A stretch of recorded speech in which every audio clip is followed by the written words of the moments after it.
Alright, let's pull this shit up. Oh, I got two. Oh, never mind. I got like 15 windows open. I don't know how anybody does a fucking any streaming or anything with just one monitor. You can do it with two, but like I don't know. I guess you can. Like anything can be done. Anything can be done anywhere. All right. Excellent.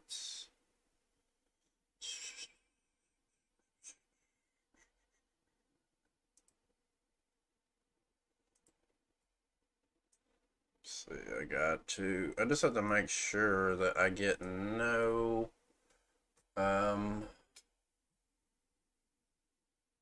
I get no kind of, come on. So I get no kind of content match from some of these videos I'm going to watch. 'Cause I'm sure some of them.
Fucking quit!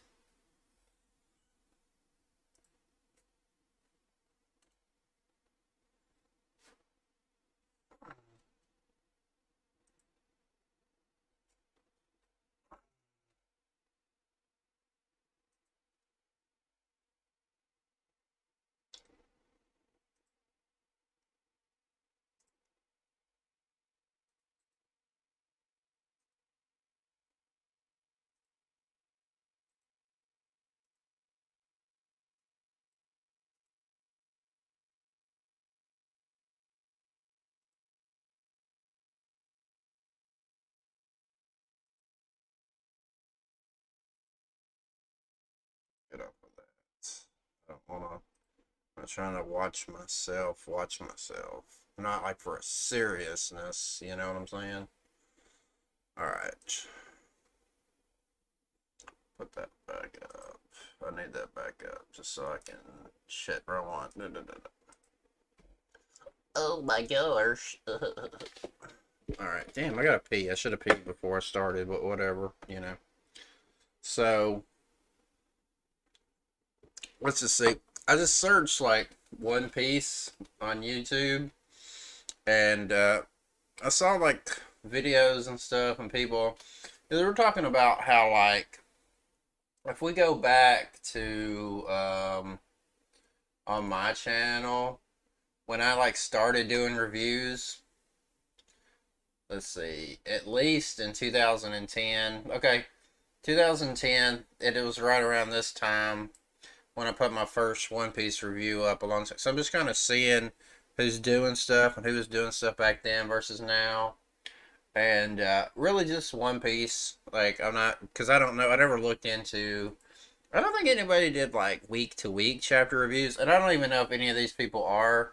I think some of them were chapter reviews, but some of these are like crazy theory stuff. Like, there was one, let's see, is it that one? And yeah, crazy theories. Like, I remember when I did that, right? And obviously I don't own the right to Crazy Theories. But let's see. So I don't want ones where they're just full on like the anime, because they'll probably get stricken. It'll probably get like, you know. I wanted to see if there's somebody that like talks. So let's give it a shot. This is One Piece chapter 1037 predictions. So I just read spoilers for 1037, so let's see if any of this makes sense. The anesthesiologist was like, Ah, fuck. I forgot to change my settings. Always do that. Oops, wrong one. Okay, we're good. Let's make sure it's working. Looks like residency did a number on you. I just remember hearing that and thinking to myself, I really have hit bottom. At the time, I got to be as heavy as 200. You do look like you hit bottom. Alright, if it's just music, I'm muting it before. Because I think it gives me like a second before it does like the shuts down the stream. All right, let me ask you, because people are saying the spoilers are out. For 1037? 1037. Yep, this is spoilers are out. So Jesus. my mutes are on, trying to avoid all that. Do you have any predictions? 1037, what do you think happens? Luffy. Okay, so they did this this video came out January the 7th from channel BDA Law. They got 305,000 subscribers. I don't know them. Don't know nothing about them. I know some of these people. I remember this guy was around when I was doing shit back in the day, King of Lightning.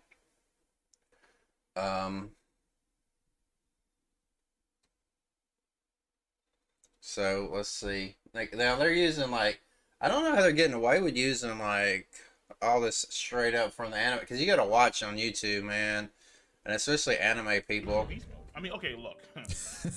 Luffy has already been beast mode, but Luffy I don't think can be Kaido yet. There's a possibility that we kind of shift gears now to Kid and Law against Big Mom. Okay. My theory, like I'm with like Randy and other guys, where I was like, yo, no way Big Mom is going down this arc. I kind of agree with him on this point. I really don't know. I don't know if it's no way, but like, what else are they gonna do? Like, is she gonna come back later? What's the deal? You know, because when are they gonna bring her back? They already attacked her whole island. Got her poneglyph rubbing. We've seen a lot of her peoples. You know what I'm saying? So I don't know.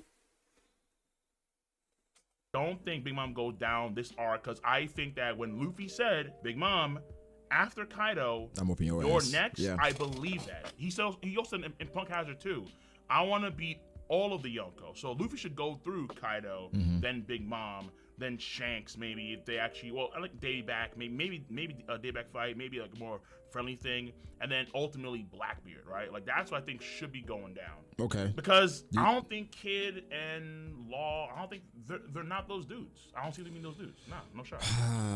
I want to agree with you. It's going to take away from me a little bit if Kid and Law don't get nothing. And I feel like some people are feeling that way, that just are running away with this thing. So they need some W's, but I think, it's just right now Luffy solo, they're fighting together. It seems like we should get some Luffy focus in the next chapter. Yeah, I agree. But we still got a bunch of other shit. Typically the arc ends with like it coinciding with Luffy's fight ending with a lot of the shit ending at the same time, I guess. But like with Onigashima, with Yamato, with Raizo Fukukuju, with Orochi and Hiyori, it's just like, okay, what does Oda wrap up first? Because if he wraps up Luffy versus Kaido first, can you imagine after Luffy versus Kaido, we get Orochi and Hiyori? Okay, so like the Hiyori stuff, okay, yeah, so like the Hiyori stuff should be going down. I think at some point, the Citizens of Kaido, they have to see, like, how haven't they seen it yet? How? I mean, This was part, are they all drunk? Did they not like see the it? angle of the clouds, and like the moonlight is it fully, like, yeah, whatever, man. All It's that crazy. stuff, yeah, I haven't seen it. Like, I mean, I think Izo flexed a bit last chapter, and I was, okay, whatever, cool. Like, maybe Usopp saw some high-end marksmanship, maybe he learned some things, some new things there. But also, we have to see Kamatsu do something, right? Because he doesn't do anything. Where is he? Right? Yeah, like, I'm not seeing Denjiro. Where's Denjiro? Where's he? This man has been missing for the entire year. It's been a while, bro. It's been a while for these two. I don't know. This man bounced a call, he was gone. What? He was got like fucking dude. Yeah. What was that dude in Oh my Avengers? God. What's his name? he did his portal, he got out of there. Like, yeah, of course. Like you Ant-Man, like, lost the or something. God. Where's that? So also with that, CP0 still looking, right? True. CP0 still looking. Oh, yeah, no, it's the Yamato stuff, probably, because that's the wrapped up, right? Yeah, the Yamato with she's with the numbers, right? Yeah, And so the Flamingos coming down. you got that thing coming down. You got CP0 and the Law. Robin Prisoning Brook still. Robin. Yep. I mean, honestly, I'd rather just have a Luffy Kaido focus, because at some point, right, like, we have to have like at least 2 or 3 chapters just focused on. All right, this is more or less just kind of like a chapter review. It was like a speculation or whatever.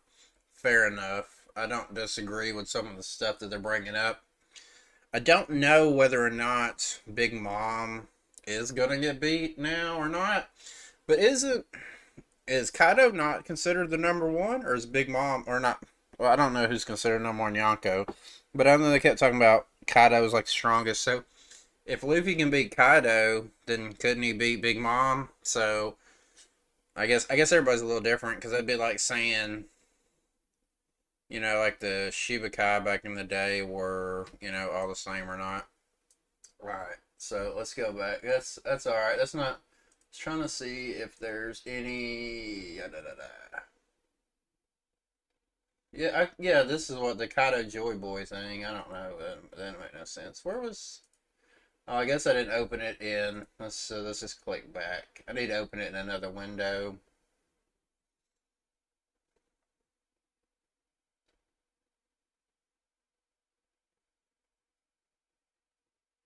I don't know what that's about. This guy did. There's a One Piece mod for Minecraft. Okay.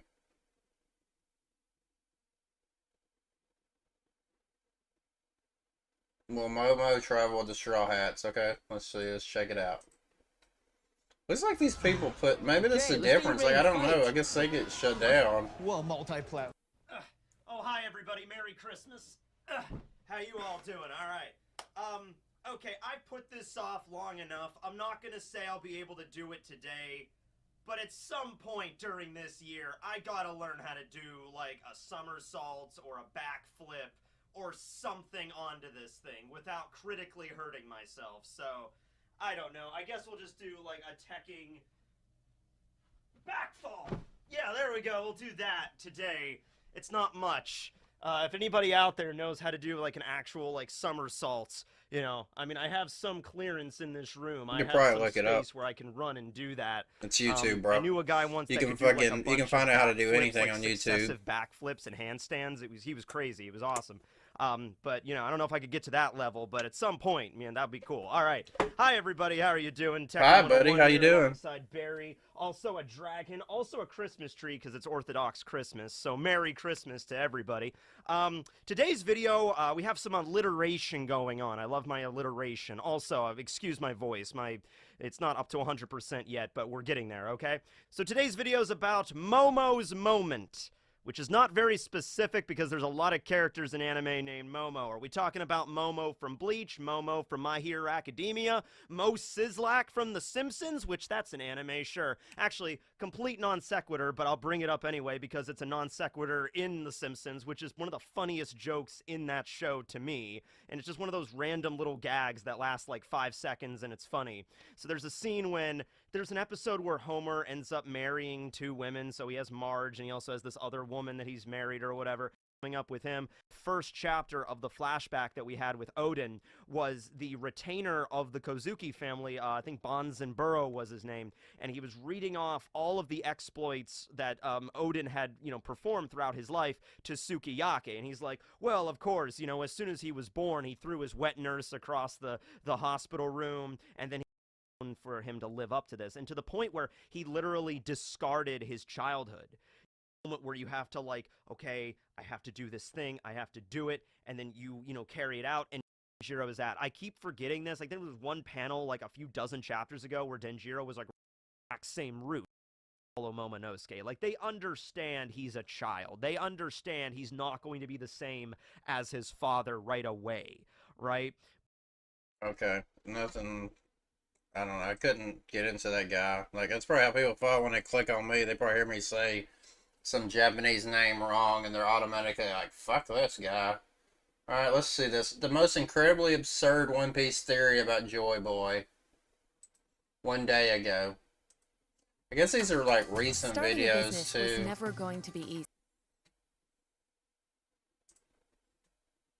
Joy Boy here. So, look, you guys know, it's time, right? It's time. Joy Boy Theories here on YouTube has been preparing for this moment here right now. We are in Wano, and Oda is very close to dropping some juicy bombs, maybe even a straight up reveal about who Joy Boy is and what that means. So as your resident Joy Boy Theories, it would be it would be pretty awful if I didn't make a theory about Joy Boy right now. It would be. So it's time. Strap yourselves in. I don't think this is going to be too long, but of course when I say that, it's going to be really long. I get him there. I do the same shit. Like, I realize some of my reviews be getting out of control, especially back in the day. Little thing, like, I've heard of some of these, and I may have watched some of these people's videos before, but I don't know. Like, I think I remember looking up and seeing this guy's channel, but overall, I don't know much about a lot of these people. We'll get to the point eventually, and then at the end, hopefully you are satisfied. But I have a thought. Look, when you ask people who Joy Boy is, it is a non-controversial question, typically. Not always, but typically. Because I think the most straightforward, the most obvious, the most accepted, and the most likely answer to the question of who Joy Boy is Luffy, obviously. But just because it is all of these things does not mean that it will happen. That's one thing that I think that you learn as you follow One Piece Weekly for a long time, is that, yeah, there's a straightforward, there's an easy, there's an obvious solution, which makes it the most likely solution, but Oda can always invest time and brain power to come up with something even crazier. And so when it comes to something like Joy Boy, do you think that Oda has not spent the last 15 years thinking about exactly how he wanted to pursue that story? Do you think that it is No, I don't. I think a lot of shit by Oda's gotten added in over time. Because, like, they kept adding and making them stretch it longer. And, like, originally, motherfucking, it wasn't meant to last this long. So, I don't know if Oda went into One Piece with who the fuck Joy Boy is. I only heard about him, damn, I guess it was 10 years ago. Was at the Fishman Island thing, wasn't it? Like, there was no mention of him before, right? But it wasn't Robin the first one to bring him up from that poneglyph that she read in the forest or whatever, the undersea forest. I can't think of the name of it, where, you know, they went to and she found that poneglyph there, or poneglyph, or how the fuck you say it. So, I don't know. At that point, maybe he did know, right? But Oda, like, is stretching shit. So, it's been over 10 years, and we still don't know hardly anything about him, you know? likely that it is just going to be as anybody could possibly imagine it, where you have a reveal of Joy Boy who does some things, and then it's just Luffy, right? And that's just the answer. There's no twists and turns. There's no drama. It's just that. It seems unlikely. Oda is a master of manipulation. And I think that Oda has already left some breadcrumbs that we can follow to sort of get a sense about how confusing it might be. And so in the recent chapter, One Piece chapter 1036, something was alluded to that we had been speculating already, which is that Joy Boy is a title. There's a person that currently exists that has the potential in some way to become Joy Boy, whatever that means. So the actual conversation was between King and Kaido, where King believes that Kaido will become Joy Boy, or is Joy Boy. And Kaido himself seems to be not so certain about that, but maybe. So, you think, like, is this like reincarnation, or do they mean like continuing the spirit? Like, you know, there's some things. I wonder that too. I don't know what Oda's going for exactly. Like, is he literally like the reincarnation of Joy Boy, or ever who it's going, or they're just saying he's going to have like the same kind of spirit, or is Joy Boy like a title? I mean, I'm just curious. Like, I can see that. Like, I think reincarnation. I don't know what, if anything, Oda is like any kind of religious or dog or thing, but he brings in a lot of Eastern shit like the Buddhism and stuff like that. Devil fruits, they kind of reincarnate after, you know, they're dead. So maybe that is kind of what he means. And I always felt like, excuse me. And I guess, and there was always so many parallels. I always thought maybe like Luffy was like the reincarnation of Roger, you know? And that was definitely because they got so many comparisons to him and all that kind of thing. It doesn't seem like it happens as much anymore, but it's definitely what you're supposed to be thinking, that Luffy is like the next Roger.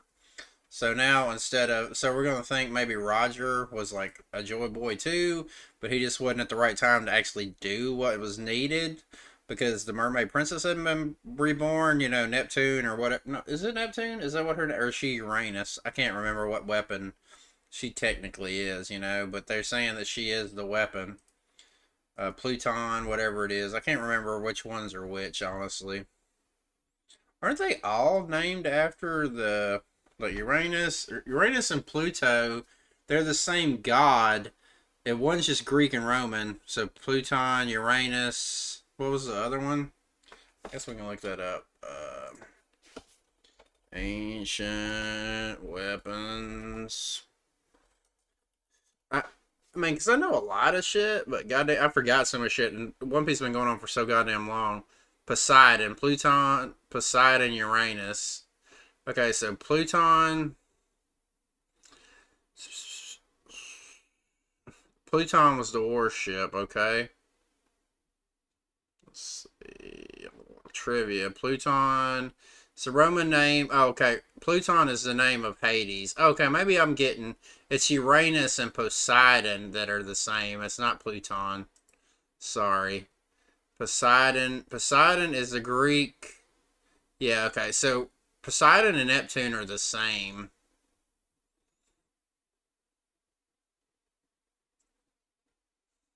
Okay. Not the other way around. Sorry. Got that. But yeah, so...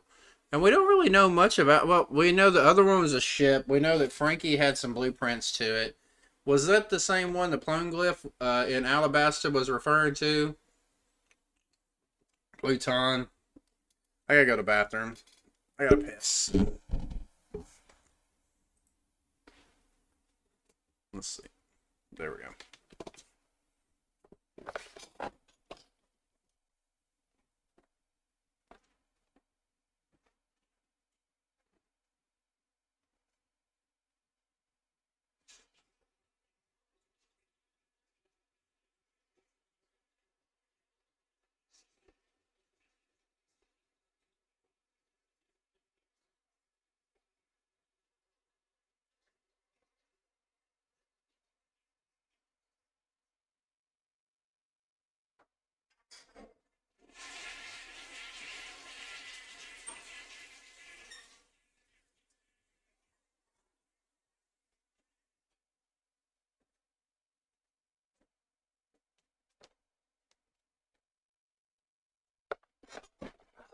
Fuck.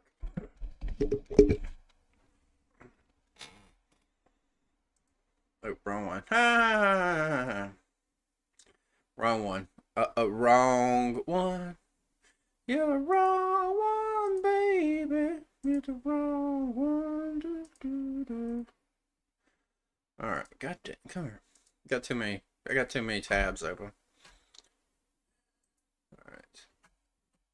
But you know, from this, it leads to questions, right? Like, what does King know about Joy Boy? And why does he think that Kaido is Joy Boy? Why does he think that? There's got to be some reason. There's something to latch onto. Here's the exact wording from King's flashback. There's Kaido, and he says, "Are you still under that belief, King?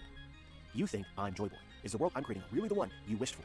And King says, "Legends are legends. That is all. No, I seek nothing from you anymore. My life belongs to you. Just continue to be the strongest." What I gather from this is that, initially, King expected Kaido to be Joy Boy. I seek nothing from you anymore. Are you still under that belief? And from the chapter before the last, we can see when King is just a kid and is in Punk Hazard, Kaido frees him. And King says, "Can you change the world we live in?" And Kaido says, "I'm the only one who can." It also gives me the impression that maybe Kaido believed himself to be Joy Boy. He's the only one who can change the world. That was his belief. I guess this was somewhere around 30 years before the start of the story. Additionally, there was this mysterious line that we got from Kaido regarding Luffy. After he thought that he had defeated Luffy, he said, "So you aren't Joy Boy either. You couldn't be Joy Boy either." One way in which this could be interpreted is that Kaido attempted to be Joy Boy, but failed. Either way, from this flashback with King when King was a kid, you do get a bit of a sense of how Kaido has changed. This Kaido that is talking to King comes across as far more confident and optimistic almost than the Kaido that we see today. This doesn't have to be true. There's other ways of looking at this, and we obviously need more, but that impression exists. And so this brings us back to the question. That's a good point. Maybe that's why he wanted to start killing himself or some shit. You know? Maybe. Fuck. What about Maybe he didn't do or didn't accomplish all the shit that he thought he was going to be able to, so maybe that kind of made him depressed. He's an alcoholic. I don't know. Kaido's a really complicated character. Kaido is special? Why did he maybe believe himself to be Joy Boy, or why did King think that he was going to be Joy Boy? And the answer that I come to initially is it's possible that the dragon fruit that Kaido possesses relates in some way to the legend of Joy Boy. Kaido believes that he is the only one who can change the world. Kaido is the only person that we know of, especially at the time of this flashback, who had a dragon devil fruit. There's other strong people, but he is the only dragon. And it's interesting, when he finally meets another dragon, he tells Momonosuke that this world only needs one. Big Mom said this: "On the day rocks fell into ruin at God Valley, I gave you that legendary model of the fish fruit. You owe me for life, Kaido." This fruit is being hyped up as important. It's a devil fruit that is so important that Big Mom thinks Kaido owes her. Okay. Is it, like, important like that? Like, you know, people are speculating about the gum fruit now after that one thing from, whatever his name was, the saber-tooth guy. Was it Who's Who? Or is it just that, like, if you didn't know anything about One Piece or religion, and someone said your superpower is turning into a giant, flying, fire-breathing dragon, wouldn't that be pretty legendary, devil fruit? You know what I'm saying? It's like, kind of like, does everything have to have another meaning behind it? You know what I'm saying? Besides that, it's pretty awesome. It's like, Marco's devil fruit's pretty awesome. Whitebeard's devil fruit, like, they talked about it's the strongest in the world, right? But it didn't, like, add any, like, secondary meaning behind it, you know? So, maybe they will. I don't know. Maybe that's what Oda's going for. I just don't think it necessarily has to be that way. For life. Kaido may in fact be referring to this devil fruit when he tells King that I'm the only person who can change the world. It's possible that Kaido believes there's some information that we don't know yet that suggests that somebody with the dragon devil fruit, or a dragon, is the only person capable of changing the world. And remember, Kaido didn't find this fruit anywhere. This was likely a fruit that was hidden away, protected, a treasure in God Valley. I think from this it can be assumed that it isn't just Kaido and Big Mom that thinks that this fruit is important. The Celestial Dragons thought so as well. And that is without mentioning the fact that the world government is trying to make more of these fruits. That was the experimentation, that was the research Vegapunk was conducting. They took Kaido, they used... Yes. But what I'm saying is it because of that, or is it because having the superpower to turn into a giant, flying, fire-breathing, yada yada dragon would just be very impressive? Like they using Kizaru's lasers and shit, right? Like, that's become like a thing, right? Are they saying, like, now, like, Frankie has a laser beam, what, Queen even has a laser beam, out of the pacifistas? Those are good, like, weapons, right? But, like, nobody's saying, like, oh, it's so, because, I mean, it was hyped up so much. It'd be like, Marco's Phoenix Devil Fruit, pretty badass. What about, Sengoku's Buddha Devil Fruit thing? All very, very powerful devil fruits, right? That doesn't say, oh, we should replicate this and see if more people can get it. Like, just because of that. Like, it's a very OP devil fruit, you know? It's like Law's devil fruit. It's pretty OP. Now, like, a lot of people are, like, speculating there's a lot of shit, and that came out with kind of what, with Doflamingo, right? But there are some devil fruits that are pretty OP regardless of skill. Now, give him credit that Law studied being a doctor and a surgeon and all that shit, and his parents were... Okay, it did fall. He probably would have been able to have better, but like even without that, they probably could have developed the powers, right? Now, like just a random person with like even like Doflamingo's or Luffy's, I think it matters on the person a little bit more. Now, if you had a dragon devil fruit, you don't need to be that goddamn skilled. Like yeah, when hockey and stuff comes in, but like the vast majority of people. If you were the Marines and you had that dragon fruit, you could just police pretty much the first half of the Grand Line with one person. You know what I'm saying? Same thing with like the Logias. Why do you think all those admirals have Logias? Do you think they had the fruit then got the power, or do you think they gave them the power? I don't know if this has ever really been. Well, was he? Who was a vice admiral, right? Aokishi was a vice admiral, and I guess so was Kizaru, and he had the light power in that flashback. I can't remember, but you know, well, and we do know that at certain levels they'll give you a power, and then sometimes they'll give them out without even knowing what the fuck they are. Like we've seen what they did to CP9 when they gave Kaku and Khalifa devil fruits, and he was all like, "We don't really even know what these are."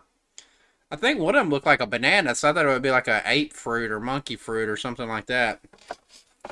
But so they'll even do that. But then some devil fruits, they obviously know what they are, and they get them, or they could have just been random. Because I mean, like, how did Nico Robin find a devil fruit just randomly? Like, it made sense how Luffy got his, because it was, you know, Shanks had found it probably in the New World or something. Well, no, he stole it from Who's Who and the government, but where did they get it from, you know?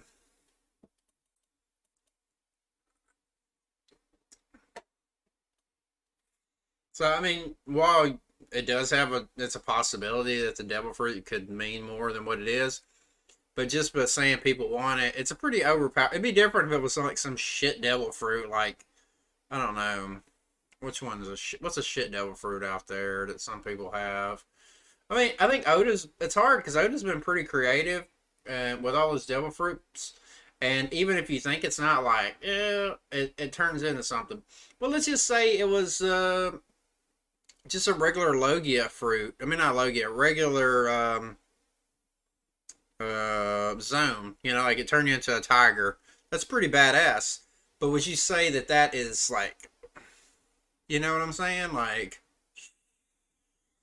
I don't know. Let's get back to it. So I'm not 100% against it, but I'm just trying to throw a counterpoint here that like just because like your reason behind why it feels that way, he might just feel that way because he knows how badass he is. You know.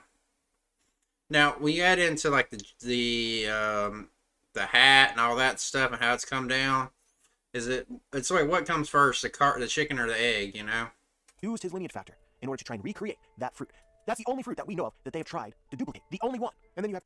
Well, I would imagine they try to duplicate, I mean, like, well, you mean the world government? Because, I mean, clearly other people, you know, Gas guy, what's his name? Caesar Clown, you know, he created a bunch of devil fruits, right?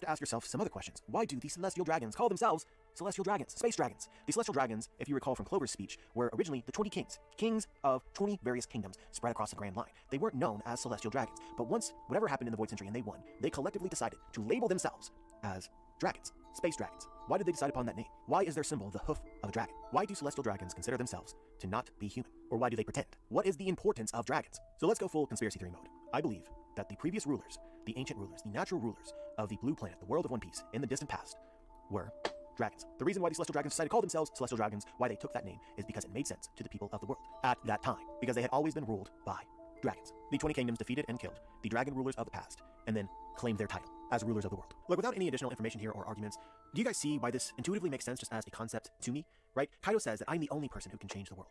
King thinks that Kaido might be Joy Boy. There's something about Kaido which might indicate that he... I mean, is it just because he's a dragon? That's what I'm saying. He's pretty strong. Like, people who think they can change the world because they're pretty strong, like, doesn't mean that...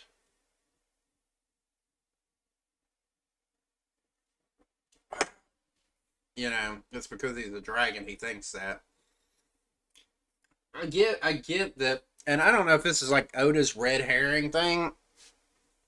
I wish Oda hadn't done that chapter, the chain with Inaru and L, whatever how you say his fucking name, Inaru, because then we seen like he went to the moon, and then there was some sort of civilization, and then yeah, you get the they do look like the stereotypical astronauts or the celestial dragon. Celestial can mean space, but it also kind of means like celestial can be like God, kind of, you know, used. I don't know which term he means in this, because that's where a lot of people thought a lot of the gods and shit lived in this, you know. So it can refer to either one. Dragons are just kind of a scary, like, mythological thing. I don't know how much Oda thought this shit out versus like added it in later. Sometimes people just think something's cool, you know? This is cool. And yeah, I think there could be dragons that existed in One Piece world. Didn't like what's his name? The dude that's the sword that Zoro had. That they had the treasure of Wano. I can't think of his name, but he killed a dragon in Legend. They made dragons before, like, dragons are pretty badass in, like, any kind of mythological lore. Like, if you look at, like, Asian, you look at, like, you know, the, I don't know that they have, I don't know much about, like, Middle Eastern mythology if they had dragons, but, like, the King Arthur times, like, the Old English, you know, like, dragons, shit like that, mythological like that. I know there's even, like, in, like, Aztec, there's, I think it's Quetzalcoatl, or I don't know if I'm saying that correct, but he was basically like a dragon kind of creature, you know, so And then there's like serpents in the Bible and things like that. So now I don't know when those come. So like this is like a mythology that like. So if One Piece has that in their world too, it'd be pretty badass to say I'm the dragon. Like Bruce Lee called himself the dragon. You know what I'm saying? Like it's a. But do you think Bruce Lee has a relationship to dragons? You know, like he was a. I'm just saying, like just because it's a name doesn't mean that that's where you draw. You can draw. It's like the people that see like a number, and it's like, man, I do notice that this number's like. Do you put that the number's there first, or do you does that actually the correlation of it? You know. Now I know I'm speaking like realistically, and this is like based on like a magic manga with, you know, devil fruit powers and fucking fishmen and creature like the Beppo and all them, what the minks, you know. So fair enough, you know. Maybe I'm being a little too rational in the world of One Piece. So is it impossible? Clearly not. I mean, yeah. I don't know. I just hate the idea that it's like all this shit's gonna come down to like space aliens or something, Oda, you know? Is this person? What is special about Kaido? It's his devil fruit. And his devil fruit is potentially a relic of the past, essentially the fruit which made one king of the world, because dragons had been kings of the world. Is that Instagrams? It vibrates every time I slouch, which trains my brain to... I'm gonna add something up, but I want you to bear with me here because I just want to create an idea to sort of fill the void, because a lot of the things that we're speculating here, right, there is so much left that Oda probably hasn't even teased, or there's not enough evidence from the story to really be certain about anything. So it'll be a new idea. So I just want to throw something in here to sort of connect and complete some of the thoughts here. But it makes sense to me for the Lunarians King's race to have been, you know, like priest guardians of the dragons of the world during and maybe before the Void Century. And something like this would explain why King would see a lot of value in Kaido being a dragon. If you recall back to Skypiea, I guess he a dragon? Yeah, I guess he would. What did he? Yeah, I guess she gave him the. I don't know. Did she give him the devil fruit like before that? Yeah, I guess she did. So he would have had that. Now the king know that when he escaped. Well, I guess he would know it at this point. Okay, what he's talking about. I'm trying to piece together whether or not it really matters that Kaido is a dragon. Wouldn't Kaido be pretty badass even if he wasn't a dragon? Like. You know? And yeah, there's definitely something with King being a Lunarian and all that. I think that will come into play. They're talking about him living on the Grand Line, on top of the Red Line before, right? Or where his people come from. So it definitely makes sense that they came out that way. Now, we don't know what that all meant. And there could just be, like, is that like a status thing? Or is there like a real reason for him wanting to live up there? Like, is it just like ego, like we're the highest, we look down on you? Or is there like a real reason they want to live there? Like, is that where the real people used to live that ruled the world? Or the people that were the most badass? And even though they were most badass, there had to be something. That's what gets me. If there was a whole race of people like King, like, how badass were the... And that what gets me, the Celestial Dragons, for the most part, most of the ones we've seen... Obviously, Doflamingo's a little bit of an exception. But like the general ones we've seen with like the fish bowls and all that bullshit on their head, most of them don't seem like they're that strong. I know there's the Gurusai, and a lot of people speculate that they are celestial dragons and are. They seem like a different breed of celestial dragon too. And then of course Een came up, you know. So it's weird to think that they're that powerful. So who knows, like, what happened to make them able to take over? That's something I'm interested in. I don't know. I mean, there's a lot of speculation. I mean, you can make, but I don't necessarily know if I have like a hard theory or even like a working theory on how they did that. But that's something I'm interested in seeing how Oda gets to. Both the Skypians and the Shandians had a priest vibe to them. They were religious. The Shandians they both actually worshipped gods. The Shandians' god was a serpent creature. They obviously weren't worshipping a dragon, but here we have a dragon in the story with Momonosuke that people often confuse as an eel. So it kind of makes you wonder. Okay. This giant-ass snake, a lot of people are going to worship that shit as some sort of god back in the day for many reasons. It's a giant fucking snake. You're going to be scared of it. A lot of times why people worship something is because they're scared of it, first of all. is with the Shandians worshipping the giant snake Nola, was that a relic of their past worshipping dragons. Dragons were their gods. And another similar example of this is actually in Wano. We have mountain gods. So it's just another example of people potentially worshipping or revering creatures as gods, which might be foreshadowing. I think some of that is hyperbole.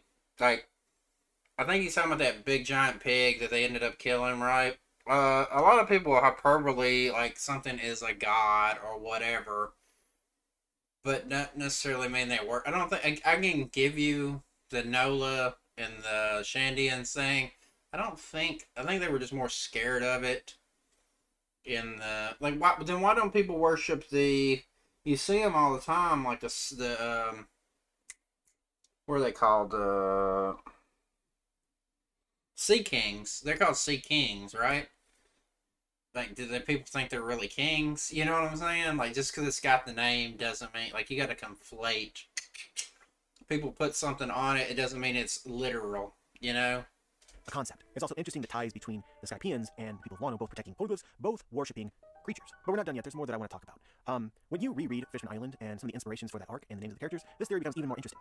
So obviously Otohime was the mother of Shirahoshi. Otohime died before the story, the current timeline in the story. But we see her flashbacks prevalent through that arc, and she's an important character in that arc. Well, Otohime's name is inspired from a Japanese myth. We meet her in the story of Urashima Taro. Urashima visits a place called the Dragon Palace beneath the sea, also known as Ryugu Palace. There he meets Princess Otohime, the daughter of the dragon god, Ryujin. If you don't know, this legend also relates to the legend of the Tamate Bako. But basically, Otohime is the daughter of the dragon god of the sea, the lord ruler of the sea. Otohime is the daughter of a dragon. Okay, and then that, the Tama, whatever how you say it, it did not play any kind of similar role, right? So, while Oda is inspired by it'd be like me if I wrote it like a comic or a manga, and I use like things like from American history or legends here, you know, like George Washington or Paul Revere or something like that, you know, or like European legends like King Arthur and Knights of the Round Table, something on that similar level, right? It's inspired, but it doesn't mean it necessarily has to be 100%. And then you also, that palace, I think it's actually called that dragon.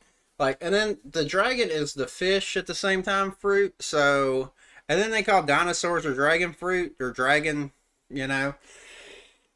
It's like dragon model brontosaurus or whatever, right? So,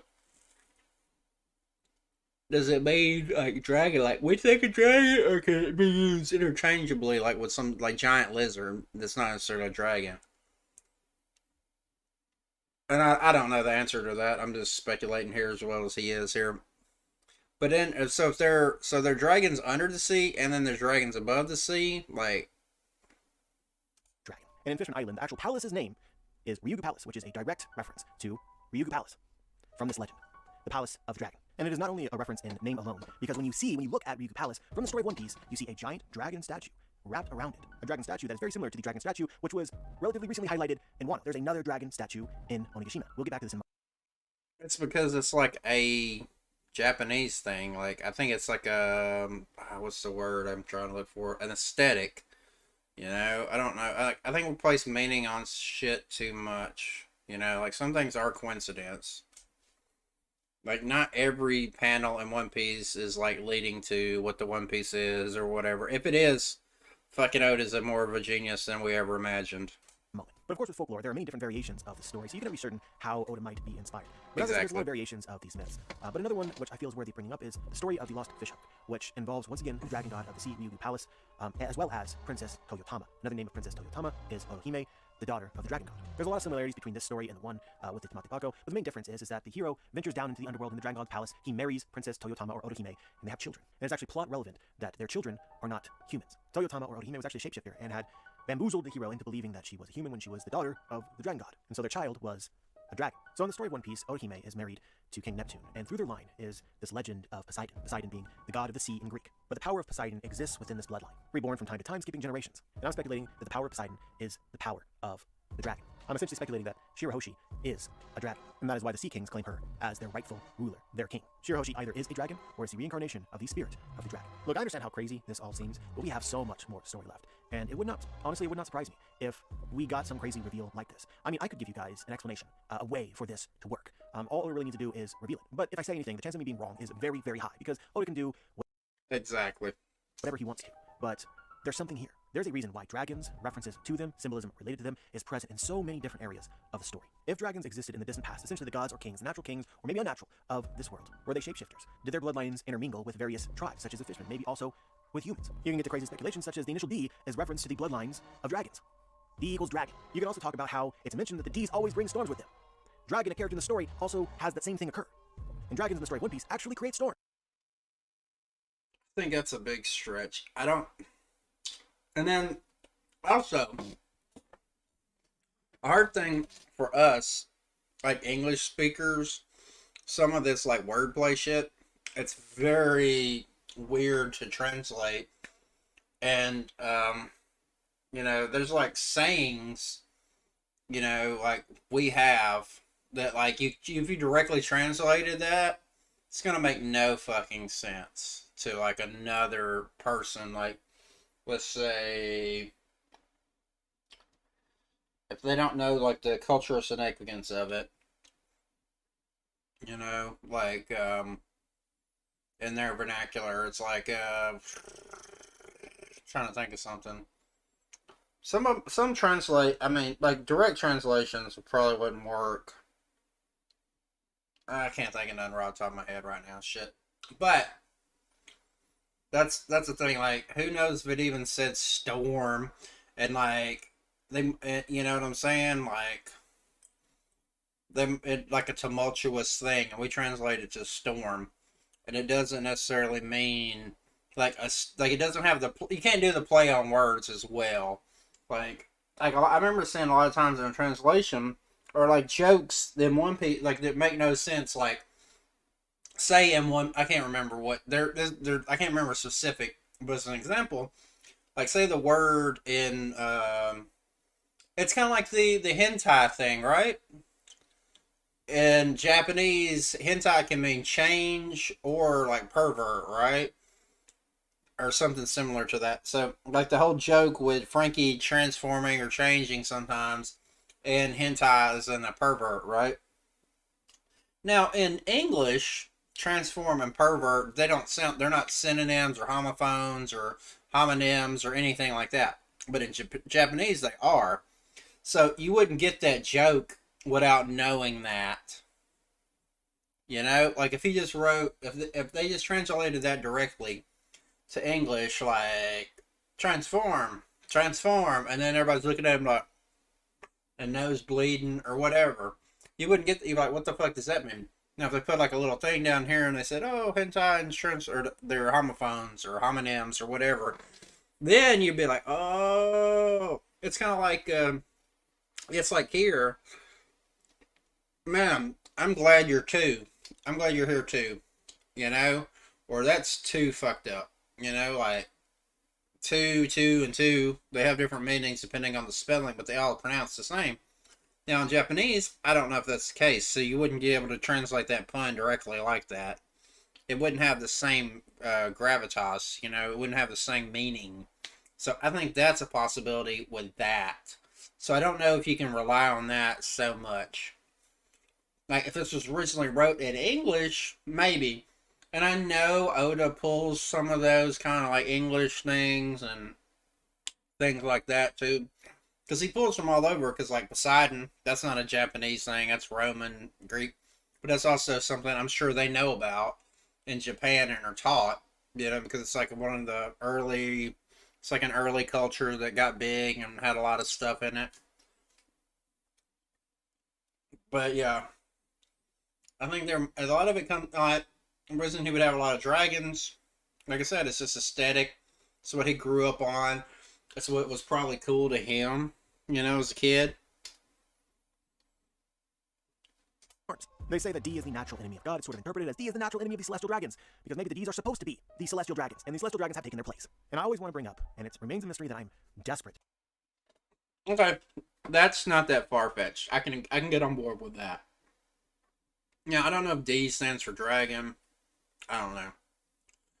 But that the D's were the ones that were defeated somehow, and some of their bloodlines did survive, and that's how they kind of split it off. Fair enough. To know the answer to, but there was an egg on Gold Roger's ship, which is still to this day very mysterious. But the speculations are endless, right? Maybe dragons existed, they were gods, immortal gods of the past, but they were killed, and their spirits did something weird. Maybe they are reincarnated in certain bloodlines in certain people, where these people aren't actually dragons, but they possess the spirit of a dragon. Or could this have something to do with devil fruits, where the spirits of these dragons captured and imprisoned within fruits? I know we're getting off the walls, totally insane, crazy, but I just want to say things to get your mind thinking. I know for a while that a lot of people wanted there to be basically one Poseidon, right? Shirahoshi is Poseidon, and so the other ancient weapons, Uranus and Pluton. Pluton is a ship, Uranus is something else, like a devil fruit or something, and so every power will be different. But over time, I found myself gravitating to the idea that all three ancient weapons were all people. And you guys obviously know that I love the theory that Momonosuke, or Kaido, or his dragon ability, or something like that is related to an ancient weapon. That basically, as Momonosuke can control Zunisha, the giant elephant, Zunisha basically is the world's largest ship, with the ability to literally crush islands underfoot or with the swing of a trunk. And Zunisha appears to be subservient to Momonosuke or Momonosuke's power. But I don't want to get into all the details of this because I know that there's a lot of arguments here, and it requires a lot of words to be totally persuasive. But the point is I like the... Okay. That makes more... Momo being having something, because Luffy could talk, or I guess he could talk, they can understand one another. Luffy can understand the giant sea kings, right? And Shirahoshi can kind of command them. It's a little bit different, right? So Luffy could hear Zunisha, but he didn't really command him, but he did listen to Momo, right? So I do feel Momo's power or Zunisha, because I mean, that's pretty big and badass, you know what I'm saying? Like, I don't know how big the dragon, like, I mean, it's a pretty big dragon, but it's still not on the level of how big Zunisha is. Now, these giant fucking elephants running around everywhere, that's kind of crazy shit, too. So I'm curious about those. And it's supposed to be, like, it came from the time of the Void Century or before, and it did something, and it's punished. I'm curious about that. That's something, that's what gets me. Like, to me, you can speculate and all this kind of shit, right? And I guess it can be fun. But to me, it's just, like, what's fun for me is when I try to think back and be like, what are things that I want? Because I want, it doesn't matter what because I ain't writing the story, right? At the end of the day, it doesn't matter what I thought, like, Oda meant by X, Y, and Z. I want to know what Oda meant by X, Y, and Z. I would like for him to let me know. I'm curious. I'd like to learn a lot about this shit. So I think that's when, and then people get off into, because they don't know, and then they start spinning into the crazy theories. I think that's what ends up happening. And speculation, that's part of anything with a lot of this kind of stuff like that. The idea that there are three basically Poseidons, dragons with different domains, gods of the past that are reborn. And when you say things like this, which are off the wall crazy, I understand. It makes panels like this all the more interesting. This is we've seen this basically twice in the story. This was a Roger Odin flashback. They're underwater and they hear a voice. Only they hear a voice, and it's of the Sea Kings talking. And they say, "The birthing is at hand. Our sovereign will soon be born, and another in a distant sea. The whales are delighted in anticipation of the day the two sovereigns shall meet again. We have been waiting for so long. It is almost here, and surely all will go well this time." They're talking about two sovereigns. One is obviously Poseidon, but they speak of another. They can't wait for the two sovereigns to meet. It's like there's another Shirahoshi, right? That's what the conversation almost implies. One is their king, but there's another similar to her, born in a distant sea, you would presume, with dominion over different people or creatures, or simply has different powers, but is still considered a sovereign, almost like a godlike entity. And that makes the conversation about the dragon statues really interesting, right? There's a dragon statue around Ryugu Palace, the dragon god of the sea's palace in Fishman Island. There's another dragon statue that we find in Wano. And this is highlighted and pointed out to us that the dragon statue used to be at the entrance of Onigashima. Marco also says that Onigashima once went by a different name. What is the reveal here? What is Oda waiting for? What is he planning for this? Was this once an island of a dragon, a palace of a dragon? Going back to Kaido, I believe that there's a reason why he might believe himself to be special, or for King to believe that he might be special. It could be because he is the last dragon, or so they think, right? All the dragons are dead, so all you have left is the dragon devil fruit. Well, when Kaido meets Momonosuke as a dragon, he says, the world doesn't need two dragons. As though maybe Momonosuke is encroaching on what makes Kaido special, the role he envisions for himself. Maybe Kaido sees him as a threat, because he thinks that he is destined to be the king of the world, as it is right for a dragon. And it's interesting, right? Yamato hands Momonosuke Odin's diary, Odin's journal. Momonosuke reads a bit of it, and he says this. This is the only thing that he reveals. It would seem that I truly must not die. I'm just gonna throw this out here, guys. Does Odin maybe know? Does the journal maybe hint? Suspicion or knowledge that Joy Boy is supposed to be a dragon? Is Momonosuke becoming convinced that he is Joy Boy, or at least prefers the outcome, because if Kaido becomes king, then that is not the world that anybody would want to live in? I find it very interesting that after Momonosuke reads the journal, the next thing that he badly wants to do is he wants to become an adult. He wants to become a big dragon. There's lots of like the why sort of skipped over, and we fill in as fans because Momonosuke wants to contribute. He wants to be old. He wants to do something. He needs to be an adult. But the last thing before he becomes or asked to become an adult is he reads the journal and realizes, I must not die, which is curious. 300 for that and 2,000 for this, way too expensive. But today I'm going to show you guys how to get all this stuff for a lot cheaper. Okay, so first. But you know, I'm sure that you guys are all kind of, your brain is fried at this point. Some of you are very annoyed because of all my rambling and baseless speculations, right? Others are just like, I don't even know what to think anymore, right? But this is interesting. But I started this video with an idea in mind of like the craziest speculation of them all. And I basically said, right, that everyone believes that Luffy is Joy Boy. Doesn't make sense for Momonosuke to be Joy Boy. And so you can absolutely speculate that if you want to. To an extent, I'm kind of suggesting it, right? By suggesting that Kaido is special. King thinks that he is Joy Boy, maybe because he's a dragon. Maybe Joy Boy is supposed to be a dragon. Well, Kaido is not going to be Joy Boy. The other dragon that we have here is Momonosuke. Is JB saying that Momo is Joy Boy? Well, Momonosuke being Joy Boy would be like if Usopp became the king of the pirates. You know, Usopp always claiming things, but ultimately he's riding the coattails of Luffy, because Luffy is the person who's going to change the world. And I believe above anything that I've speculated here, that Joy Boy is supposed to change the world. The person at the forefront of this will be Luffy. Therefore, with a lot of confidence, I believe that Luffy is Joy Boy, right? If Luffy is Joy Boy, it would make sense to me for Oda to make it very convoluted and confusing and exciting with twists and turns and reveals, and make it basically a really badass story. He's had 15 years to come up with a version of Joy Boy that will blow everybody's minds, and he's had a stupid amount of time to set it up and foreshadow it so that it can be as crazy as possible, if he wants it to be. Not that I think that there's anything wrong with Luffy simply being the chosen one and a regular old human who's destined to one day do something very cool. But anyway, if you want this to be blow your mind, absolutely stupid levels of insanity, that requires some details about Joy Boy, or who Joy Boy is, to be kind of out there. But I talk about this often. One of Oda's favorite techniques, storytelling techniques that he loves to use, which is pretty much an automatic hit every time, is that he foreshadows something obvious that will eventually become the truth. And then he makes it very complicated and convoluted, long stretches, people forget details, and basically this thought that you initially had, which was right, is forgotten. And then Oda comes back to it later. You were right all along, but it's even better than you expected. But we're also speculating that... He's right, Oda does do that shit sometimes. Like, where you're like... And I don't even know if that's necessarily something for Oda to do, like, what was I doing?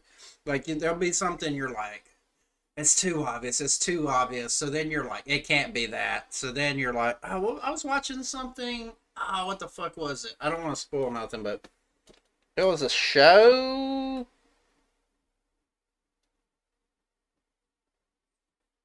Oh, yeah, it was the Wheel of Time show on Amazon, and you're like, oh, this person's gonna be, oh, funny enough, their title is The Dragon also. Oh, and I'm not spoiling nothing, but you're like, you're like sure it's gonna be this person, and like it's pretty obvious that it's this person, and then they like give you a little red herring. Oh, maybe it's not. This person could be too. This person's got something special, right? And then it comes back to the original, and you're like, well, fuck, I knew that the whole time, but they did kind of take you down that rabbit hole of, and he's got a good point that is kind of, as long as it pays off well, you know, it's not like the fucking like smoke monster and all that bullshit that happened in Lost. Like, some of that shit got too convoluted, but like, yeah, too straightforward, boring.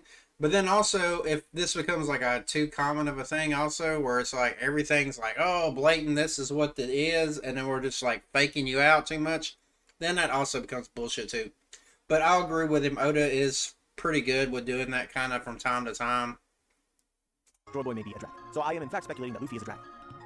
Bet you didn't see that one coming. I think that, if I recall correctly, guys, this thing happened. It was the biggest thing of the damn chapter, and I didn't say a word because I didn't know what to say.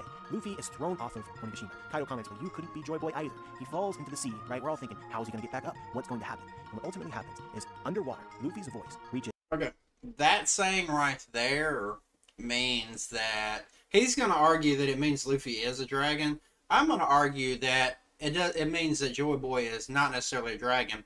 Because I don't think Kaido thought that this guy was a dragon.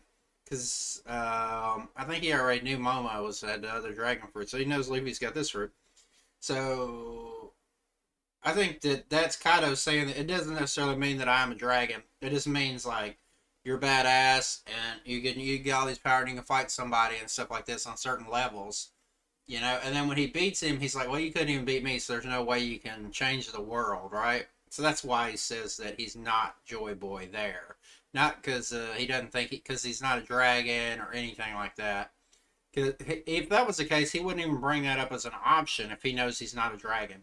Now, I think he's going to, I don't know, I haven't listened to this, and I could be wrong. I'm speculating here, like he's speculating too.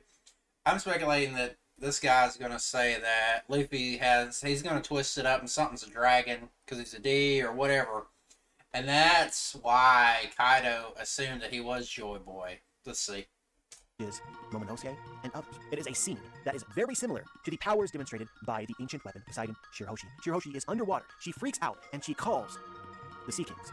The Sea Kings hear her voice. They call it her plea for help. That is like exactly what happened with Luffy as he is falling, drowning underwater. The people around him hear his voice, but it's not the Sea Kings that hear him. It's other people. Momonosuke, but also Law's crew on their submarine. I'm in fact speculating that Luffy possesses a power similar to Shirahoshi. Shirahoshi is the natural-born king of the Sea Kings. When she is in danger, they come to her aid, which is strikingly similar to how a lot of people feel about Luffy. When Luffy is in danger, his friends, other humans, people, come to help him. And now we have a scene with him underwater, and they can hear his voice. I actually don't want to articulate this in words because it is so absurd. but you understand what I'm saying. It is very obvious that Luffy's powers, whatever they may be, are awakening, and I'd be very curious to see what they actually are. I have hardly even mentioned the fact that Luffy's father's name is Dragon, and also seems to have power over the weather. I will just leave that hanging for you to think about. Come to whatever conclusion satisfies you. And I want to make this very clear. I'm not speculating that Luffy was the egg on Goldie Roger's ship. That is not speculating that. Nope. But anyway, guys, that's pretty much what I had to say. Okay. He didn't do what I thought he was going to do, per se. But he actually got a good point. And it actually goes back to what Mihawk said. Like, people are drawn to Luffy. So maybe that is kind of a... Maybe it's a different, like... Not necessarily control, but like a magnetism. And I don't mean like a literal magnetism, but like, you know, like you got a charisma that draws people into you. But maybe he has it like in a magical kind of sense that stems from his normal one. Maybe it's got something to do with hockey, or, you know, Conqueror's hockey, King's hockey, Supreme Color, whatever the fuck you want to call it. So that's that's possible. And I thought he was also going to say, this is what I thought he was going to say, if like Shirahoshi's like the king of the Sea Kings, because she can command them, maybe there's a different race of something, like the Land Kings, I don't know, like the Zunisha, remember there was other kinds of those. And then like Momo is like the king of them. And then Luffy is like the king of people, you know?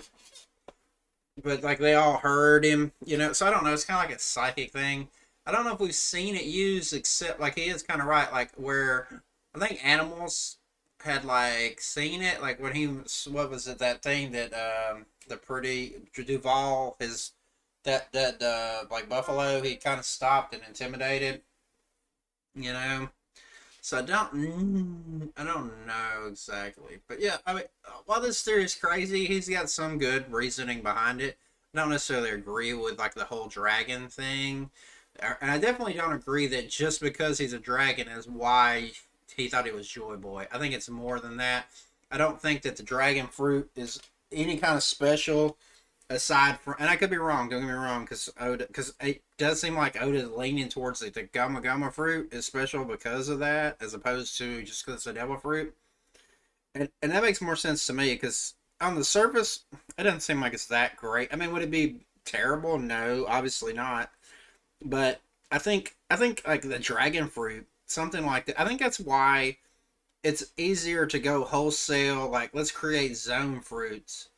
Because, like, that just gets your durability up. You might have a little bit of... And, like, the sad fruits don't work properly, really. But you give any... Like, if I had that, I would be obviously way more powerful regardless, with no kind of fighting. I could beat the normal fighting people regardless, because I'm just going to be stronger. It'll be like me fighting a horse. You know, somebody that's got the power of a horse is going to be stronger than just a random Joe Schmo, regardless of skill level, right? So I think that's why zones are such a easy, good, broad range of things. But with the other ones, you have to learn how to control them. And yeah, I know there's some control in the transformation, like at least with Momo, but he's like a different story. But you have to learn. I think there's a lot more learn, because you've seen Luffy trying to do, like, because a lot of that time he would shoot out and it'd be rubber, but it would blah, blah, blah, you had to learn more control over it. Would imagine, well, Nico Robin's like a genius, so her being good with the flower fruit early on is okay.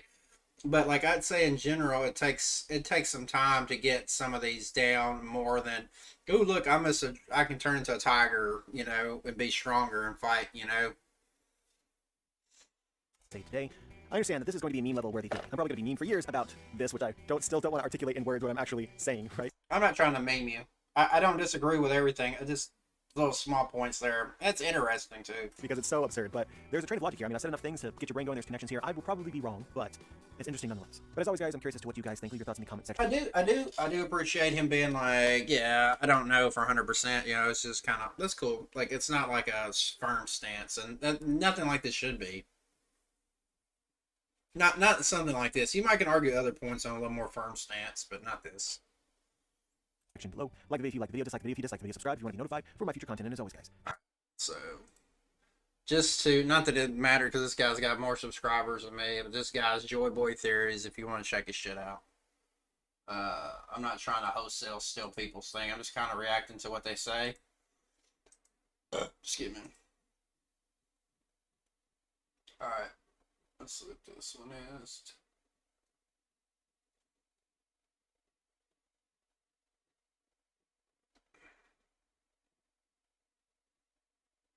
The secret behind the God Valley incident. Okay.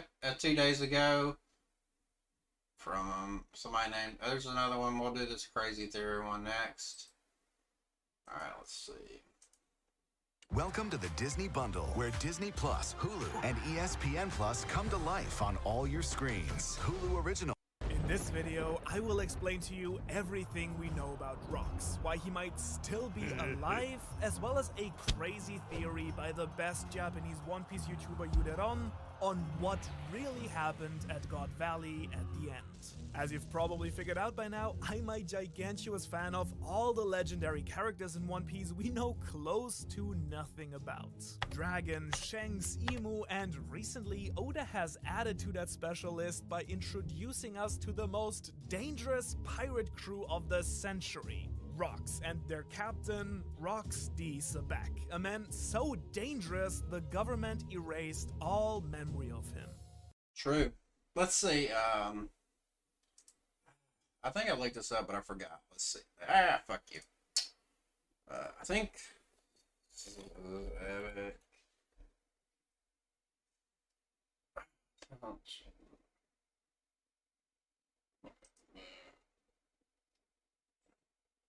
Seems like Zebek.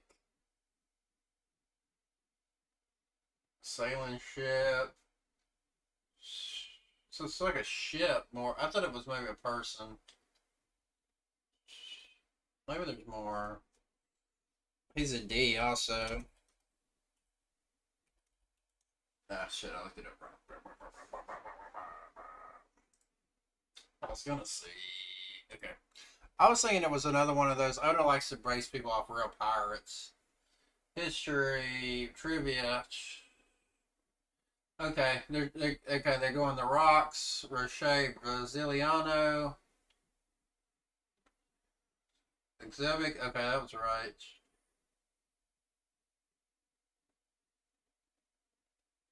There's also a lot of stuff about kings in One Piece too. You talk about go back to the last video, dragons. Okay. So that's some of the stuff behind the name possibility. ロックス海賊団とは大昔海賊島八の Alright, I don't know if that'll get me strike because that's directly from the anime. Chapter that I spilled my coffee on my master thesis, but now I'm a YouTuber, so I guess it all worked out in the end. Also, yeah, I know I'm failing at pulling off the Khabib beard. I'm aware. What makes Rox so incredibly fascinating to me is that we know for a fact that he was close to being the most powerful person in the story. True. The guys I mentioned earlier, Emu, Shanks, and Dragon could be very powerful, but they also have a lot of political power that makes them important as well. Rox, on the other hand, had 3 out of the 5 Yonko we've met so far under him and is the role model for a 4th. Big Mom. Kaido. I muted it again because that might come up a copyright strike. But no, yeah, that definitely great points here. The hero of the Marines teaming up in order to take him down. If you want me to be excited about your character, you know what you have to do? That. Yeah, just exactly that. Good job. Yeah, I fucking Oda does shit like this too. I'm like, I don't know, remember how many chapters or how many incidents it was he brought up Rox D. Zebek, right? But like this guy's saying, it's like, yeah, let's say like Roger, you hear him set up, you know, the story. He's the king of the pirates. He, like, this was without anything else. Like, the beginning of the story, king of the pirates, they were sent, the whole Grand Line went here. This without knowing any battles, anybody he fought against. So you automatically know, okay, he did something nobody else did. He was the king of the pirates. You know, pirates are badass in general, or that's the premise. So if he was the king, the number one guy, so you know he's badass, right? So you got all that. That's all established. You later establish Garp fighting Roger. That establishes Garp, like, bringing up that they're equal-ish, whatever. And that's without even, like, seeing I can't fucking talk. Any interactions between the two or anything like that.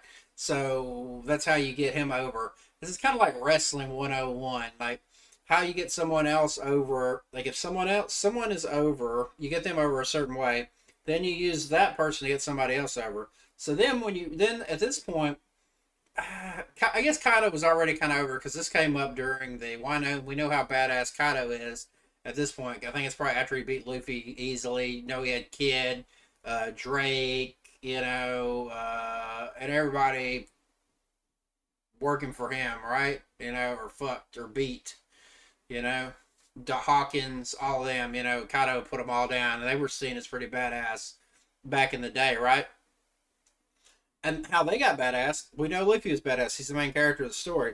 Then you compare all of them to Luffy as Super Rookie, Supernovas, yada yada, even putting Kid above him bounty-wise. You know what I'm saying? Then they get beat. So then you're building up Kaido. Then you also can build up that Kaido was... Him and Shanks fought against each other. And you know Shanks is pretty badass.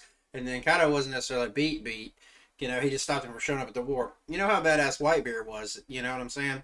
And, but then you give Whitebeard like a handicap. So even though he does lose, you know, you didn't beat Whitebeard at his full-on power. You know what I'm saying? So, it's really smart how he builds some of the power levels. Like, the only thing that's hard is, like, sometimes I feel like he's built people up so bad. It's like, like Luffy beating Kaido is like, it's going to be an ass pull. You know what I'm saying? Like, not that Luffy hasn't progressed or whatever. And then how you build Luffy up even more. You have these people that are legendary. Boom, boom, boom, boom. You have Luffy work with Rayleigh, one of the, you know, and you don't even have to, even before you seen Rayleigh fight against Kizaru or anything, when you say, we already know how built up Goldie Roger is in the story is like, you know, like, it's like Hercules, you know what I'm saying? People know who Hercules is, and you find out so-and-so can beat Hercules or stand on par with him, or this was Hercules' right-hand man. So, you know, Rayleigh's, like, you don't need anything else. Although, it was pretty badass when his first introduction, when he broke, then you kind of show what he can do, and you're thinking, like, and at the same time, that even hypes Roger up so much more, because you're like, God damn, look how badass Rayleigh is. And this is back when Haki was first introduced, like, real, like, seriousness. Yeah, like, you know, Shanks uses it, whatever, against Sea King, yada yada, Luffy uses it in certain points, yada yada, right? Fair enough. But, like, when it was really, like, put out there and did the whole knocking everybody out, breaking the collar, you know what I'm saying? Like, and then fought Kizaru. So then Rayleigh's built up, right? And he's second to Roger, right? Just knowing that, you know he's badass. But then jump him up. That jumps up Roger even more, right? And you know Garp is up there high. So then you have, okay, so getting back, this is long-winded, sorry, fuck. So now you introduce Rocks. You introduce Rocks by saying that Whitebeard, Big Mom, Kaido, and I'll be like, Kaido was pretty young there. I guess Kaido might have been like to what King is to him in that flashback, age-wise. I'm not sure 100%. But you get that introduction, so that's automatically badass. Then you have to take into the fact that Roger had to team up with Garp to actually defeat this guy. So then that's even more badass to how this guy must have been, right? But at the end of the day, he still wasn't as badass as Roger. So even though, you know, it was tough for Roger, it didn't hurt him any, but it made Rock seem pretty fantastical. And then you can also maybe even argue, like, was Rock stronger than Roger? Because Roger needed Garp, who Garp was already equal to him. But then you take into account that Zebek had on his crew, even besides Big Mom, Kaido, Whitebeard, Shiki was on his crew. And he fought semi-evenly with Garp, Sengoku, Roger, all this kind of shit back in the day. Maybe not necessarily ever beat him, but, like, he wasn't, like, one-shotted out of the world, right? And there was a couple other, I think Captain John and maybe somebody else were supposed to be in the crew. But, like, yeah, so that's how you build up Rocks. So I agree with him 100%. I just kind of went long-winded. Hi, my name is Manu. I always thought geology was kind of boring, but look, here I am, excited to talk about rocks. Who knew? So, what do we actually know about this man? Rocks recruited his powerful and violent crew, violent, not violet. Although, anyways, he recruited them on the island Beehive, that is now Blackbeard's center of operation. We know that he wanted to rule the world and that he was defeated during the mysterious God Valley incident 40 years ago, after which the government attempted to erase him and the island completely from history. Now, the problem I have with this is that we get this information from Sengoku, who is not as bad as Akainu, but I still think might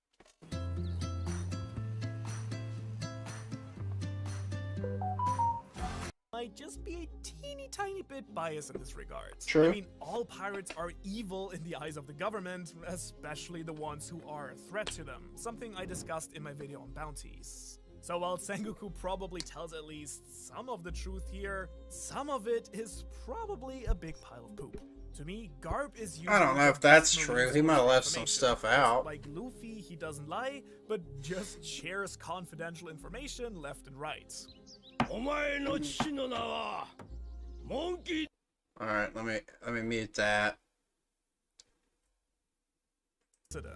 One of the reasons might very well be that he worked together with a pirate here, but then again, it's only one of the reasons. Garp clearly didn't like what happened on that island with the Celestial Dragons. He's a man that obviously believes in the good of the Marines, but despises the world nobles, even though he saved them on that day together with Roger. Well, he probably didn't have much choice, or maybe that he also felt Rocks was even worse or would do more harm.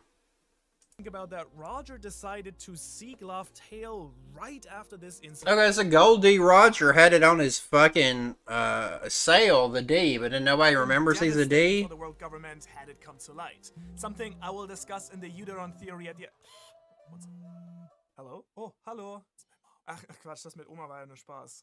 Ja, das war respektlos von mir. Okay, richtig aus. My mom says hi, and sorry for my bad manners. Sorry, Grandma. Point is, for all we know, Rocks might well have been a morally way more complicated and gray character than we think.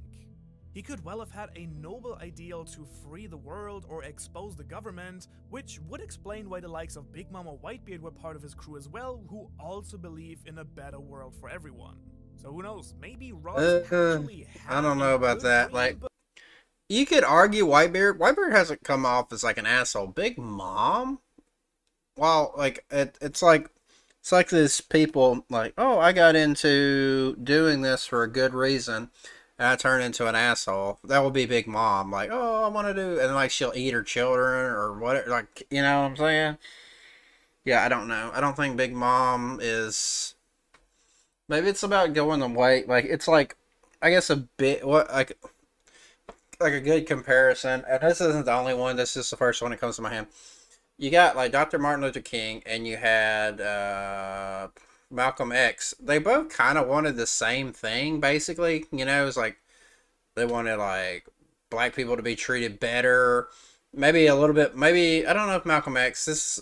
I know more about Dr. Martin Luther King than Malcolm X, but like Malcolm X was a little more abrasive and harsh about how he went about doing it, and I'll be like, it didn't matter what she did. Like, because a lot of those racist ass white people back in the day, it wasn't gonna matter. Like, if you're like, you want to sit and eat in the same restaurant as me, that's crazy, you know. Sad thing is, some people still. That's a whole. I'm not getting into that topic right now. But like how they went about doing it, one is more palatable than the other per se. Now, at the end of the day, they're all pirates, so that clearly, that's kind of what I'm saying. Like, looking for anything, you know. And then let's look at this too. I wonder how many people of the actual world actually know how horrible and atrocious and just disgusting the world nobles celestial dragons really are. You know what I'm saying? Like, I don't think that's that common of a knowledge in general. So, like, if you just hear, it's you know, it's propaganda too. So at the end of the day. So, like, that's been remained to be seen. We've seen, like, well, Roger might not be the nicest guy in the world. I don't necessarily see that he's not going in there and, like, look at what Kaido's done, right? Kaido is taking over Wano, subjugated his people, enslaved them, making them eat shit, destroying their environment, you know, all that good shit, you know? So it's a little bit different than how Luffy goes about doing things, you know? I think that's more of a comparison like Kid versus Luffy. They might have the similar aspect in the long run, but Kid like killing people more and like yada yada. Luffy doesn't do that. Like he's more of a sadist than Luffy for sure. So that might be kind of the difference. But I am still interested, without speculating more. I would love to know more about Roxy Zebek from Oda. I'm curious because it's a hyped up thing. Like from all the shit I said and son, what this guy said. You put those three guys, those are on your crew, and look what they became. You know what I'm saying? Like, but tried to reach it through the wrong means. okay. It's also quite possible that Rox actually knew quite a lot about the true history as well, since Sengoku mentions this. 世界のタブーに触れすぎた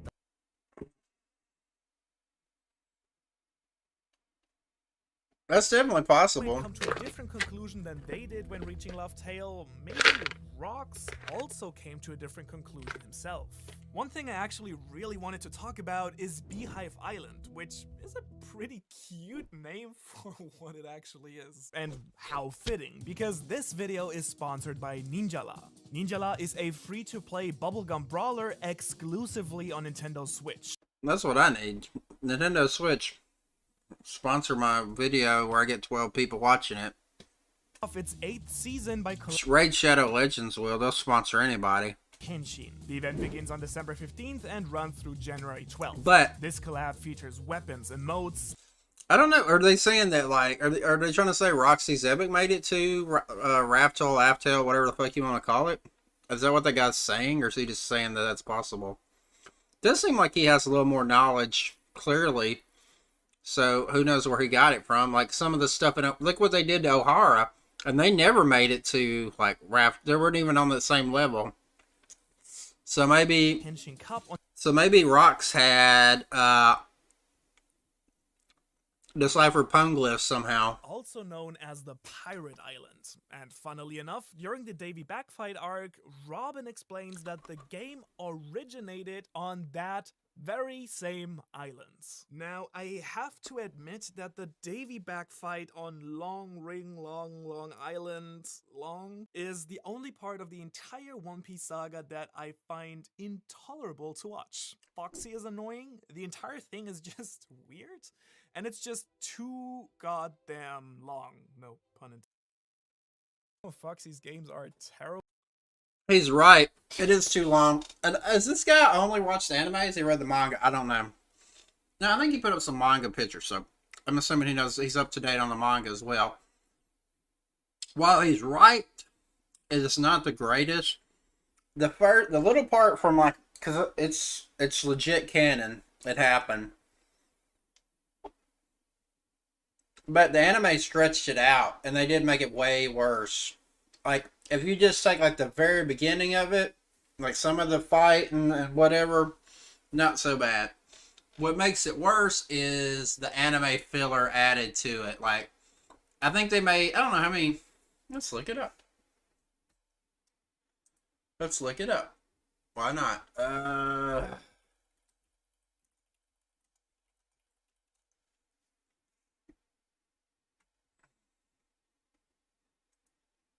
Okay. Davy Backfight.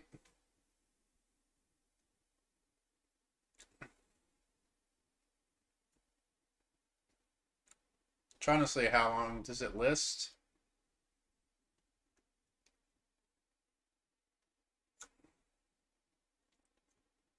Maybe it has here.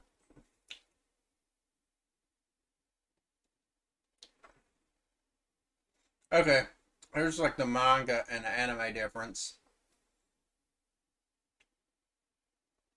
Yeah, okay, so they did 2 Davy Backfights. Let's pull it up on screen here. Foxy Pirates.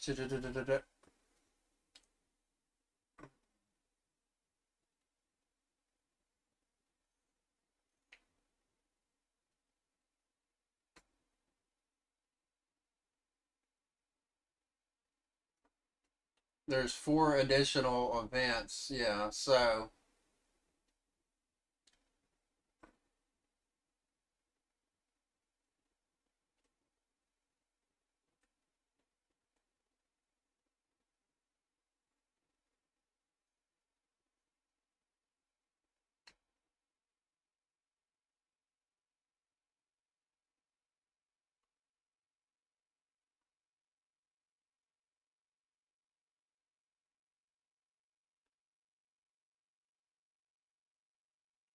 Alright, let's look up Beehive Island. Because I want to say that this was based off of...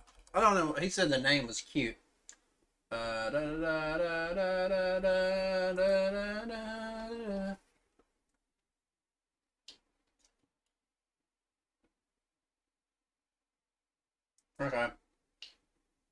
Oh, that's not the right one. Fuck.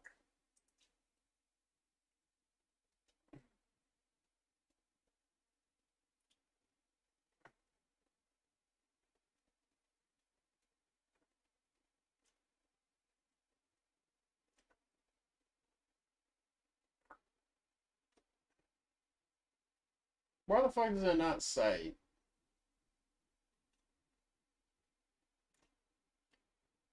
Alright, let's see. Maybe it has its home base listed over here. Residence. Okay.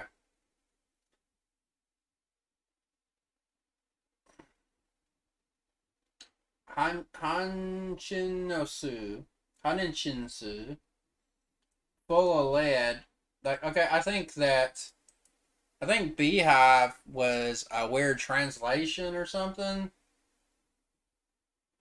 Past tribute. Okay.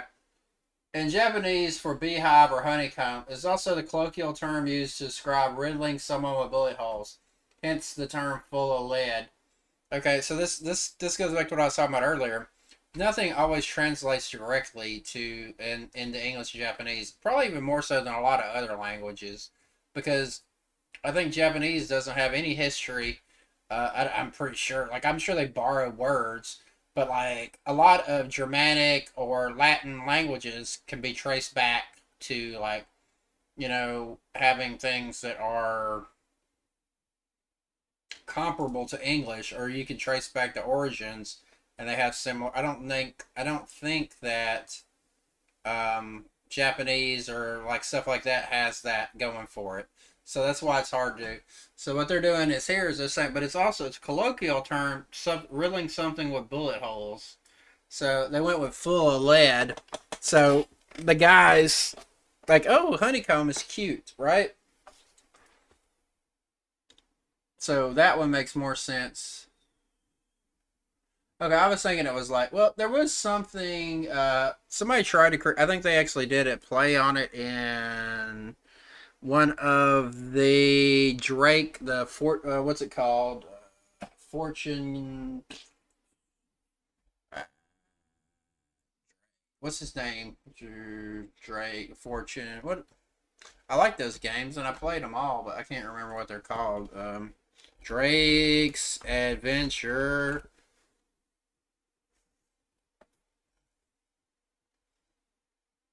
Uncharted games. You know, I think they did that, but like there was a pirate that did try to set up his own like utopian society. I think that's what I was thinking that was a relation to was that was set up for that, but it might not be. So I guess it didn't have like a direct correlation. We know that this event is a quite legitimate thing in the pirate worlds. I still don't know how this relates to what he's going for. Take this pretty seriously. And can you imagine someone like Doflamingo or Kaido playing Donut Race? This is a game that allows pirates to take crew members from the opponent. Yeah, I mean, it was set up. Foxy was a joke. I'm sure that the Davy Back fight is a much more dark and serious event usually. And the fact that it originated on Beehive Island might tell us that Rox was only able to forge such a crew of monsters by playing this very game. Whether that is true or not. Yeah, because like who knows what? I think Foxy used it to his advantage. You know, like because he wasn't a strong fighter. Like I think you can pick the games. Like somebody like Rox or somebody else might just do it like based on pure physicality or fighting or whatever. Some way or form in the future, because otherwise, why?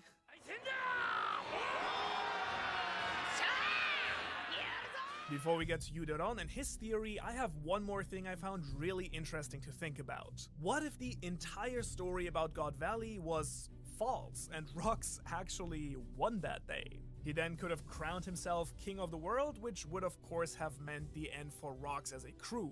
He then could have simply erased all the evidence of that place and the events there, including his old name, calling himself Emu from then on out. Hell, that would also explain why Roger fought for the nobles and why Garp doesn't like talking about it. Now, do I believe this theory? Not really. I still prefer the one from this video right here, but it's an intriguing thought nonetheless. By the way, should Rocks actually still be alive? I've seen some people who say that he resembles Blackbeard or Dragon, and that they might be related in some sense, but the first person I thought of when I saw his silhouette here was... Let me tell you a story. Yes! This dude right here. Not very likely, I give you that, but he does look the most like it. Okay, time for Eudoron's theory on the god. Yeah, there's no way that it's him, that it's, what's this, Caribou or whatever. That would be horrible. I could see if he's still alive and he's or Emu, ever how you say it. Okay, fair enough, right? Like, somehow he did something like he got the power gauntlet, like the Infinity Gauntlet, and did the snap. That was what he got, and it turned himself.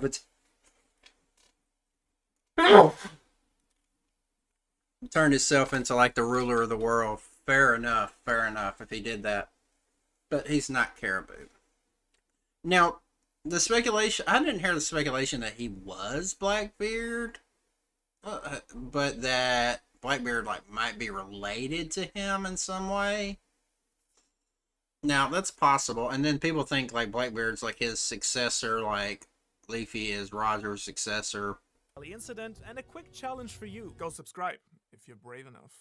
And of course, this wouldn't be a Eudoron theory without a good old wordplay. It's only one this time though, promise. And it's more of an observation anyway than... See, that's what I'm saying, like, these wordplay theories, unless they come, like, they're based on, like, into Japanese wordplay, I don't put much stock into them. If it's, like, an English wordplay, I don't know how that, I don't know if, it just doesn't seem as likely. You know, like what I was saying earlier, like, the translations don't always translate over directly.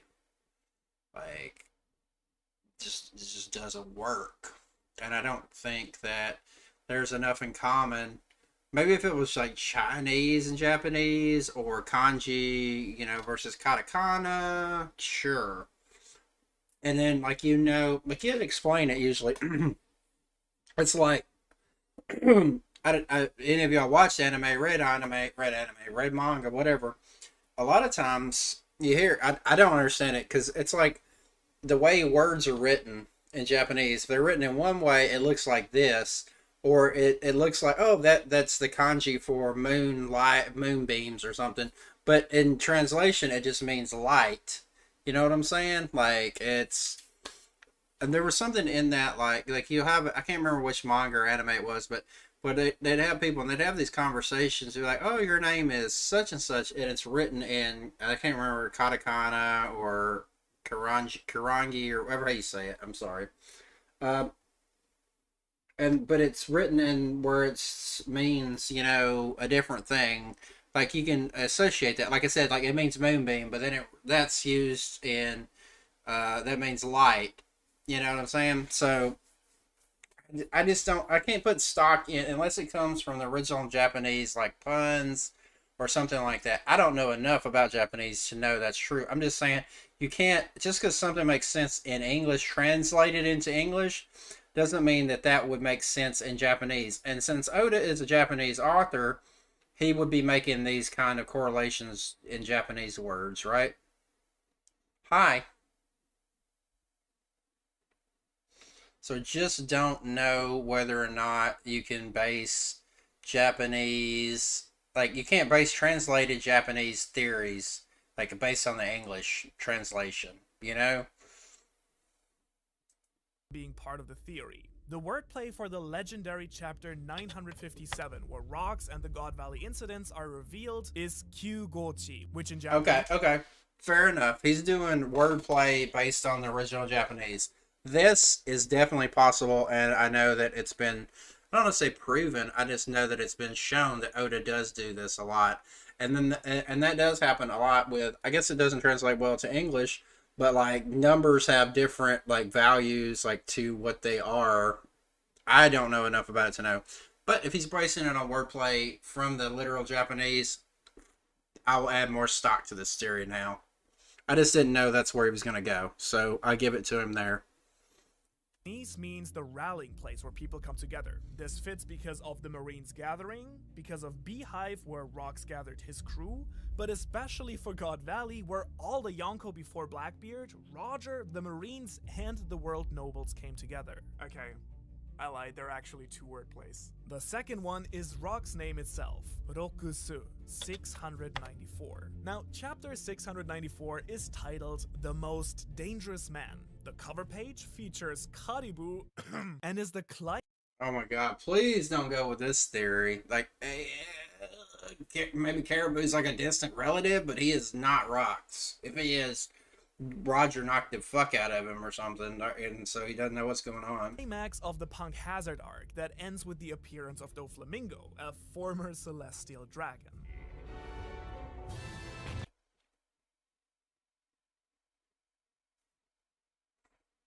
Oda likes to write his story according to the principle two sides of the same coin, as in, many of the story elements have a counterpart that is similar but a bit different. If you want to know more about this in detail, I strongly suggest you check out those videos afterwards. The point here is that Punk Hazard seems to be the mirroring part to God Valley, which would mean that the title also refers to Rox Diesebek. So how could these two islands be similar? Well, first of all, in both cases we have two Ds joining hands. Luffy and Law versus Roger and Garp.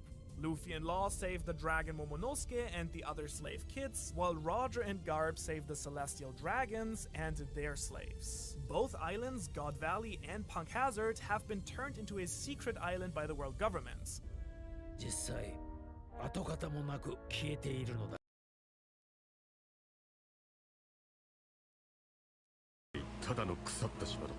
However, since Punk Hazard still exists, so might God Valley. I'm curious about that though. Like, I don't know speculation or not, but like I'm curious whether or not God Valley is still an actual place, or they made it sound like it like destroyed it, but like does it mean like destroyed like Punk Hazard? I think they said didn't they mention that Punk Hazard was made where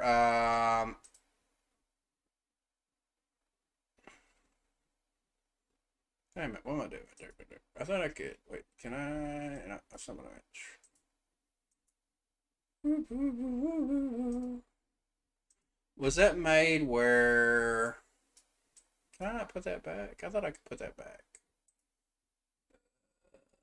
Participation toggle. Send feedback. No, send feedback. Top chat. Live chat. But maybe, let's see.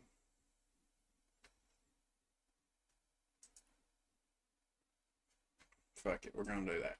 But maybe I think this is like you couldn't get to it with a log post or something anymore. So that's a possibility.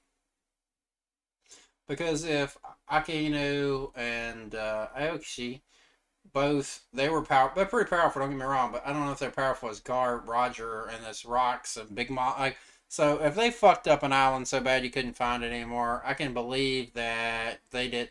But at the same time, like I don't know if Whitebeard had that power then or not. So he could have destroyed it with his Quake Fruit, right? Because I mean, he pretty much almost destroyed Marineford with it. So maybe it is literally destroyed. I don't know. He's kind of like one or the other, right? So it could be either way. The most interesting part about Punk Hazard, except the major battle between Aokiji and Akainu there, was Caesar's secret lab in which he was producing the chemical for the fake Smile Devil Fruits. So if we mirror this and project this onto God Valley, instead of fake devil fruits, we have fake fruits of the gods, God Valley. And this of course reminds us immediately of the forbidden fruit in Garden Eden, the taboo. The taboo that Rox knew about. Now in Japanese, God Valley is actually pronounced as Gotobare, and bare in Japanese means actually to be exposed. So not only is it the Valley of the Gods, but the islands where the secret of the gods was exposed. And Drake's father, who found the incredibly important Ope Ope no Mi, is called Bareruzu in Japanese. Goto Bare and Bareruzu.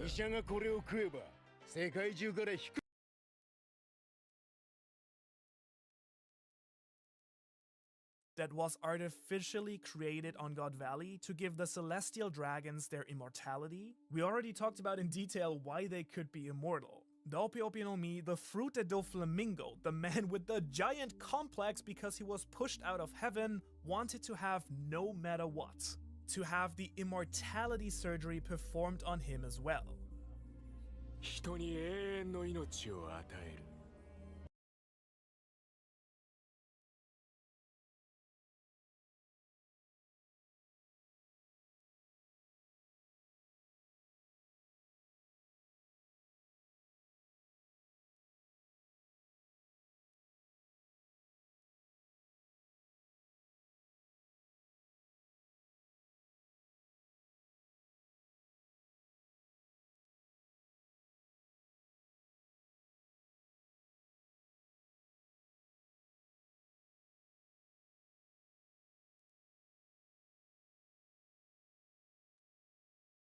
Quote-unquote good.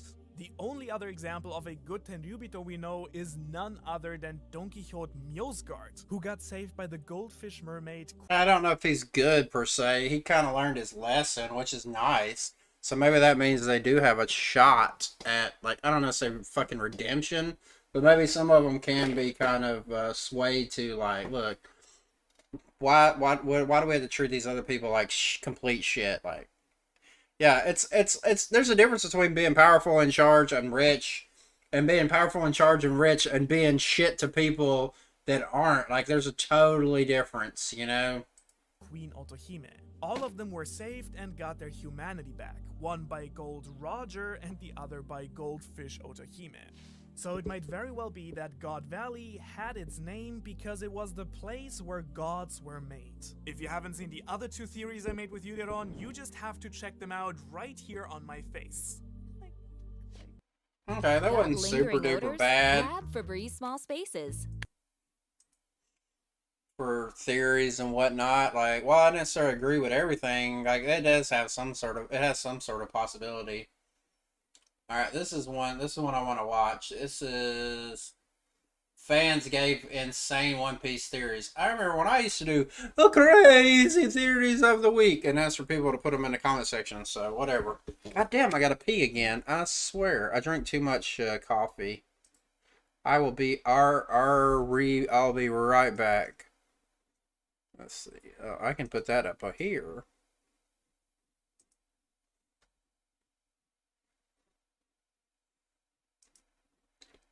Did I have an I'll be right back thing? I don't know.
Oh shit.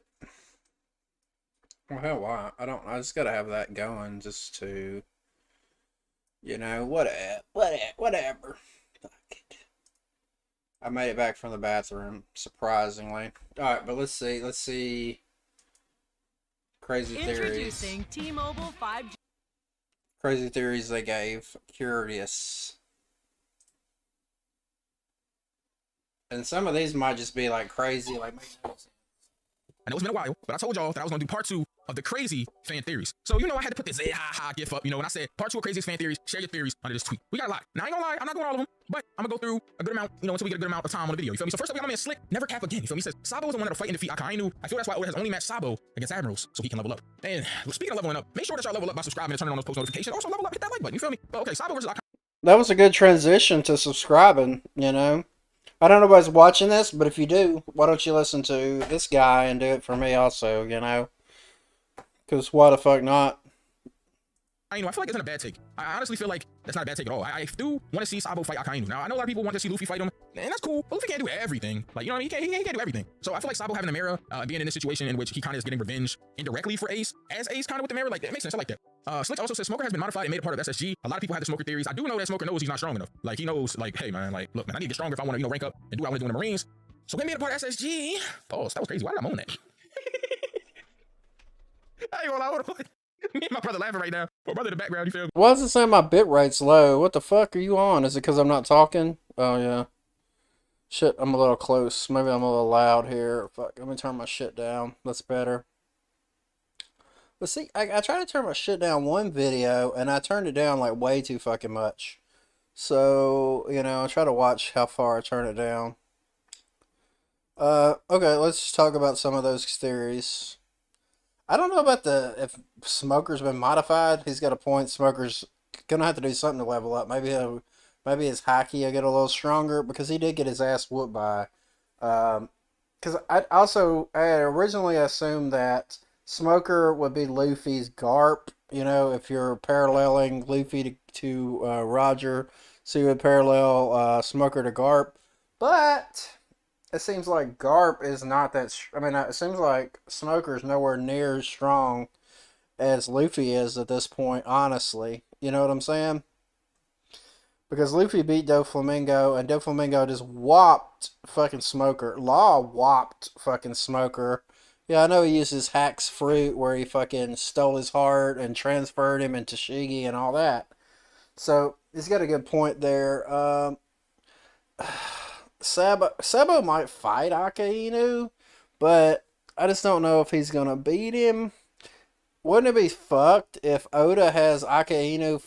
What if Sabo fights Akainu, and then Akainu's all like, "Bitch, I done fucking killed the other guy with this fruit," and he does the same shit. He's like, "Look at this lava, boom, magma, boom, stronger than fire," kills his ass too. Then Luffy would be like super pissed. I'm not saying that's going to happen. I'm just saying, like, that would be fucking crazy. Alright, let's see what else crazy theories I got. I ain't gonna lie, yo, why did I moan that? That was crazy. I know somebody ought to clip that and put it on Twitter, bro. Yo, clip that, add me on Twitter, yo, and I'm gonna give you a follow back. That is hilarious. Why did I say that like that, yo? Like, I was ass cash. Like, but anyways, so Smoker being modified and being a part of SSG makes sense. Like, I don't know if it'll be modified, but I do think you could get some Vegapunk weapons, maybe something like that. Kaido's top 5 were all failed Joy Boys. That's crazy. I like that, Slick. Hold on. Now we talking. Because that failed Joy Boy stuff has been fire, bro. Yo, hey, go check the Kaido video out. I'm gonna put it in the card, in a little in card joint, you feel me? I spent time on that. Go check that out. The One Piece might be a dud or a trap set by Inu. Now that one, my friend, is garbage. I don't like that one at all. But the other 3, I fuck with, man. So next up, we got Time Lord. Shout out my guy Time Lord, man. He says, my fan theory is that Fuji will be on one of the ships heading to Wano. Fuji's sword is based on a Japanese movie character, Zatoichi, the Blind Swordsman. And he has a movie legit called Zatoichi Goes to the Fire Festival. Ooh, if he's not on Wano at some points, I'd be... Oh, okay, cool. Like, so I didn't know that, so that's cool. Like, I do wonder what's up with all this, like, or like, Luffy and them gonna, like, about to fight.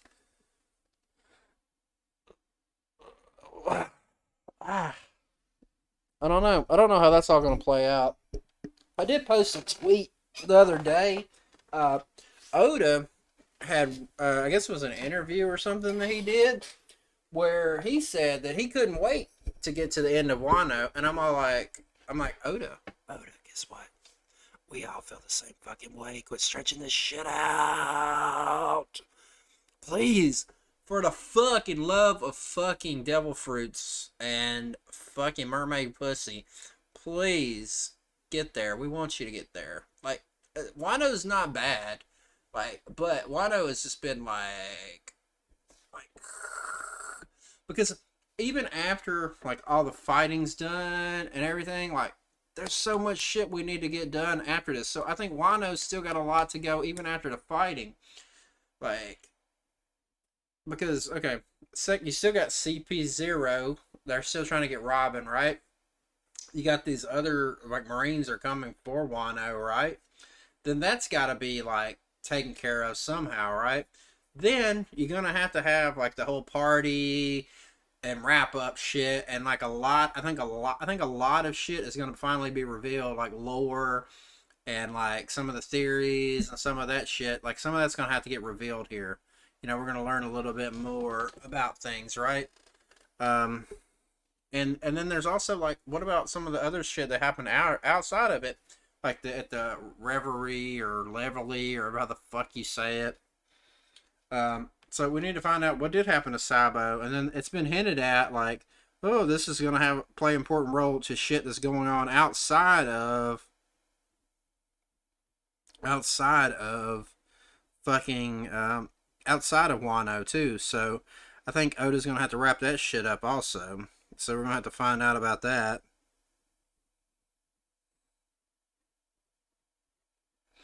I'm curious. Curiouser and curiouser. Alright, let's go.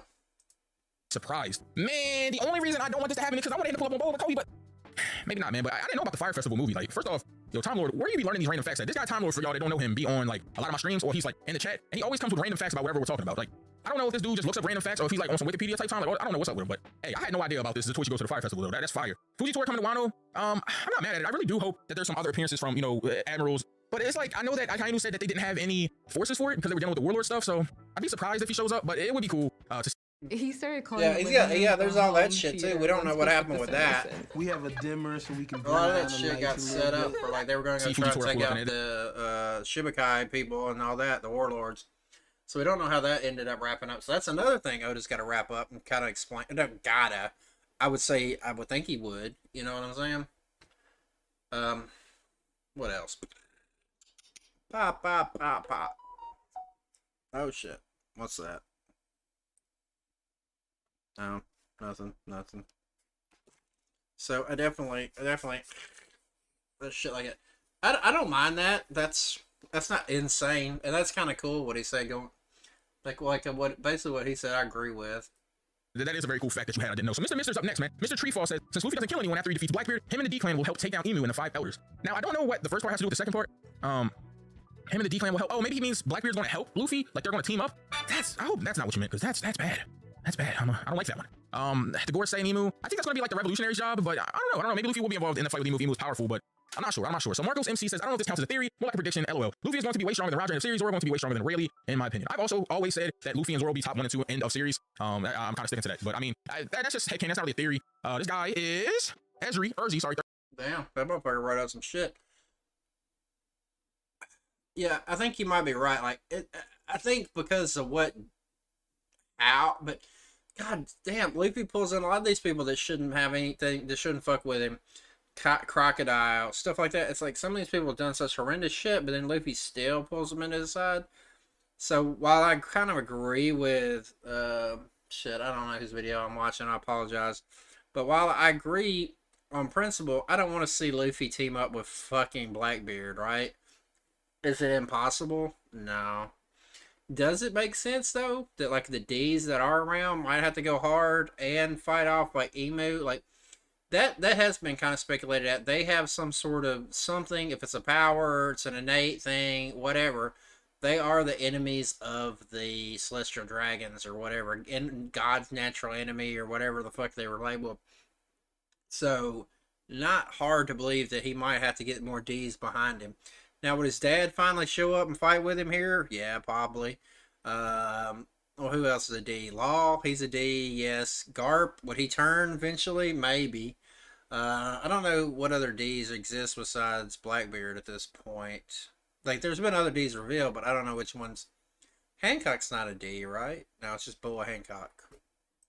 33. It should be on Livy's side, obviously, but like she's not a D, is what I'm thinking. Says maybe I'm too late. What's wrong? You made it just in time. So basically, I did a video on them, but a real summary and brief explanation why. Yamato died because she wants to 100% join the Straw Hats, but is nothing like them.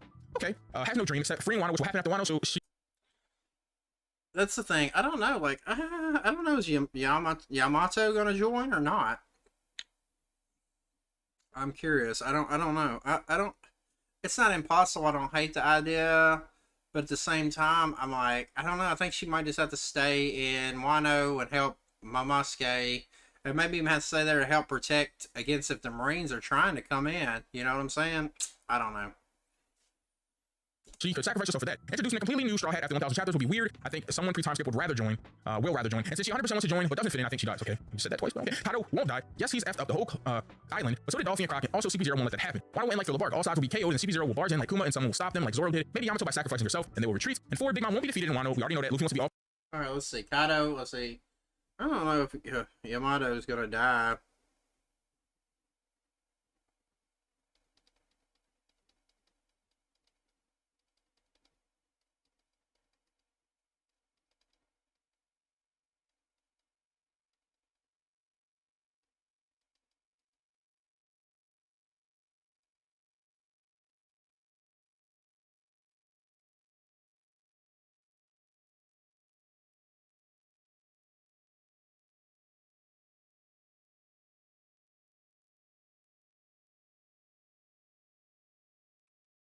Alright, let's see. Let's touch on this. Kaido won't die. Yeah, that's definitely possible. I don't know. Maybe that's what they'll do. They'll take Kaido away. All 4 Yonko's facts. Long Kid won't be Big Mom facts. They will retreat though facts. That's why the Big Mom pirates are their facts. Like for example, when CP0 comes, I know they're like, F it, let's get out of here facts. Talk to these niggas, man. Long Kid ain't beating Big Mom. Let's talk to him. Luffy said he was coming for Big Mom after Kaido. Luffy gonna do what he said he gonna do. When Luffy said he was gonna do something and didn't end up doing it? Stop playing with Big Luffy. Magnet Man ain't beating Big Mom. You know what I mean? No disrespect to Lauro. You know what I mean? No disrespect to Kid either, but come on, man. It's Big Mom, though. All right, but Yamato dying, I don't see it. I'm gonna be honest. I think Yamato is probably gonna join the Straw Hats. I'm gonna be straight up. I feel like Yeah, I don't think that's a hot take. I don't think it's bad if she joins. I got no problem with it. I don't think she's gonna die. I don't think it's set up that way. I also think that Oda's kind of still not the person that's gonna kill a bunch of fucking people. You know? Not unless it's like a have-to situation like Ace and Whitebeard. But we'll see. I didn't think he was gonna kill Ace. I thought Whitebeard would die. I did not think, like, that was the shock to me, was Ace dying, not Whitebeard dying. I just made his little theory up because you don't want her to join. I'll be honest. Kaido not dying, 100% agree with you. Why do I like Thriller Bark? Hey, 100%, man, look.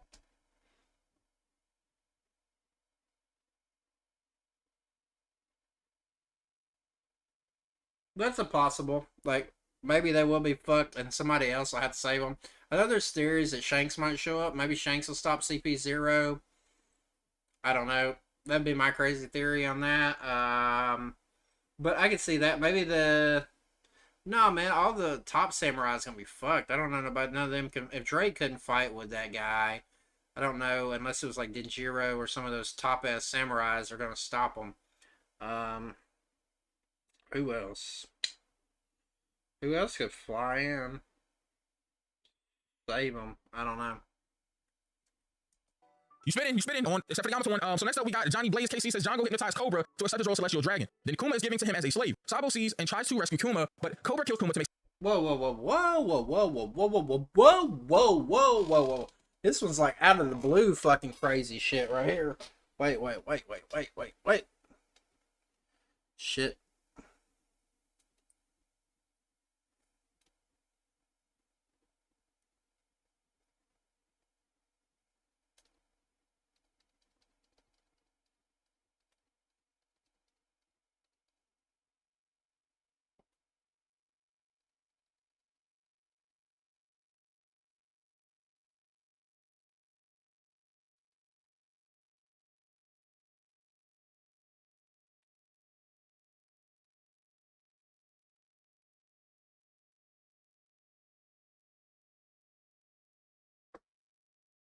Sorry, I was texting back this girl that said she had a dream about me last night.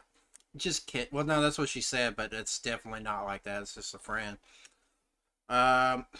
She had a crazy theory. I'm gonna read off what she said in her dream. I don't know how many of y'all know this. I'm a worthless cripple. I was in a car wreck. I have a lot of issues now. I have a doctor's appointment coming up.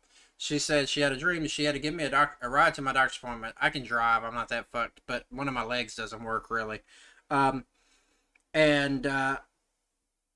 So she said she was stuck at her job and couldn't take me because she was trying to fix her Bluetooth iron.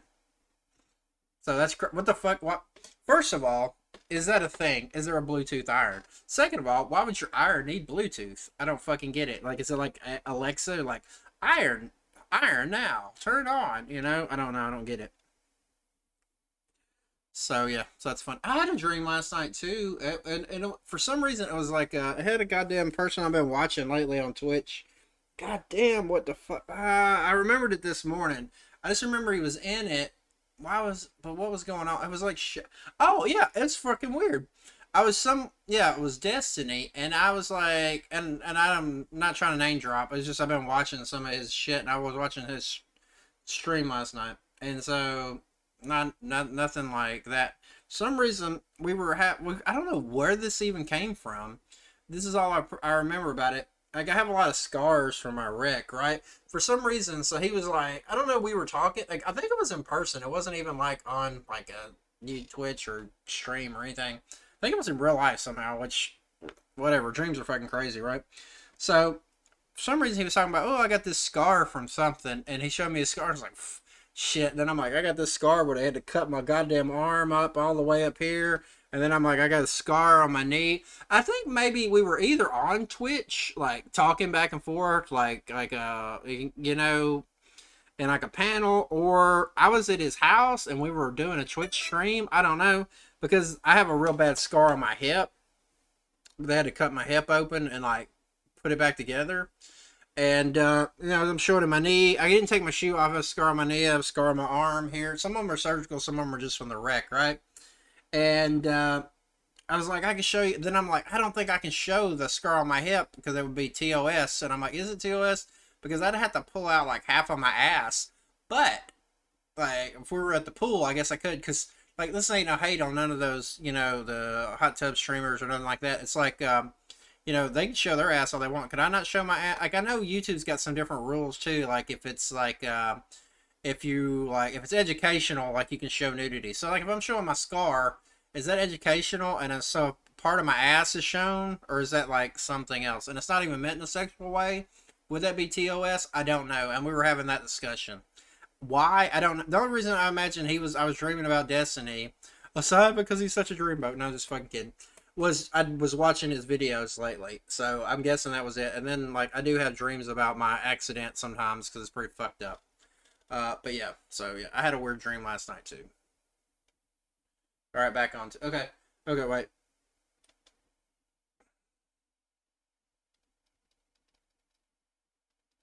She said that Bluetooth iron played music. Makes sense.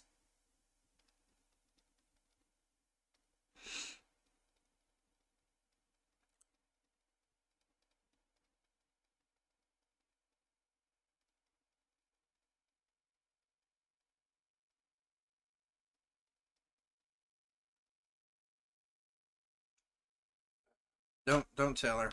Don't tell her I told her dream. She doesn't like it. God damn. Shit. Alright.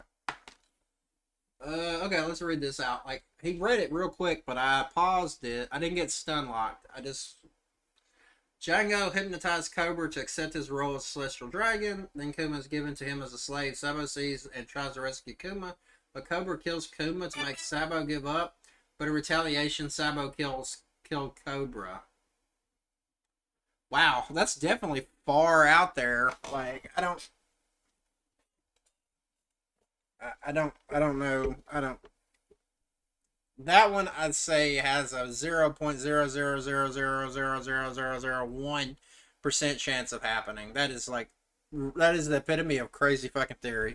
Sabo give up, but it's retaliation. Sabo kills Cobra. That is a convoluted thing. So Django hypnotized Agree. Cobra is crazy. Where did Django get in this? Like that's wild, right? I think Django is the guy that was with Kuro.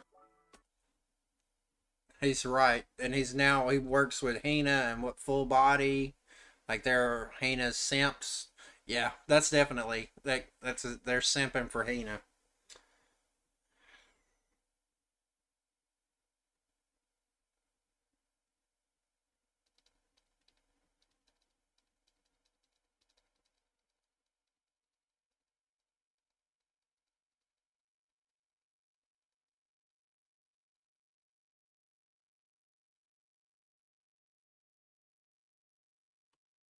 So I agree. That's definitely a convoluted. Isn't Django the guy that was with Kuro? Yes. Boy, what's that Django, the guy that was with Kuro? I ain't gonna lie, yo, I had to ask my brother real quick just to make sure, because I didn't want to give y'all false information, but where did he get involved with this? How was he getting inside Cobra? How did he get near Cobra? Like, I don't know, bro. Kuma is given to him as a slave. He did because of what I just said, because he's a simp for Hina with him in full body. They're actually in the Marines. Okay, and Sabo sees, I ain't liking this one too much, man, because the Django was throwing me off. I ain't gonna lie. Next up, we got Missing Nobody, Pop the Clock. You feel me? Says Akainu would die a gruesome death in the series. Oda don't kill people. I disagree. He probably not gonna kill Akainu. I wish Akainu does die a gruesome death, though. I ain't gonna lie. They're fighting. Oh, that's also a lie. Oda does kill people. Well, not a lie, like a misnomer. He doesn't kill people a lot, but he does kill people. So Akainu dying at the end, not impossible. There's in the One Piece world that are secretly stronger than Yonko's and Admirals. There are fighters in the One Piece world. Or sugar. Not impossible, because like, look, like you can bring up the draft, right? Like that's where Fujitora and I can't remember his Japanese name except for Green Bull, where they came out from, and they are just regular, maybe not regular people, but they came out, they got promoted straight in. Like, if I got drafted into the army, they're not gonna draft me into the army and say, "Hey, Roy, guess what? You're fucking admiral." I'll be like, "Fuck yeah, I'm an admiral." Like, that's not gonna happen. I don't even think it would happen there, but like, they're pretty, like, you know. So, like, is there a chance that there's some people that are out there that are like that nobody knows about? It seems unlikely, because if anybody was like that, you'd probably know about them. So I don't know about secretly, but it's not impossible. That's crazy. Heck no, that would change everything. No. And that would be instrumental in the final war. Stop. And that was a bomb. Yeah, I don't know. A lot of people love that theory. I don't know. Like, I wish Oda hadn't done that cover story arc with him. If he'd just let him go off on his own, never be mentioned again. Shanks doesn't die. I mean, bro, he got one. That's possible. I mean, a lot of people think Shanks is going to get killed by Blackbeard or something, and that's what's going to set Luffy off. Even more so. I don't know. I'm in the grave already, so he might as well, but, you know, I ain't mad at Shanks being alive. Elbaf arc won't happen, and if it does, it'll be short. Come on, bro. You're just... Whew. If Oda doesn't do if it's short, I'm all for it, because goddamn Oda, I don't want to die before One Piece is over. I mean, every day I think about killing myself since I'm in the state I'm in, right? But, and then also, I'm not that young, so I don't want to die. And I don't want this to be some fucking J.R.R. Martin or fucking Wheel of Time shit where your ass dies before you get to finish the shit. You know? No, I'm not wishing anything on Oda. I wish you long life and health. So, yeah. But if he doesn't do an Elbaf arc, I'm going to be pissed, because he's been hyping this shit up forever. Giants Elbaf since way long ago. You know? And Usopp. And he's also talked about going there several times. So, Elbaf's got to get hit. I would think Elbaf would be next. But, I mean, I don't know. And also, a lot of people bring up that would basically be a good place to finish off, like, Big Mom, because of, like, her whole issue with giants and stuff like that. So, yeah. Just trying to ruin One Piece at this point. Last arc will be about Emu/Joy, but we all know that already, probably, most likely. Yeah, that makes sense. I don't know if that's a crazy theory. But the Elbaf take, come on, yo. Why you trying to take Elbaf away from us? You know how long we wait for Elbaf? Come on, man. The rest of these, I ain't with, though. I ain't lie. The Shanks one, maybe. That motherfucker's right. That's a hot take. That's a fucking hot-ass take. That's like the fucking sun to say there won't be an Elbaf arc. Fuck this guy. True. Agreed. And that was a bundle. Come on. What are we doing? Kage TV says Shanks scared Kaido to the bone. Also, that if he were to go to Marineford, he'll go to Wano and destroy everything.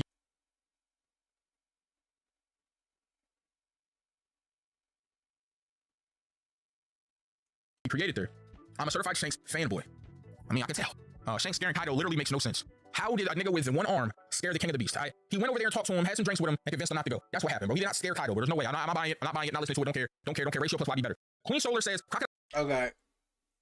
I don't know if he's scared Kaido, but I don't think Shanks is like such a bitch boy as he's like laying him out to be.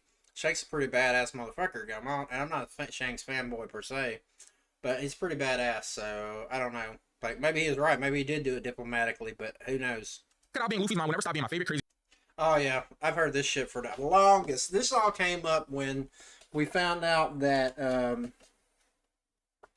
Ivankov knew Crocodile, right? And had some secret on him. That's another fucking thing. Fucking Oda, let us know this secret. When is that gonna come out? You know? But yeah, I've heard this theory before. Crocodile was Luffy's mom.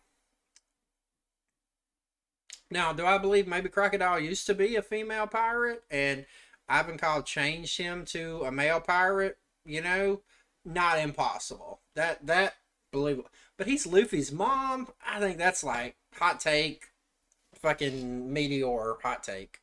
Easiest fan theory. Facts. I mean, you can like it as a crazy theory, don't get me wrong. I don't think there's a problem with that. But, you know. Karma says, at the last chapter, Luffy wakes up from a coma and finds out the whole One Piece was just a dream. That's garbage. Oh, God, no. I hate that shit. They've done that shit in a lot of things. No, that better never fucking happen. I think dream sequences are overused like a motherfucker, too. Like, they'll do it in all these shows, and you'll be like, oh, my God, such and such just happened. They got ate by a zombie. And you're like, nope, wake up. Nope, nothing. It's just such garbage. Like, either do it or don't fucking do it. Dreams are being overused and everything. So if D does this shit, I'll spit on Oda. Daniel says, theory still from the Grand Line Review. Liam, Mihawk is the son of Rayleigh and Shaky, Shorty. I mean, why? What's the point? Is it possible? I guess, but I don't see it. In a bar with him. Hey man, shout out to Grand Line, that's my guy, you feel me? Joe 3 Skull Theory says, Kaido's dying against the world government invasion. I disagree, Kaido, I don't think Kaido's dying. Big Mom's captured, used to perfect artificial giants. That's Cat. Why are the Big Mom pirates there if Big Mom's just getting captured? I just don't agree with that. Law gets the biggest bounty increase. Cap, you know Luffy's the only one that gets like linked up and gets huge. Come on, what are we talking about? Dragon saves Wano from the world government. I think Dragon is worried about Sabo right now. I don't see him coming to Wano. Yamato joins the revolutionaries. There's no tie there. Vegapunk reveal and Kaido flashback, that's valid. Law versus CP0, that could happen. But I think you just did this to set up the next one, which is Kid versus Big Mom 1v1. You come on, Magnet Boy is not fighting Big Mom 1v1, and if he does, he's getting bodied. Killer 3 eyes, I've seen that theory a lot. I like that one. Oh, yeah, I guess they never did see Killer's face all the way, right? Even when he was like the other guy, didn't he have, or did we see his face? Let's pull that shit up. Okay, let's break this shit down. Kaido dying gets, I don't see that happening. Like I said, he's already been caught like 50 goddamn times, you know what I'm saying? So, and they ain't killed him yet. Can they kill him? I don't know. So, I'm gonna go with that. It's not gonna happen. Big Mom captured. Okay, possible. Most likely no, though. Right? Let's see. I'm trying to find him, like a picture when he was I guess his face was wrapped up the whole time, right? Okay, let's see. That was when he was, okay. So, and he always said that thing. Okay. Okay, now he did Oda did some sort of art, but he's kind of still got it covered. So it's okay. It's not impossible to think. We haven't seen his real 100% face, you know? And with, what's her face? Puddin', we weren't 100% either. So, okay. Not impossible on that one. Sorry, I had to do some investigating. Law gets the biggest bounty increase. Luffy probably will if he beats Kaido. Unless that somehow gets leaked out that we find out Law is a D. Or Law somehow beats Big Mom. But I still don't think it'll be the biggest, right? Because all this shit's got reported like Sanji and stuff have beat Queen and King. You know what I'm saying? But Zoro's got to get a big bump also because he's got to catch up because Sanji got a big bump already. I think his is actually higher than Zoro's now, which is ridiculous. Okay, Dragon saves Wano from the world government. Not impossible. Likely, don't know. Yamato joins the revolutionaries. Not likely. Not unless it's got something to do with Sabo, and Luffy tells Sabo was Ace's brother too, and she likes Ace so much, but I don't know. Vegapunk revealed in a Kaido flashback, not impossible. Not impossible, like he said. Wouldn't be ridic. Could be kind of sus, but not ridic. I always thought it would be more sense if there's like more of a Kuma flashback. And we get Vegapunk, but I don't know. I don't know what's gonna happen with Vegapunk. Vegapunk's another motherfucker. Like, damn, Oda, what the fuck? We got so many little sprinkles and shit. Like, we need a fucking main course with Vegapunk. Like, we learned a lot of shit about him, but we need some main fucking course shit about Vegapunk. Law versus CP0, possible. Kid versus Big Mom, possible. But that doesn't mean they're gonna win, right? Killer 3, that's what I'm saying. I don't know why you would go there. I don't know what's hinted at that. Unless they're trying to pull out, like, that might help give Kid a chance to read Punglist, because he doesn't have no real way. And if he doesn't have no real way of reading Punglist, there's no way he could ever really threaten to get the One Piece. You know what I'm saying? We also got to find out how this Blackbeard's plan on getting to the One Piece. Does he have somebody that can read Punglist or something, right? Because you got to have that. That seems to be like that's an important thing. You know, because they set that up that it's a real important thing. It also adds another reason Nico Robin is still so important to the whole story of, like, the whole world story, not just the story of One Piece, like, that we're seeing, you know? Why the world government wants her all the time. Like, maybe they want to get there, too. I don't know. Alright, continue. Oh, shit. Next up, we have Riken Patel says, other Sky Island interests are on Elbaf. Yo, Jackie the Beanstalk. Kayla Lighter told me that you stole that theory. Elbaf backwards is Fable stole that too. Like... Okay.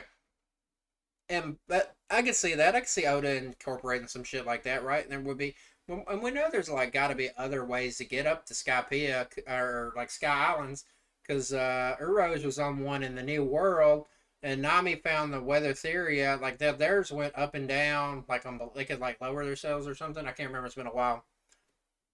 That's not crazy. This whole Fable backwards thing, I don't know. Let's see. Is Elbaf, is that like an actual Norse thing? Because a lot of the...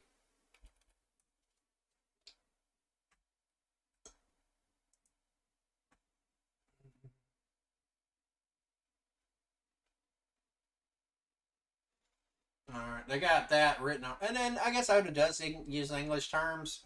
I guess it's not impossible.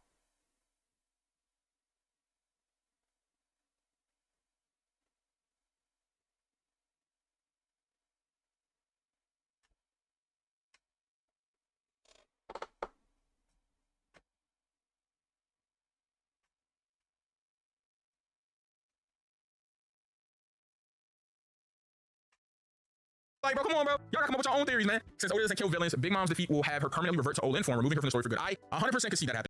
The first thing you're gonna do is do a strength assessment. It gets to know how strong you are. Oh, you yeah. basically go through these foundations. I can see that happening. I think it'll be Luffy that makes that happen, though. I think.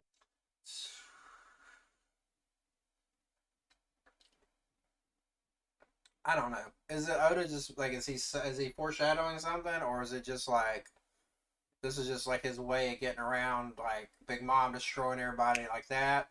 I don't know. Impossible? No. It does seem like her personality has changed from being a kid versus now. I mean, and that's like with age. Luffy would figure and make that happen, if it does happen. Because the Olin form got brought up, or the Amnesia form got brought up for a reason. Like, come on, we talking about. Big Eustace A to go, my homie. Eustace Captain Kid is the son of Captain John. Not mad at that theory at all. Miru, the homie Miru, says Blackbeard is the only hittable when there is light. That's Cap. That's Cap. I don't believe that. There's always light everywhere. Even when the lights are off, there's light. Like, where is there not light? Like, what are we talking about? There's light literally everywhere. I don't... Shout out my man Miru. My homie Big Postal says, Nami's gonna kill Kaido. Name is 4 letters. Kill is 4 letters long. In chapter 444, Nami says the word lion. Lion is 4 letters. Lions and tigers are similar. Kaido is a dragon. Tigers and dragons fight in mythology. 10 out of 10 theory. Bro, he out here on his Ohara tip right now. Let's go, Big Postal. Shout out my man Ohara, man. You feel me? No, that's ridiculous. That goes to the spelling. Lion is not 4. Killer is not 4 in Japanese. So, garbage. JB says dragon is of Lunarian descent. Ooh, I don't know where you got that from. You didn't go into details with it. It sounds cool. You feel me? I don't know. Yeah, anybody could be something or another. I don't know. Does he have wings? I mean, we haven't really seen that much of him, so Oda could, like, mysteriously add all kinds of shit for real. But I don't like it. Oh, Saki says the bald Gorosei was leading the world government to capture Wano 400 years ago and was defeated by Ryuma. This will later be revealed in the final war when Zoro and his fight happened. Ooh, that would be kind of crazy. I like that. I like that. Okay, maybe that goes into something else. There's like crazy theory. Maybe like all the Gorosei have over time have had the operation, you know, the long life, whatever it's called, like the immortality operation. So is that possible or not? You know, not impossible. That's kind of cool. That's my theory. Like they've all had that operation at some point. Probably, maybe even M too. You know, maybe that's why they're a little bit different than the other celestial dragons, because they remember back in the day when they had to be strong and not just be these like pussy ass whiny bitches that they are now.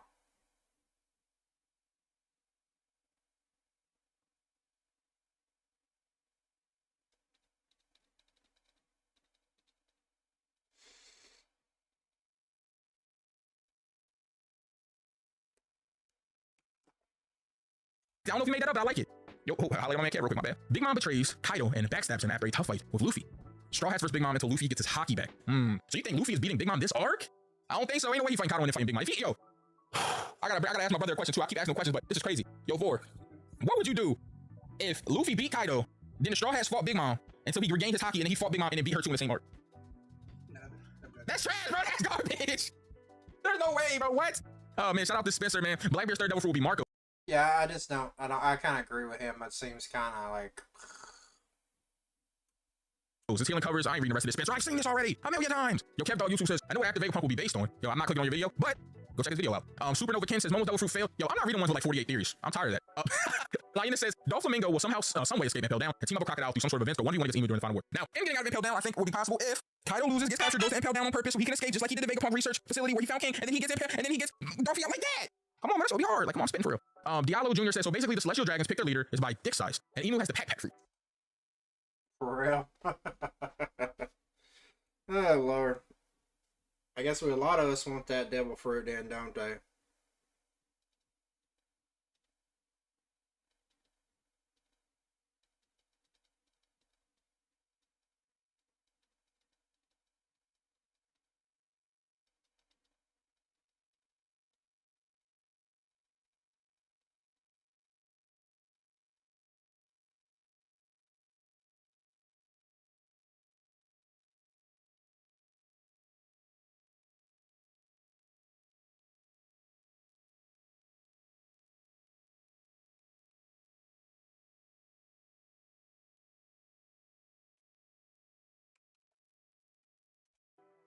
Where did you hear that?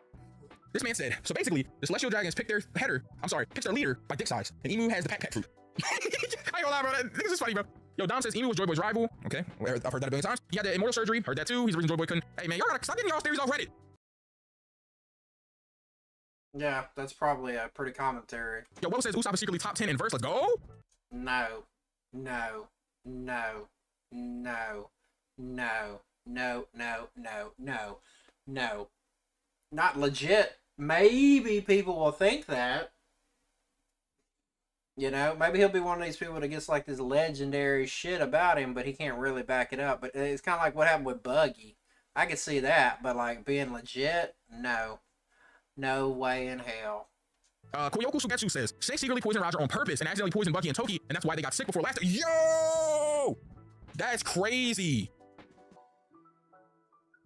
Okay.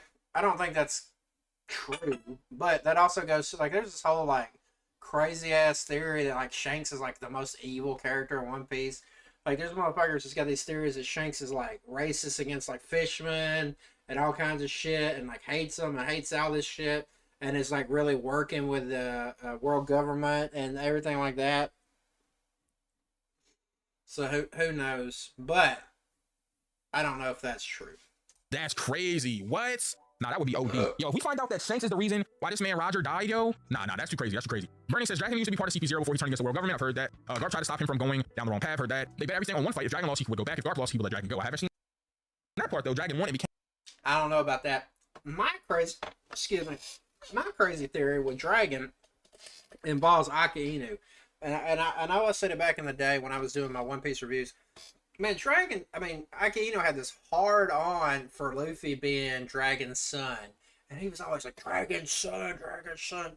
So, I think Dragon did something to Aki Inu back in the day. There was also some people, like, we were talking, I don't know if I came up with this or somebody did. They were saying, like, that Dragon maybe stole Aki Inu's girlfriend, and that's who Luffy's mom is. I don't know if that's true. But, like, maybe he whooped Aki Inu back in the day. Maybe he started out, like, it makes sense that Garp would have kind of tried to get him to join up with the military. Maybe he was actually in the Navy or something at some point, right? And this hasn't been mentioned, but just because it hasn't been mentioned don't mean it ain't happened. Because look at this whole rock shit went on for, nobody brought that up until like 25 years into One Piece, right? So, but there's more, it's like more I can't believe it's just because he's a revolutionary.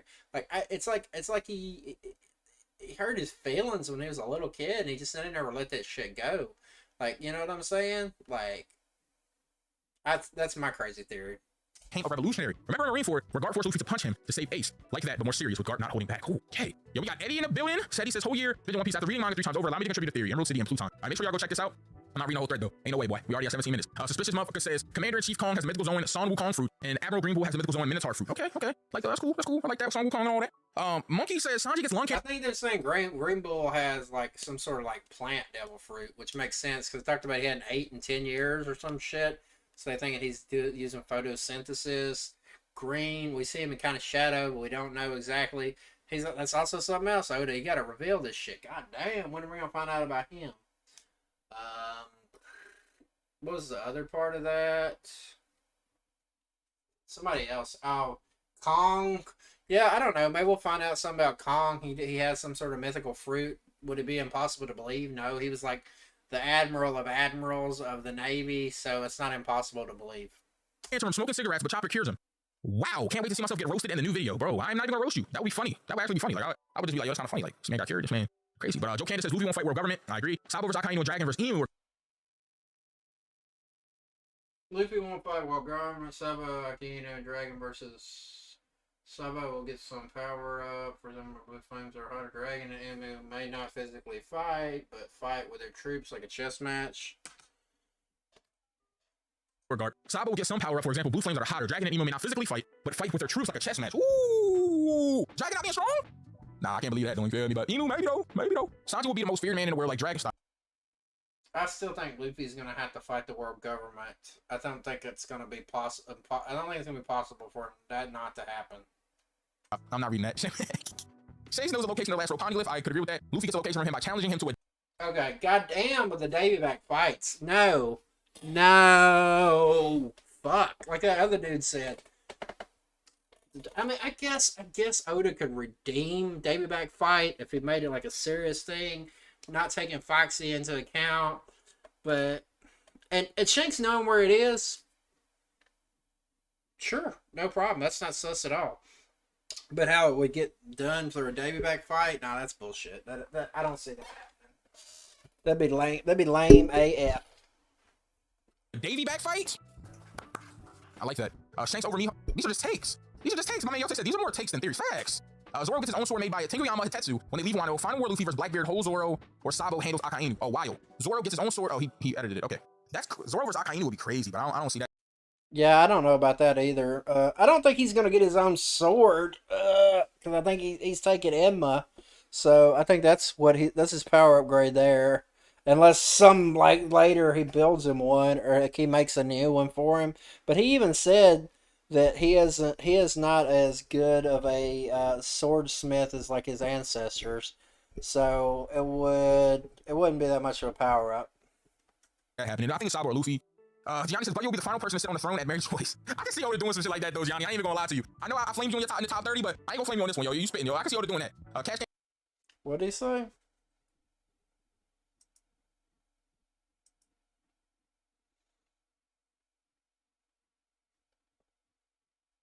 But I don't see that happening. I think Sabo or Luffy.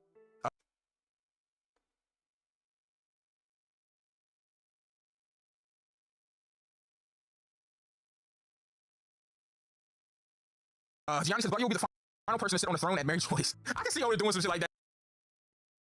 What's one is he talking about? Buggy. Oh, okay. He skipped one. I'm reading the Zoro one that he's okay. That's crazy theory. I don't believe it. I don't believe the Buggy thing. That's just like a joke shit. That's Zoro versus Akainu would be crazy, but I don't see that happening. I think Sabo or Luffy. Gianni says, but you'll be the final person to sit on the throne at Mary's choice. I can see Oda doing some shit like that though, Gianni. I ain't even gonna lie to you. I know I flamed you in the top 30, but I ain't gonna flame you on this one, yo. You spitting, yo. I can see Oda doing that. Cash Kane says Zoro's actually Ushimaru's dad. That's why they look so much alike. Toki sent Zoro in the future. I've heard this theory a billion times. All right, we're gonna do these next three and we call. Why? What when we just make it? That's like so convoluted. Like just let Ushimaru or whatever the dude be his dad.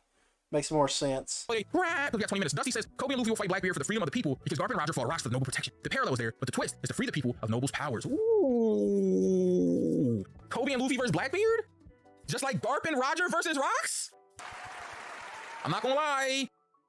All right, is that a crazy theory? I don't know. Maybe, I guess I was saying earlier, I thought Smoker was gonna come off as being like Luffy's Garp. Maybe it'll be Kobe, because Kobe's got a lot of power ups. He's got Haki now, and I still don't know if he's like level with Smoker per se. So I don't know. But like, you talk about motherfuckers with their power ups, man. Fucking is Kobe since the beginning of like how low level he was to where he is now. He might have rose the most. You know? You might, boy. I never thought of that. Hey, Dusty, you better not have stole that, because that was hard. Oh, God. Yash says, I want Luffy to break his ideals. Really? Really? Like, that was like... I don't know if that's that. I don't know.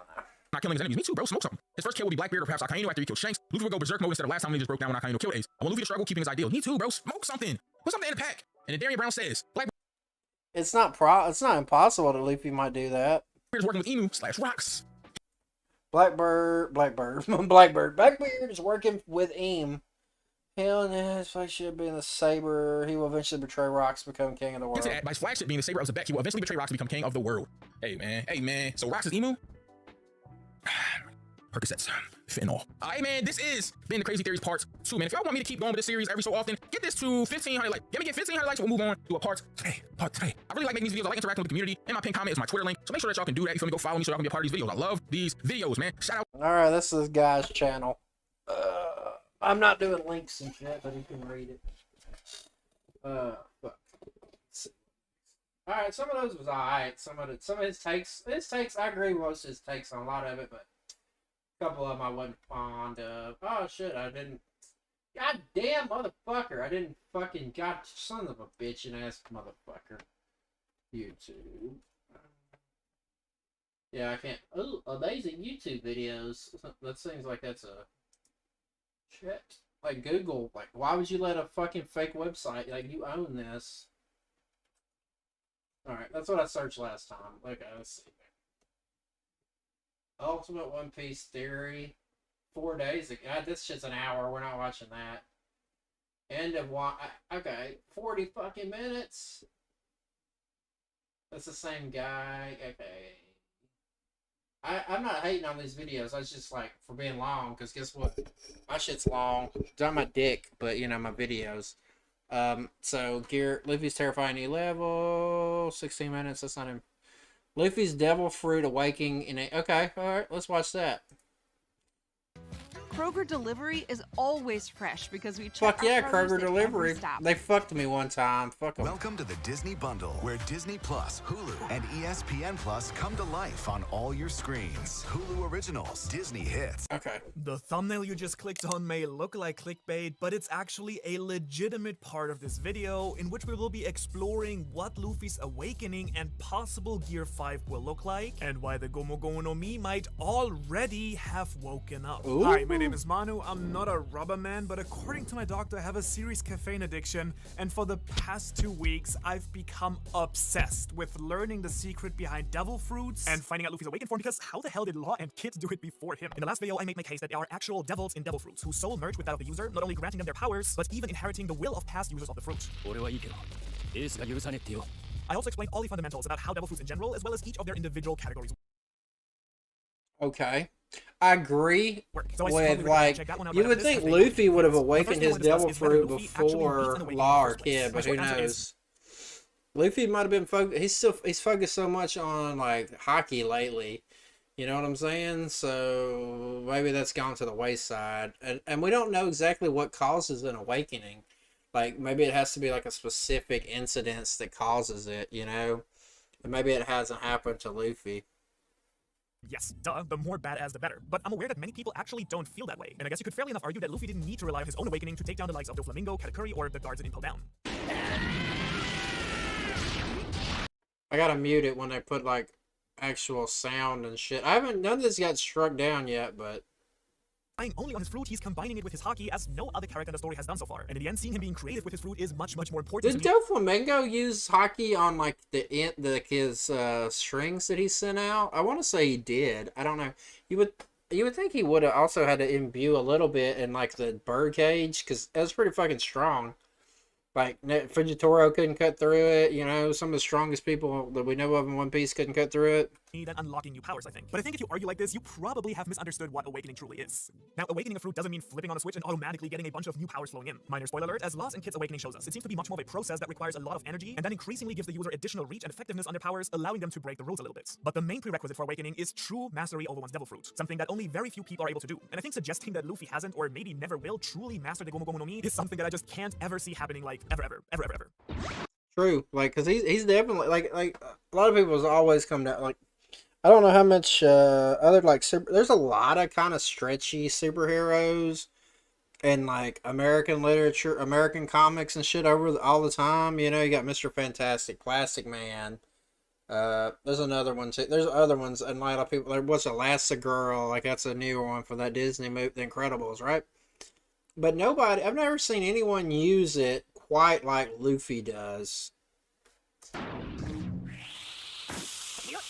Kaido might be the physically strongest enemy he will have to face in battle, but I think we all agree that for the coming arcs, things won't get easier, but harder for Luffy. Facing Akainu, Blackbeard, and ultimately taking down the world government itself, all of it will require Luffy to maximize his potential, and I hope you agree that awakening his devil fruit will be an essential part of that. So, how close is Luffy to reaching this level? Are we talking Wano, or Elbaf, or Left Tail? Well, I would say, let's look at all the factors that should or could determine how much more Luffy needs. Now, the first factor in mastering anything is age, and it's not exactly in Luffy's favor. People tend to forget that our meat-eating hero is not even legally allowed to drink alcohol in Japan or the US. Well, Germany's different. They can start drinking at 16.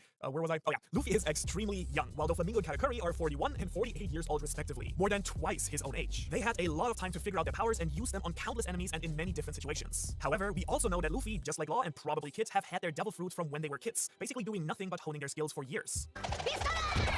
Well, we don't know how long Kid's had his devil fruit. I don't think there's been a flashback of him getting. We do know that, I don't know if he was younger than Luffy when he got it. I think Law might have been older, but Law's older than Luffy in present time too, isn't he? I don't know. So we don't know if Kid got his as a kid.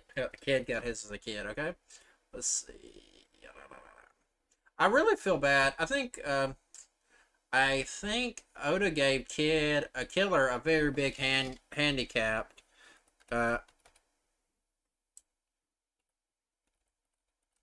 Having him have to get that smile fruit. You know what I'm saying? So now Killer can never power up with like a devil fruit, you know? How the fuck can I not? How can I fucking search Law on this fucking One Piece wiki? And okay, sorry, got a little off the topic. Let's see. Let's throw this up here because we're gonna look up some shit, and that's assuming obviously you believe what they say. I guess mostly makes sense.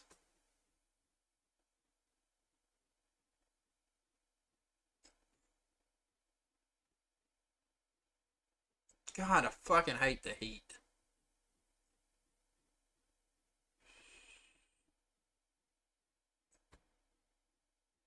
What am I doing? Sorry. Trying to pull something else back up real quick. Just give me a sec. Alright. Oh, 5. It took a long time to get one of these today.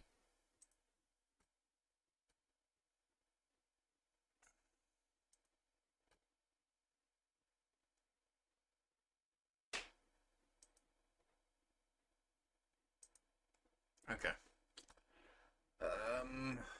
What else? Okay, how old is Law? Does it say how old he is?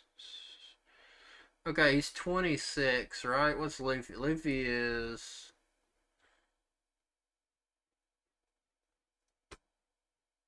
So, they might have a good point here. With Luffy's just 20, right?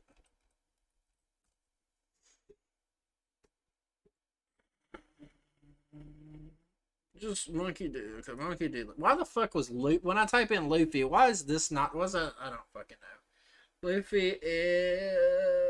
Oh, he's only 19. So he's 7 years older. And he's 7 years older. And I would say he got the devil fruit a similar time, right? Like age-wise. So we'll say Law has had it longer. Fair enough. I think that's a valid point. Now let's see Kid. Eustace Kid, Captain Eustace Kid. Kid Pirate. Okay, there we go. It's just 1D. Why it's 1D, I don't fucking know.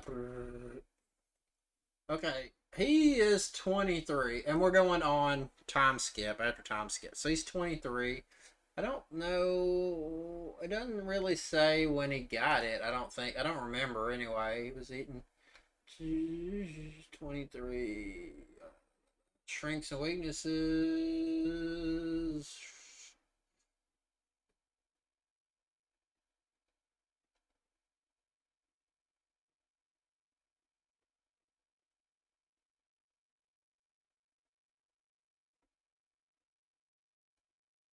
Okay, so it's not revealed how long he had it. So we don't know. We kind of can gather how long. What have I done? Oh, I think I put it like halfway in between. We can gather that Law probably has had his devil fruit longer than Luffy. And they are the leaders of the worst generation for a reason. All three of But we can't know that Kid has had his longer than either of them. and Luffy especially are fighting prodigies. The next factor is the structure of the story. If Luffy should awaken, it's gonna be soon. There is a lot of prophecy around Open Wano and the man that Roger was waiting for. And so the year of the prophet, if you want to call it that, is right now, 20 years later. And even though you might say that's not a fair argument, that doesn't change the fact that it's true. Now, Haki and Devil Fruits are somewhat related and even comparable in the story. There are 3 types, each with its own subcategories and advanced versions. And one of the most important lessons for unlocking one's Haki, according to Rayleigh, is this. I agree with that. That makes sense. Like, he's going to develop it. Like, that's what I'm saying. Like, is it just time, or does something have to happen? So what if the same thing is true for Awakening? Just like Advanced Haki can only bloom in the heat of the hardest battles, awakening one's Devil Fruit might also be bound to fighting strong opponents on the Grand Line over and over, just what Luffy has been doing. His Haki and Devil Fruit powers are intricately interwoven with each other, and in terms of mastery of his Devil Fruit, well, this was actually really fascinating to think about. Luffy is a quite special case after all. He's a Paramecia user, yes, but unlike Dofir Magellan, who produced their substance, or Mr. One, who transforms his entire body into one, Luffy is 100% organically made out of rubber. As we can see in this scene here, he is not doing anything to turn into it. In fact, it's the other way around. It took Luffy years of training with Ace and Sabo to get basic control over his new body before he could even think about using it for combat. He has to make an active effort to force his body into shape, which is basically the same as for Logia users, the only difference being that they embody some sort of energy. Thus the extra category of special Paramecia that borders very, very close to the Logia category. So the fact that Luffy can run around without randomly stretching all the time is already a big feat in itself. For example, when he picks up Usopp on Water 7, his arm stretches, but his fingers stay normal. Otherwise, that might have ended pretty badly for Usopp there.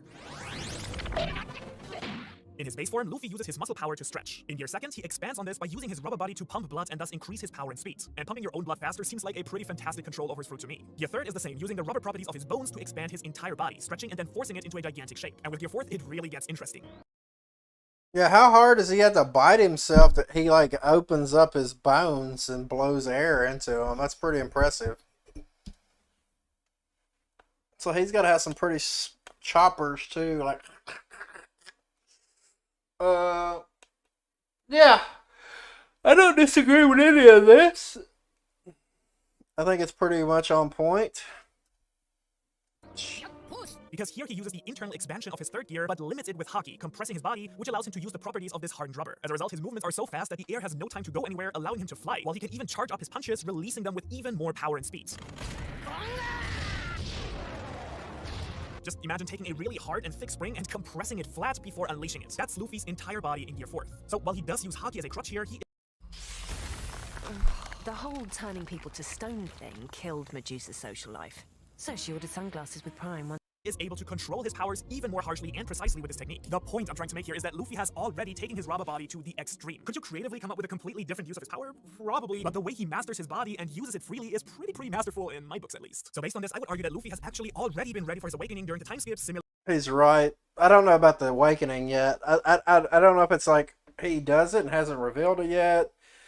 Whatever. Or what his awakening is really going to be. But I agree with him on, like, he could possibly be there. And it's very, and about how creative it is. Like, I've always said that about that. similar to Kid and Law. I think the only difference here is that Luffy was not really aware that Devil Fruit Awakening was even a thing until Doflamingo told him about it, but maybe even more importantly, he has been really focused on Haki. Stating the obvious, Rayleigh has no Devil Fruit. Did I not just say that earlier? I'm about to say that like against him. I think he made this video before I just literally said what I said, but I'm just saying we came kind of a similar conclusion. Like he'd been focusing on Haki more than like Devil Fruit Awakening per se. He was a pure Haki mentor for Luffy because without advanced Haki, you can't even touch the big guns in New Worlds.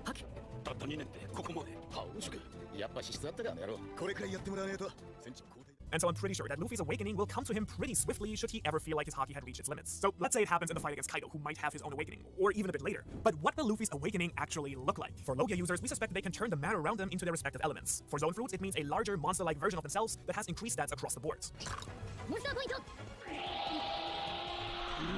Yeah, so like, do we think Chopper has like artificially awakened his Devil Fruit with this whole like, so he's turned it into like a giant form? You know what I'm saying? Like, is that like his awakening? But since Luffy doesn't do us the luxury of fitting smoothly into one of these two categories, there are a lot of possibilities. So in the end, I decided to look at this question in terms of 3 criteria: internal versus external, likely versus unlikely, and whether or not I like it or not. This is my video after all, but please let me know what you think. Let's start with internal. This would mean that instead of affecting his surroundings like Doflamingo, Luffy's fruit would actually enhance his ability inside his body. Lost Awakening, for example, is an enhancement of his current abilities as well. And you could also argue that unlike Doflamingo, who only produces his string, Luffy is actually made out of rubber. That's his power. So considering that his awakening would only affect himself is not really all that unlikely to imagine. And also, if Gear 5 really was connected to awakening, I think it would mostly make sense for an internal one. The first idea here is basically Luffy being able to go into overdrive. With his awakening, Luffy gains complete control over his body. He's now freely able to mix and switch between gears whenever he pleases. The result might look like a much slimmer version of Gear 4, expanding his muscles, pumping blood while compressing everything much more drastically. This form would give him not only ridiculous speed and strength, but also the variety that Gear 4 lacked. Basically, this is all Gear 4 variations at once. I think it's pretty easy to see something like this happening. But isn't that already what he kind of does anyway? Like, it's not like it was before. I mean, like, with Gear 4th is like, he's using the Haki, that's why it kind of runs out, right? But like, it's still like and it can kind of go, it is not as destructive to him like the Gear 2nd or whatever, right? As it once was. He doesn't have like not the limitations as much as he once did, I don't think, you know? So I don't know if that's any different than what's already happened. So excuse me, is he going to argue that he's already awakened and he just hadn't said it? I don't know. But I think it would be a bit of a waste for such an important update. So, rated 4 out of 10. The next internal theory is vulcanization. And that doesn't only sound pretty cool, it is. Vulcanization means that through heat, rubber is made smaller, harder, and way more durable. When you think about it, this fits Luffy's fire theme very nicely. That could be a great catalyst for that, and in return might allow him to tolerate heat and fire way better. Similar to Overdrive, Luffy would get a boost to all his stats, but more importantly, it might allow him to form shapes with his body and harden them. So Luffy could actually form weapons and shapes with his body similar to Mr. 1. I think this idea is a lot more niche than the last, but I like it a lot. A lot of, when I was saying earlier, a lot of superheroes with like stretchy rubber powers, they do this power too, where they like can transform. I know I don't know if it was in the comics, but in the Flash show, the one guy, shit, what's his name? He like they did it where he could actually change his face and like pretend to be other people. So I give it a solid 7 out of 10. Last, for the internal awakening options, I have 7 out of 10. I don't know, 6, 5.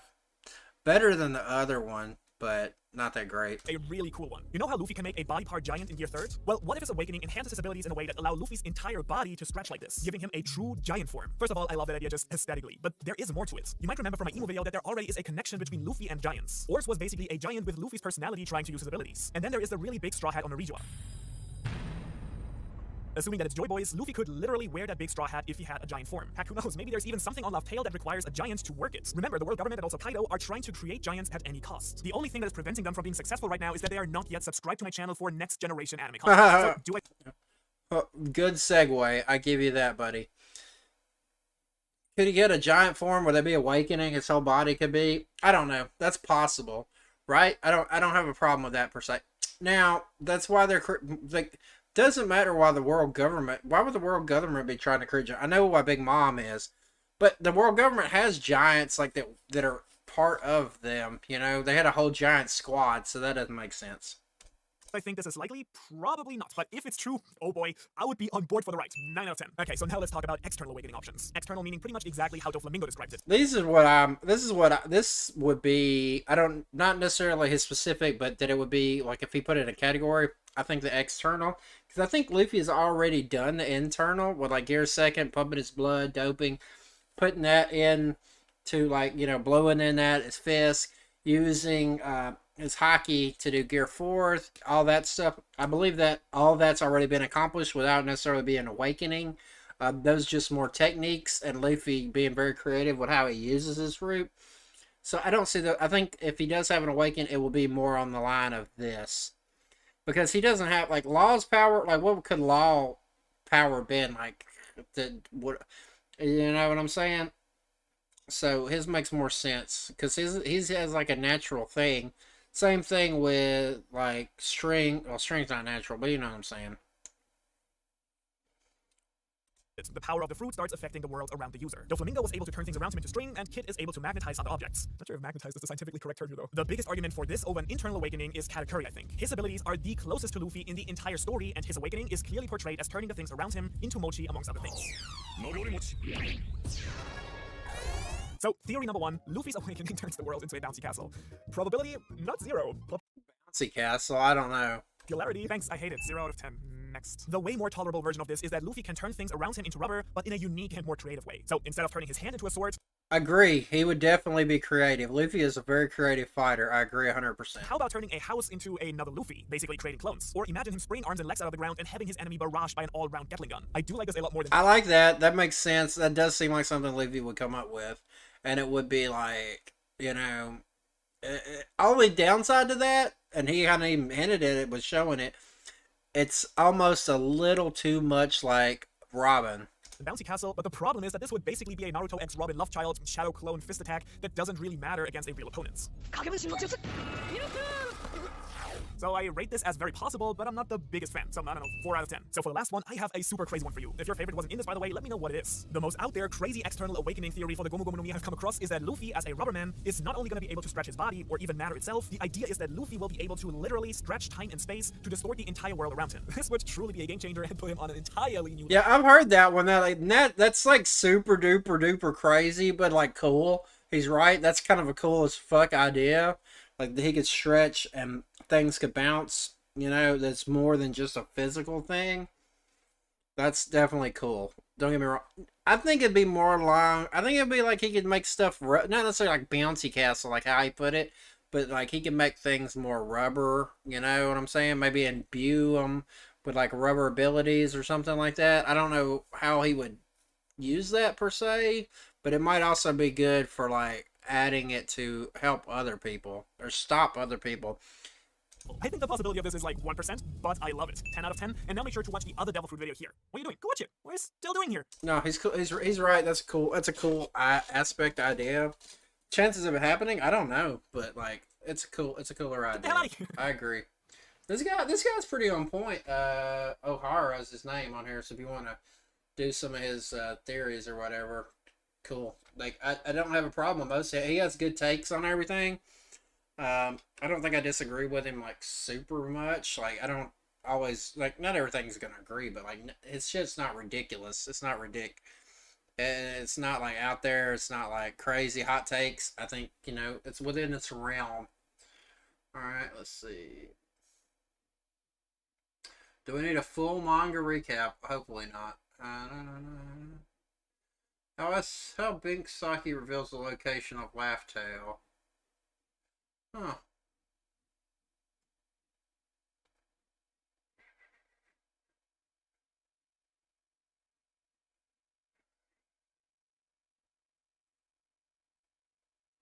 Let's see what else we got.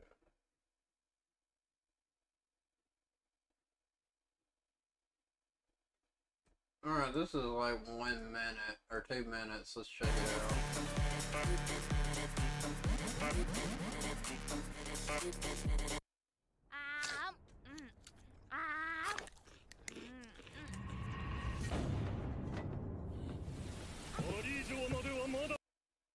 Alright, I'm muting that because I don't know if I'll get, like, is this all just video or is this guy talking? 聞こえているぞ。ピュアゴールドはどこに隠した？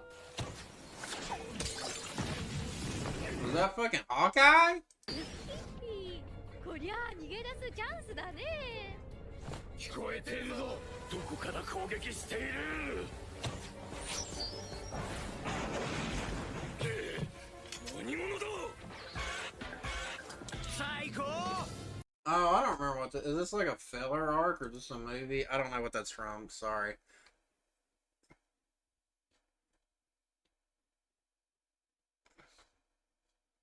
Alright, that's not what I want. That's not what I was going for. Let's see, what's this? Fisher Tiger dies. That's not what I'm interested in. Nope.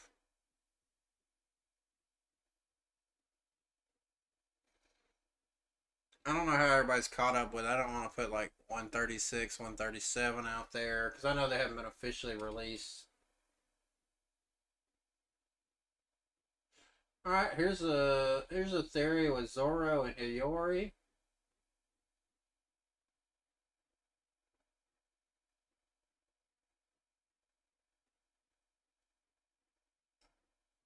All right, here's a my spoiler. Well, 1033 is out. Let's see. Huge spoilers. Not trying to do that. Drudge News. All right, let's see if this is anything. That's kind of cool idea. Let's see. Oh shit. Believed that Gum Gum Fruit is just back with me with another YouTube video. All right, cool. For almost 2 decades. That looks like that's from a video game and not the actual thing. Besides Gum Gum Fruit, here are 4 special devil fruits targeted by the world government. Okay. Well, I know one that I would say, but let's see what the other ones are. Fans have believed that Gum Gum Fruit is just like any other devil fruit. Until then, a surprising fact emerged in chapter 1017 yesterday. In the chapter, it was explained that the Gum Gum Fruit turned out to be a devil fruit that was the target of the world government. This can be But I would seen think from they how would want treat every their devil fruit or most devil fruit. Removing the I don't think devil that makes it The special. world government requires an escort from CP9. Now However, that of adds course, to the it. world government can't just want the Gum Gum Fruit. They must want another devil fruit to be part of their great power. What other devil fruit might be the target of the world government? But before we start this video, please smash that like button. And if you haven't subscribed to this channel, please subscribe and click notification bell, or you will miss future It's like a anime Pirate videos. Warrior. Is that Pirate Warrior 4 or what? Ope Ope no Mi. The Ope Ope no Mi is called Agreed, the that most was extraordinary pretty devil clear. fruit. They had a Not big old without thing reason, about it in the devil fruit flashback. user is blessed with the advantage to always be young even though he is very old. In addition, this devil fruit also allows the user to perform surgery and cure various diseases even though he does not know the type of illness or various other things related to medical. The most popular of these devil fruit powers is that the user can perform room moves, which is to create a limited space where everything in that space can be modified at will by the user of the devil fruit. Trafalgar Law is a user of this devil fruit. The world government had announced that it would give anyone 5 billion berries for those who found it and handed it over to the world government. It is believed that this devil fruit has a connection with the treasure of Mary Joy's.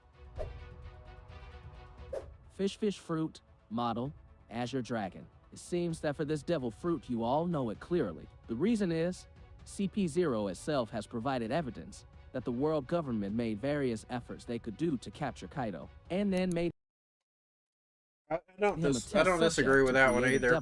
I don't know. I guess that one hasn't been showed directly as much, but it makes a lot of sense. Strength and abilities. Maybe that's why they're trying to kill Kaido too. Kaido's trying to kill us. I don't know. Given the extraordinary power of his devil fruit, it's no wonder the world government is after Kaido's devil fruit. The world government, through the hands of Vegapunk, is trying to create a truly extraordinary army made of Kaido's DNA. That way, they will be able to dominate this world more. Tremor fruit. This devil fruit belongs to the Paramecia type, and it can be said that the Tremor fruit is the most powerful Paramecia devil fruit that Well, it can be said. Well, that's what they did say, I believe. is almost equivalent to the Logia type. What's unique about this devil fruit is that its user can generate vibrations or create earthquakes, making the surrounding area or the entire island shake even to the point of splitting according to the user's wishes. The power of this devil fruit has been recognized as the most terrible devil fruit that can destroy the world and is considered the most powerful devil fruit among other types of paramecia. There is a possibility that the gum fruit is targeted to withstand the attacks of the tremor fruit. However, on the other hand, yeah, I heard that theory too. That might be something to do with Luffy's awakening. Going back to that video. They also seem to be eyeing this devil fruit. Soul fruit. Soul fruit is a paramecia type devil fruit, where the user can control and manipulate a soul. Initially, this devil fruit was eaten by Mother Carmel, a figure who considered Big Mom as her child. But the ability... Okay, that's none of that was that crazy or groundbreaking. Most of that was like clearly known. Like we know they wanted the Opie no Mi. And then it does lead credence that there's something more to the gum fruit. But I'll also argue that I think most devil fruits would have been something that the world government would want for many reasons. Like even if they didn't know what they were, for one, to keep them out of the hands of pirates in general, or even just random people, they'd want like to do what they did with CP9 and give them out to their own top agents. People that they can control, right? Because that's what the world government's about. It's a lot about control and keeping their power, right? Let's see. This one piece. Damn, it's too long. I would watch it because it's the best One Piece theory you'll ever watch. But I've watched a lot of his shit. I don't want to be stealing like all his shit, you know.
What is this? Let's see. Only true One Piece. Is this like I love everything about nurses. I'm curious. I couldn't be happier that I am a nurse. Let's see what this is first. The best nutrients for their best life. We're going to need to go to like a site.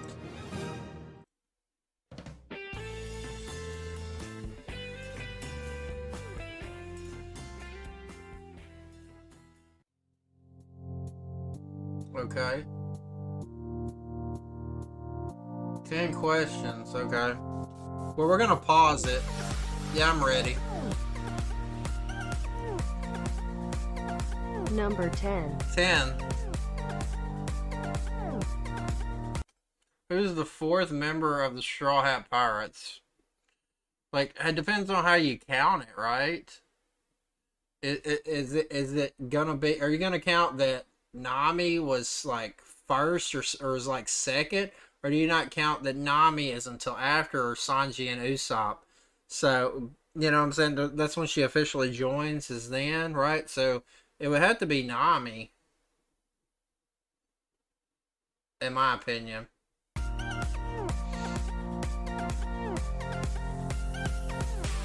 Nami.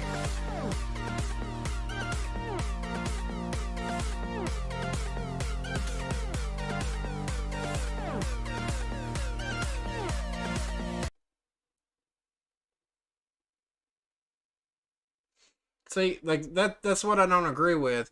Is like when do you count that Nami joined?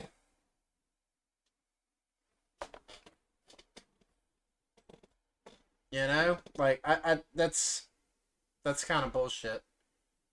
You know what I'm saying? That's bullshit. Because also, how would it be Sanji? How would Sanji be fourth? Like if you went Zoro, if you went in this order, if you went the Zoro, then Nami, if you went with it that way, right? Okay? If you're saying Nami's second, right? Oh, Usopp was before Sanji, huh? Right? Or I did. True. Okay, yeah, because that's when she stole the gold. Okay, fair enough. Fair enough. So, okay, but I don't look at it that way. Let's see. What's that? There's something like, let's look it up. Like, I think there's something like he like titles chapters like 4th or something like. Okay, Straw Hat Pirates. Let's look it up. Let's see what it says on here. Nami. She says she is the 3rd member of the crew and the 2nd to join.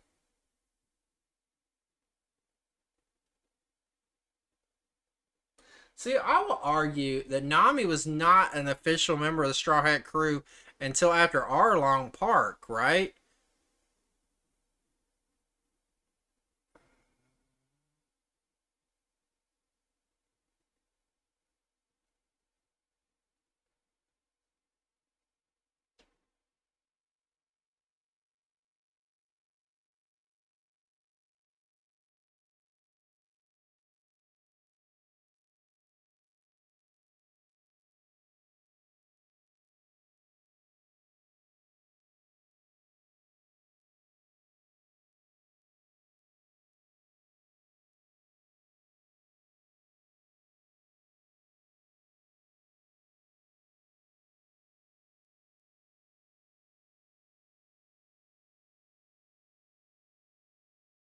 Right, like, do they, and there's chapters called, like the 3rd or something like that, like, are we taking, like, are we counting that Luffy was first? Like, is that how we're counting it too? Like, Luffy 2, 3, you know, Usopp's, I don't, none of this makes sense to me.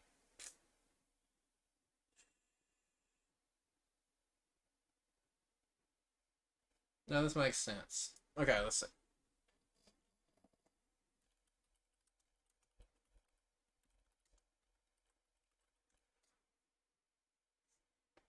Official order of the joining. Okay. I think the main confusion I have with regards to Nami versus Usopp and Sanji. While she did appear, she was technically part of the Arlong crew, etc. I do not know whether I consider to be part of the crew until after the Arlong Park arc. However, I also don't think Luffy really invites her again, so wanted to get your opinions. According to this code spread, Nami's 3rd, Usopp's 4th, and Sanji's 5th.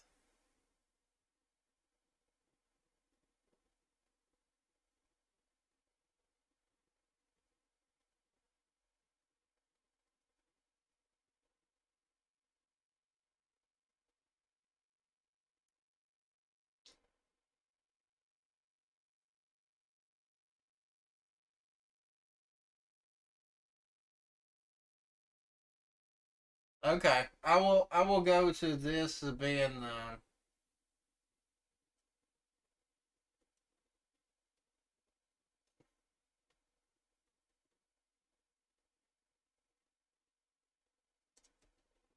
I just don't like that take though. I don't like that take.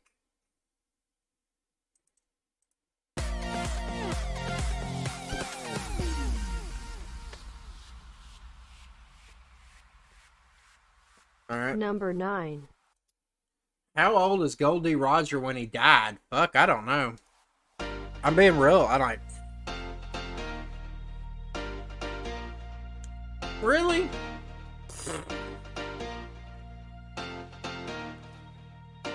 $53. I don't know. I don't think that makes you not a true One Piece fan. Oh, I got it right. Yes, I am a true. No, I'm just saying. I guessed. Okay. Number 8.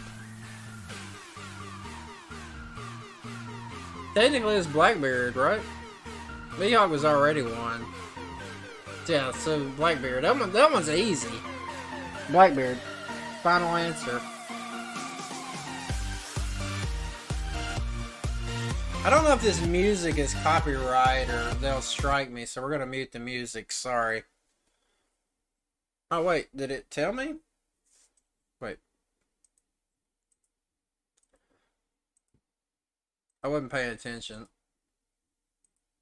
Okay, I got that one right. Okay.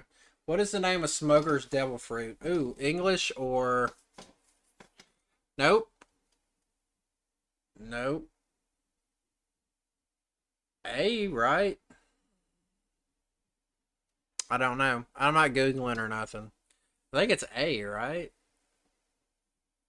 Yeah, correct. I know it wasn't 2. I don't know what the other ones mean. Suna is something else, right? That's sand, right? That'd be crocodile. Who is the owner of the Bina Bina no Mi? It's not Robin. Sugar. What was hers called? Is that Bellamy? Is this?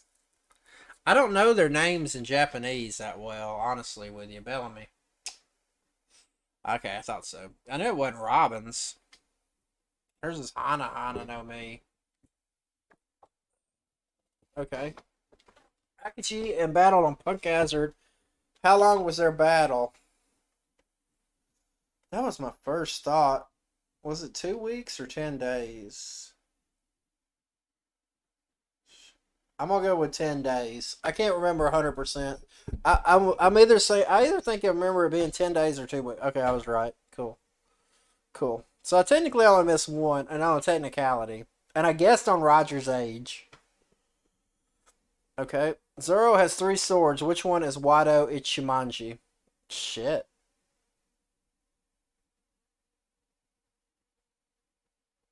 C, right? I don't know this either. I'm guessing. I'm thinking it's C. Oh, yeah. See, I thought it was the one without the fancy hilts. Because that's the one he got from Koina, right? Or that was hers. Who is the first mate of Red Hair Pirates? Well, it's not Shanks. Ben Beckman. Ben Beckman, final answer.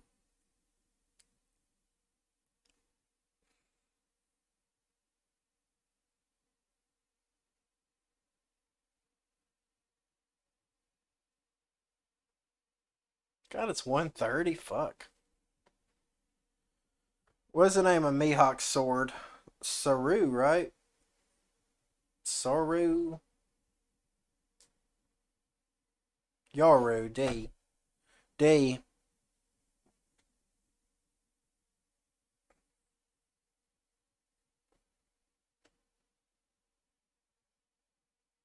Oh, I don't know why I was thinking Saru's the shave thing.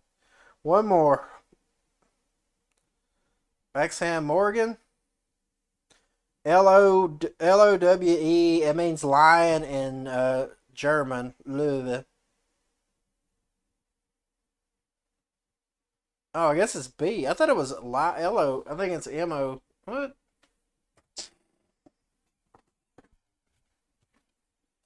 I thought it was...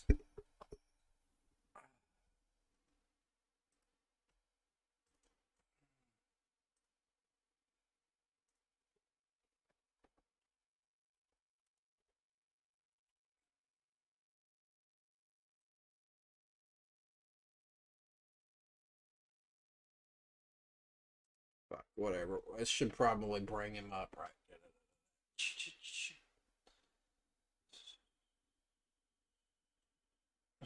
Oh.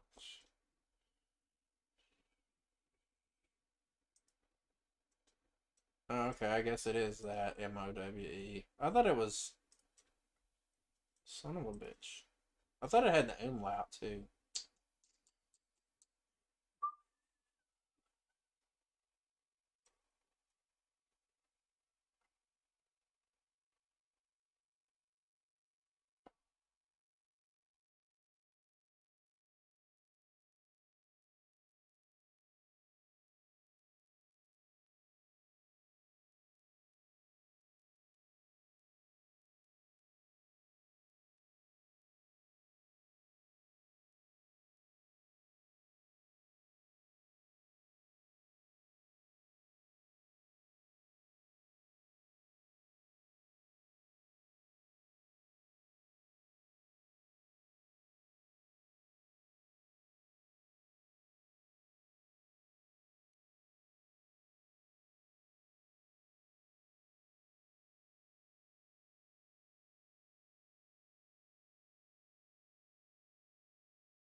All right, so I got 9 out of 10 realistically, and I thought it was Löwe, like with the umlaut, because that's like German for lion, right?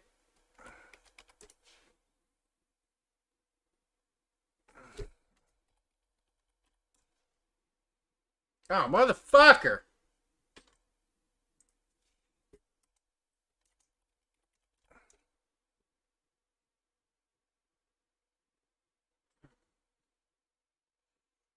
They're saying Leo. I thought it was.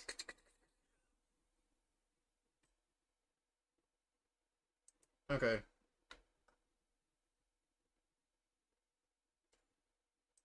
Löwe. Löwe. Löwe. Löwe. Lion, I'm right. Lion. I don't remember how to type a umlaut on.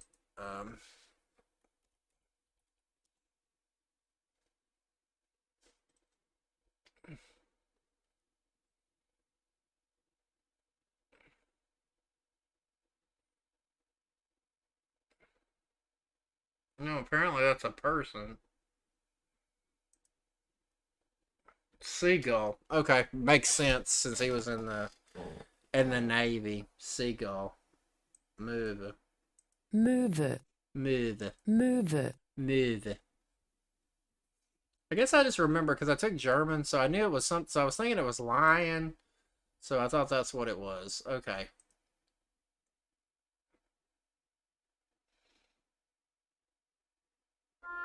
All right, can I guess these 41 piece? All right, cool. Let's try this one. All right, let's try this one. Play along with me if you like.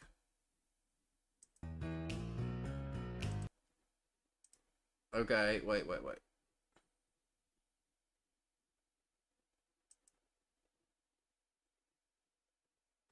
It's like that Pokemon. That's Luffy, isn't it?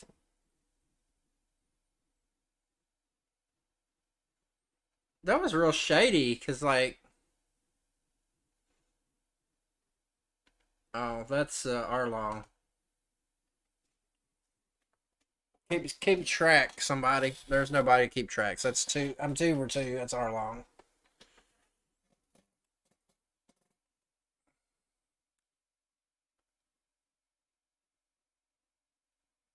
Rob Lucci.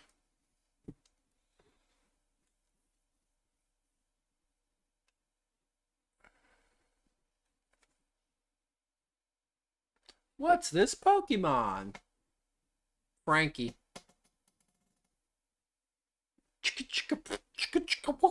Frankie. Beep. Yow! Super! Fujitaro.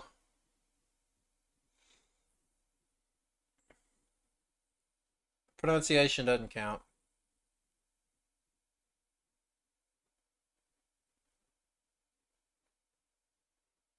Dragon.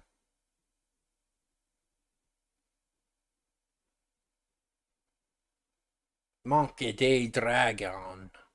Technically.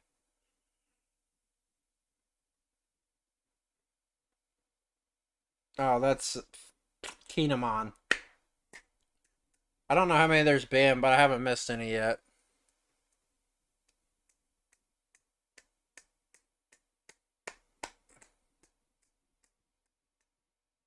Smoker.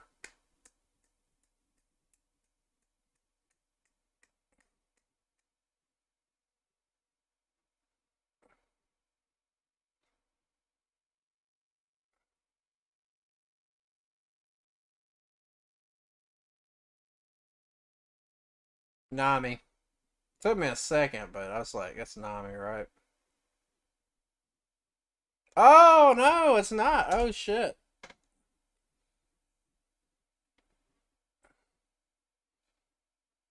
It's Dr. Correa. Let's see.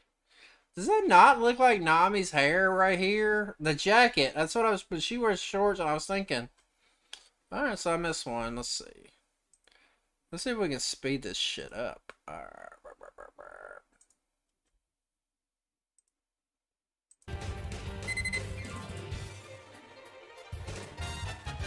I don't know if speeding up the music's gonna make them not strike me. So, Crocodile. And I'll pause it if I need more time to think. Sorry, because I got it sped up just to get through it. Oh, Miss All Sunday. I don't know. I think she had her real name. Wait, was that Miss All, or was that Robin's name? It's, what was her name? Was it Sunday, Wednesday? The Spike girl that Nami fought in Alabasta. Yeah, Miss All Sunday. That was Robin's code name. Miss Monday, right? Yeah, Monday. That was her name. It doesn't reveal the names. It just shows them. Like, it should say the names. Doflamingo.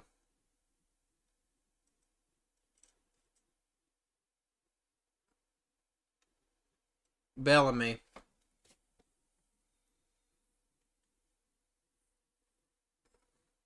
Foxy.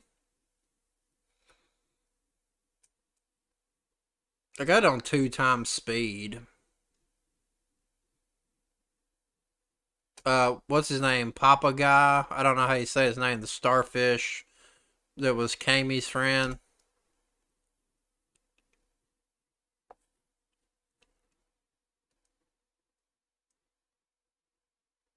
Oh, that's Chopper's mentor. What was his name? Fuck, I can't think of his damn name.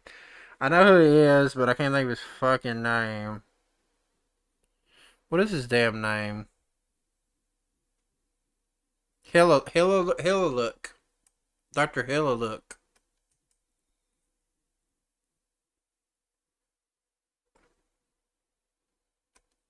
Khalifa. Wiz Khalifa. Just kidding. Just Khalifa. That's sexual harassment. Who is that? Oh, Ben Beckman. Took me a second. I thought he had like a bamboo in his hand, not a gun. Gecko Moria. Gecko Moria. Oh, Dr. Hogback. They should have put those back to back. That's kind of lame.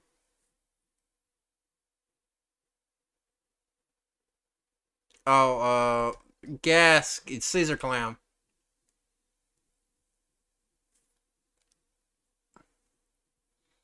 I don't know which one. It's a celestial dragon, but I don't know which one. It's the one Luffy punched in the face. I don't remember. Is that Carlos? Charlos?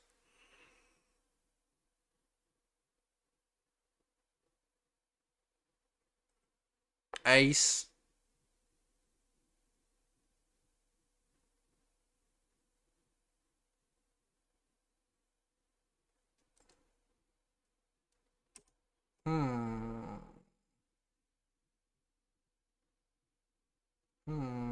Is that Kuro? Ah, Barcelona. It's Kizaru. I was thinking that was Kizaru, but I couldn't get it. Kobe?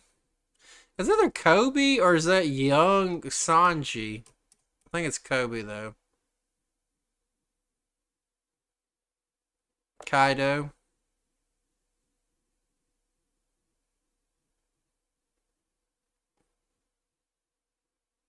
Nico Robin. Took me a second. I'm like, because a lot of the girls' ones are kind of hard. Oh, Orihime. Is that her name? Is that Orihime? What was her fucking name? Orihime. Is it? No, Orihime. What is her damn name? It's the Mermaid Princess. Whatever her fucking name is. I can't remember. Usopp. Guess that Pokemon. Apu.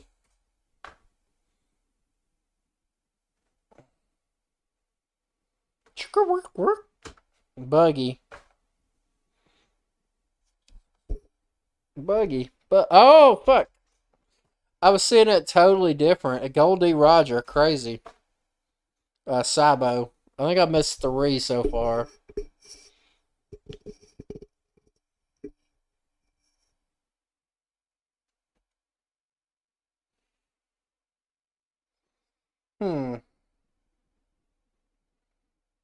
Is that Jinbei?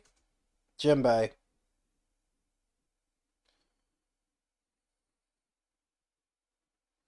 Uh, Baggy.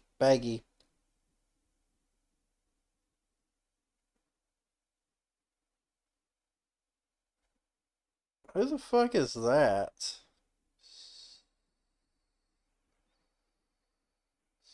Kalgura.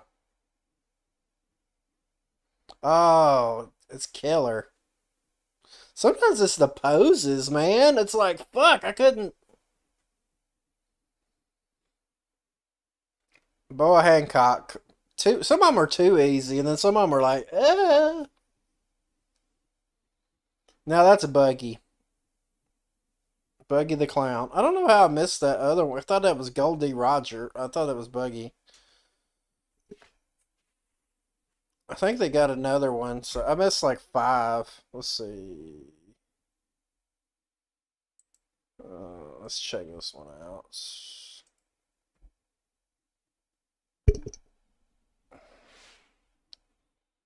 Shanks. Do I have this on twice speed or not? No. Shit. Fuck. Go. Play. Shit. Shanks. He looks sad there. He's like, ooh. Who the fuck is that? I want to say Kalgura, but it's probably not. I'm going with Kalgura, though. That's Luffy? How the fuck can you tell that's Luffy? That one is harder. Trafalgar Law.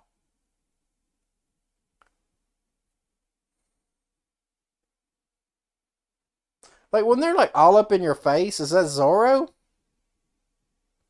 Like, that's cheating. That's Kaido. I can tell by his club and his horn. Dragon.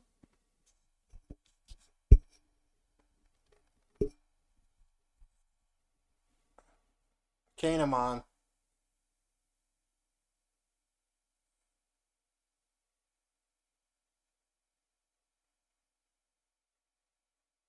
Who the fuck is that?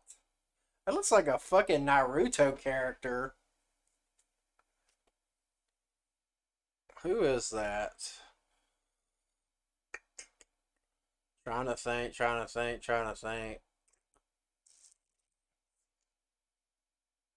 I got no clue.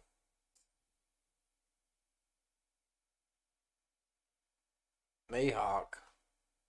That's Gold Roger and Whitebeard.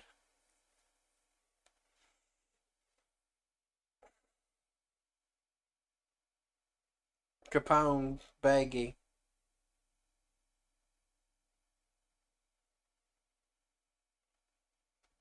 Okay, like, I guess that's Doflamingo, but that's my guess.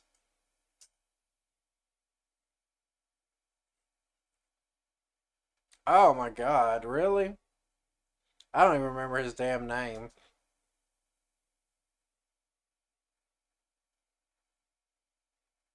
I don't know who this is. Really? Rayleigh. No, maybe it's Ben Beckman. Ben Beckman. Ah, fuck. This one is harder. Garp and Ace on the tower. Sanji.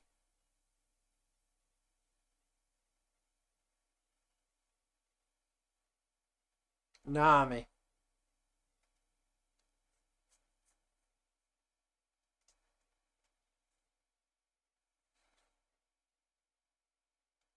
Is that Fujitora?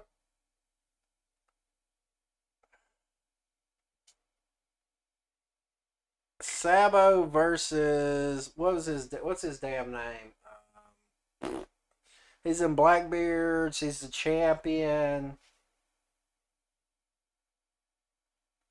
I can't think of his name, but I know who it is.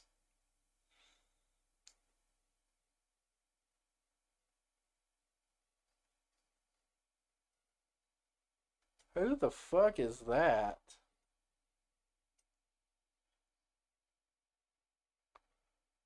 Momo.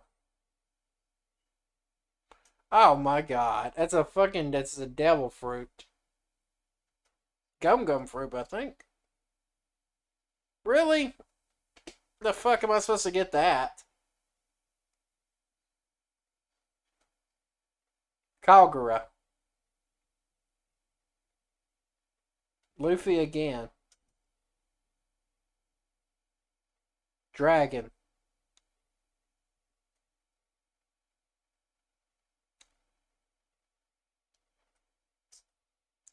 I can't say I didn't enjoy it. Shit. That one was. Some of those was just. I think some of those was cheap. Exactly. Thank you. I'm not crazy. This person right here is true. True. True. Alright, here's another one. Let's see. Okay, it's on speed. That's Baby Luffy, or Little Luffy. I called him Baby Luffy, but when he was little. Who the fuck is that? Who is that? Is that Zoro? Zoro. Oh, I can't think of his damn name. Ace.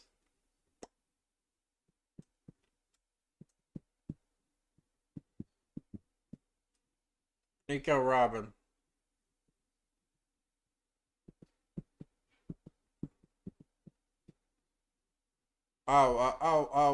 Koala. Jesus Christ, look at how big her booba is. God damn, Oda.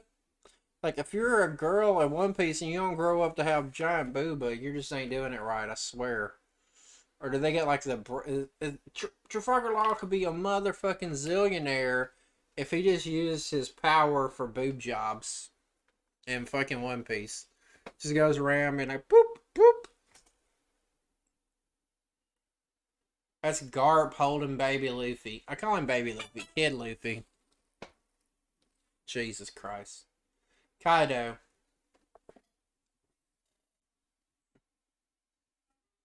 Oh no, it's the Oris Jr. That's Luffy when Ace is about to die, hugging him goodbye, or... That's Luffy and yelling at Shanks.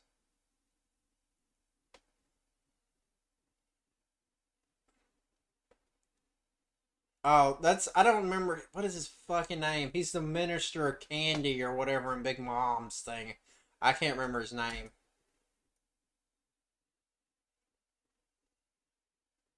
I don't know what his name is. King Neptune.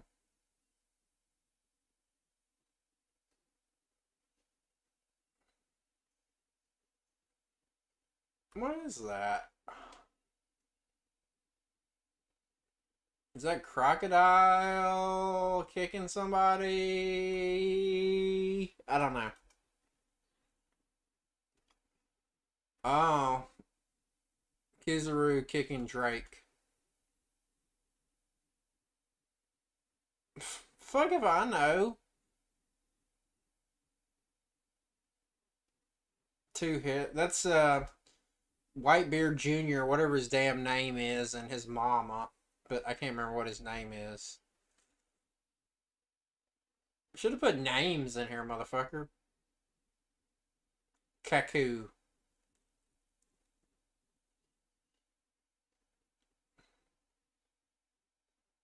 gas guy, Caesar Clown, but when he's dressed up as a gangster, Gastino, or whatever, if you want to call it different. Who is that? Is that kid Sanji when he had the Iron Mask thing on? Truth. Alright. Let's see what some people have to say. Could you write down their names after their reveal?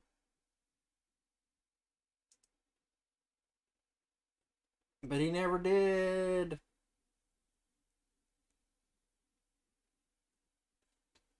Is this all this guy does?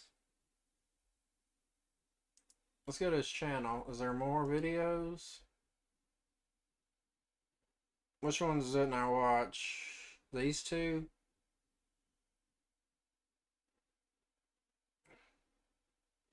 Alright, it's kind of getting old. And I wish you would write the names down true. Alright, let's see. Give me 1 second. I gotta take care of something. Well, not take care, but I'm gonna read something. I read a text.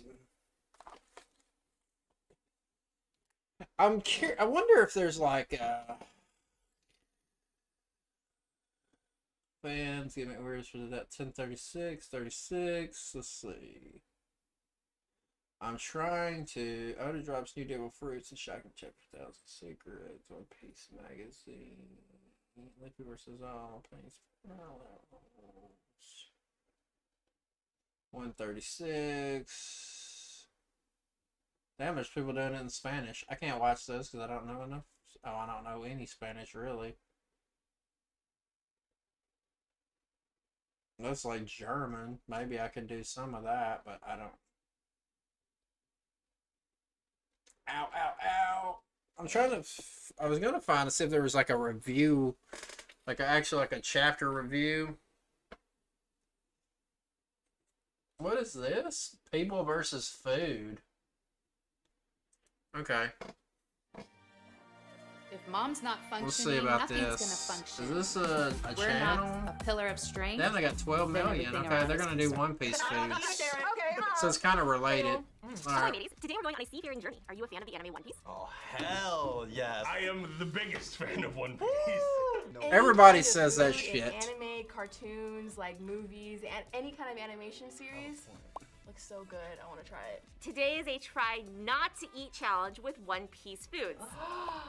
Yet something else for me. I love failing these. We will be showing you the clips and then presenting you with the jewel-worthy food items from the show. If you succeed at not eating any of them, you will be rewarded with a delicious prize. But for each item you do try, you must eat one bite of something disgusting but completely safe and edible. This is my favorite anime of all time. There is no way that I can. That's his favorite anime of all time. I'd say there might be animes I like more, but not mangas.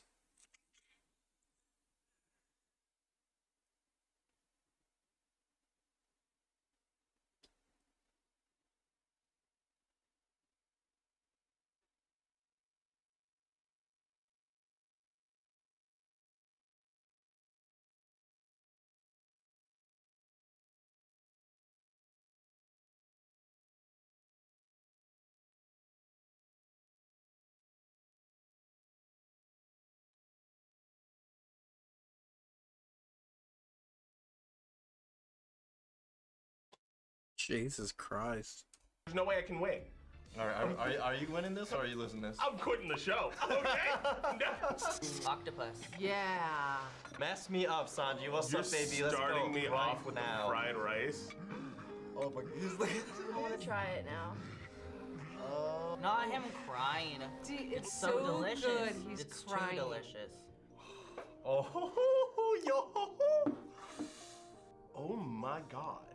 This looks just like what I just saw. Like Oh, you just grabbed this out of. Smell it. Oh, it smells so You good. just grabbed this out of the screen and just plopped it Why right in is- front of me. I'm Is actually that- a little thrown off by this. I'm a little intimidated. So this is a bowl of Sanjay's seafood risotto made with Parmesan, garlic, lemon, basil, and all the treasures of... Okay, Sharon's eating. Oh! I'm gonna eat this. He's eating already.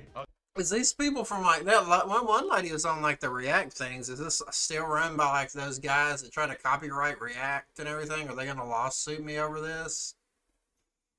We'll see. Okay, I need to decide whether or not I'm committing to this. To be honest, That would be funny if the React people like fucking like copyright strike React people who react to shit, because I'm like, that's what y'all fucking do. Some of it's a little more than just shows, but I've seen them like do, you know, things or whatever. So, and so is that guy. this fish is intimidating me. I kind of like don't.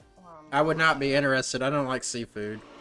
I'm Are you serious? I'm so competitive that Are I just you can't. I serious? can't let myself lose challenges. Yeah, I'm gonna try my hardest not to. Oh, You made a mistake. I wouldn't. There's no way I'd want to I'm eat gonna that. resist from this one. You pull out some like Luffy meat on a stick thing, I might fucking eat that shit. But I don't like. I don't like fucking seafood dishes like that. Not with big old pieces of seafood. Oh God. I had gotten almost into a fight with that woman at a bar. Oh, I live. That's me. I am so freaking mad I did not eat that first dish now because I want to eat this. Yeah, I got a bone to pick with you guys now. Oh. Oh. Yo. Wow. Holy moly! Oh my God! I'm so I would probably happy eat right that, now. but it don't look as good. Okay.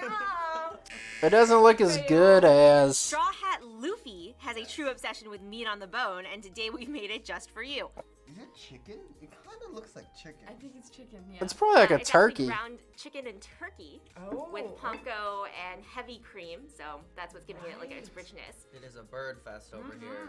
Do it, please. Yay! Oh my God. What is it? What is that? I don't know, but it's good. You see on the camera? Oh my. Yeah, I would have to eat that Oh one. my God, it's so good. I don't even have words right now. I don't argue if Like, it's it good or bad, but I would smells eat that one. Absolutely amazing. But I still think the Luffy meat looks better than that. This looks like a turkey drumstick that's been lollipopped. And how's it falling apart? It's like a. Hard-boiled egg in here? Very rich. Yeah, is it? The cream, and you can tell, right? And I mean, look at the plate. Yeah. The oil it's cooked in. Look at that dripping. Look at It's that drip, literally drip. dripping. Oh.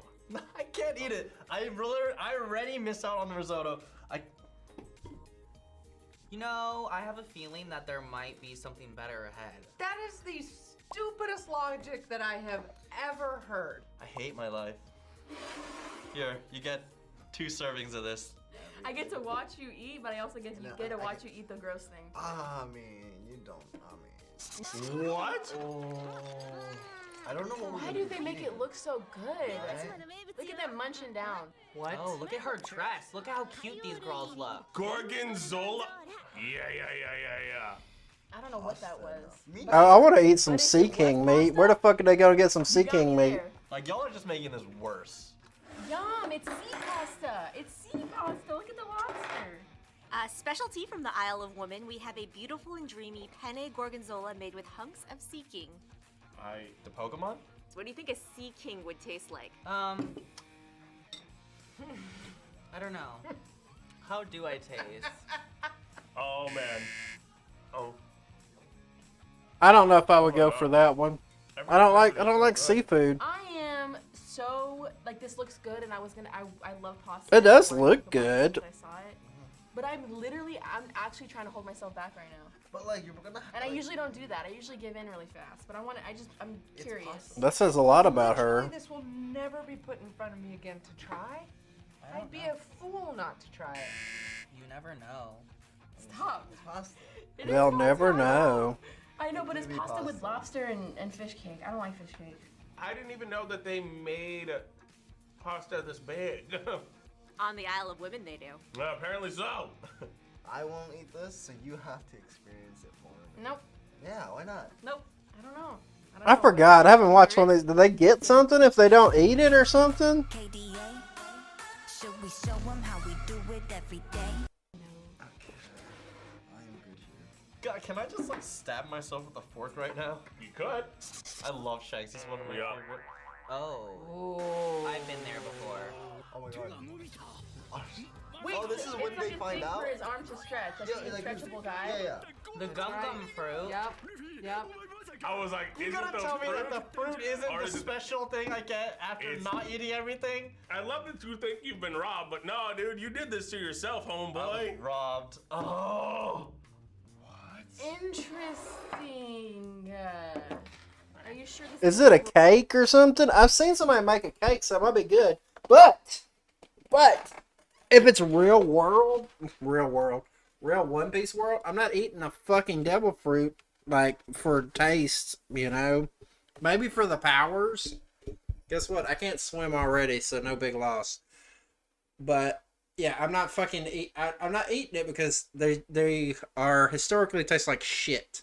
reward food? So I wonder if they made it taste good or not. So shiny. This looks like it straight up like came out of like Disney. Here we have the Gum Gum Devil Fruits. Dare to take a bite?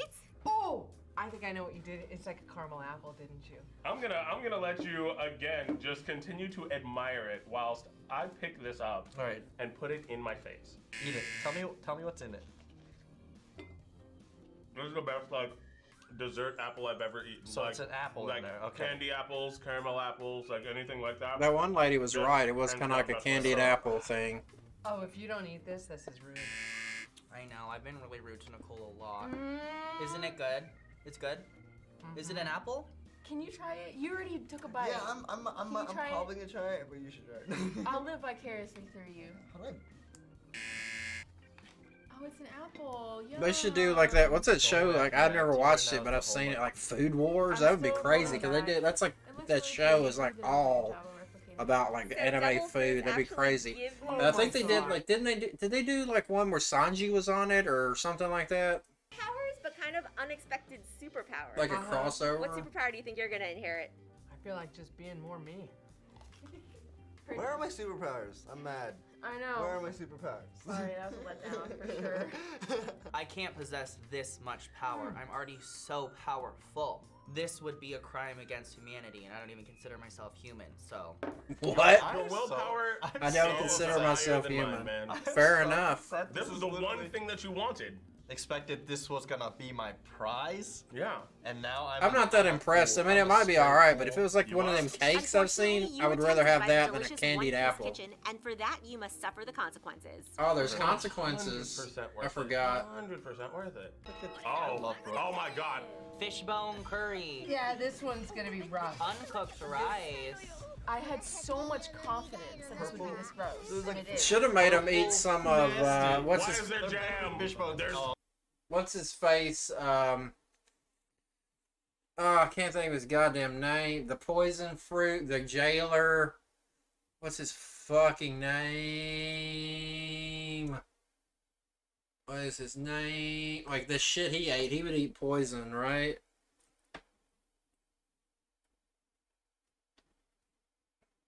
Doku Doku no Mi.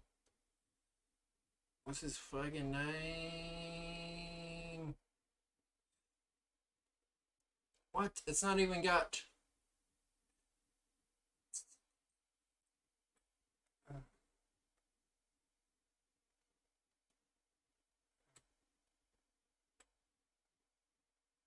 Magellan. Fuck, I can't believe it. Took me that long to remember his name.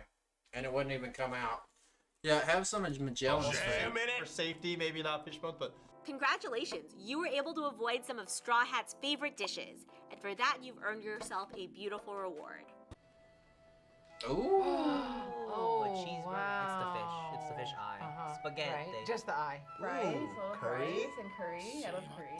Oh, this might actually good. baby, let's go. Tell me that whole bento box is. Oh my. Oh, there's a little hamburger. Let's go. Let's go. Let's go. Let's go. Ooh, that's pretty. Oh, no way. That is pretty. Oh, I thought. Oh, look, I get to try it anyway. For our winners, an Oishi bento box made by Sanji with love. All right, just tell me, what is it? What is it? What is it? And then, George, you have... See? Okay, sorry. Son of a biscuit eater.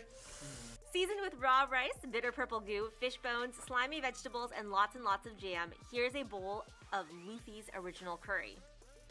Yeah, never eat anything Luffy fucking cooks. Agreed. In reality or in the world that is One Piece, do not.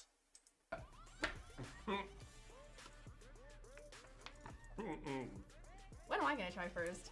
I'm gonna. They did luck out because they get to eat the meat thing. That hamburger looks pretty alright. Mush man. What's happening here? What's happening here? It's curry with all of the things in it.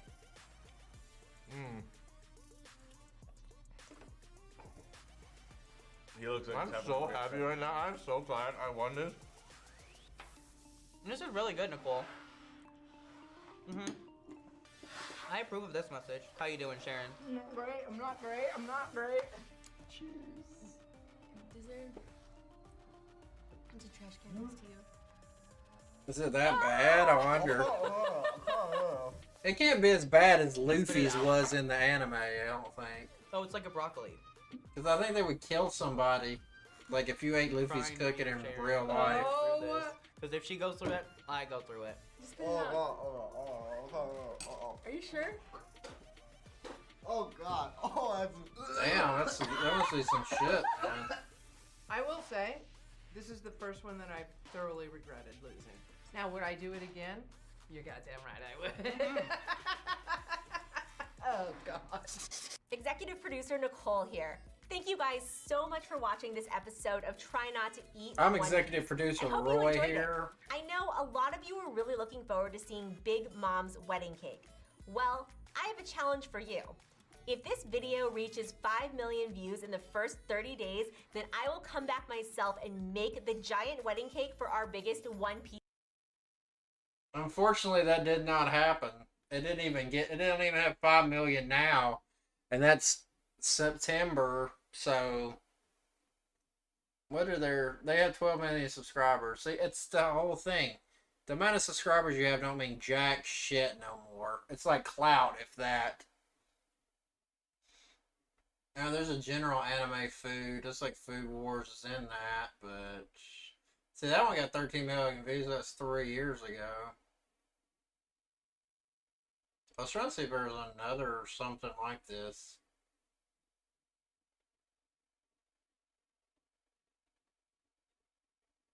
Oh, there's me. I can watch myself again. Try not to eat. Try not to eat these nuts.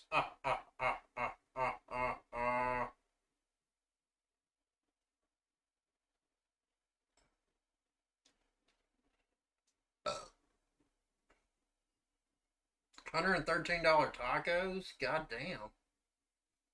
Oh, they did do no, this guy did a Food Wars. Oh, that was interesting. Let's see. One Piece food. Oh, okay, I was trying to see if there was somebody else made some. Alright, this guy did something. How long is that video? 5 minutes. Try not to eat.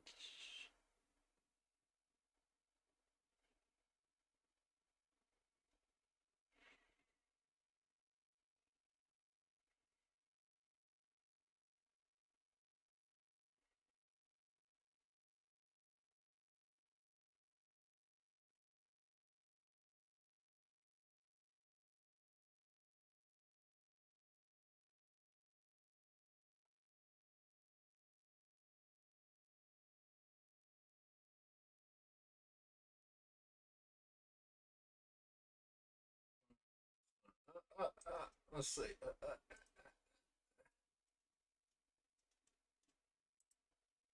Let's see. We're looking for boom, boom, boom.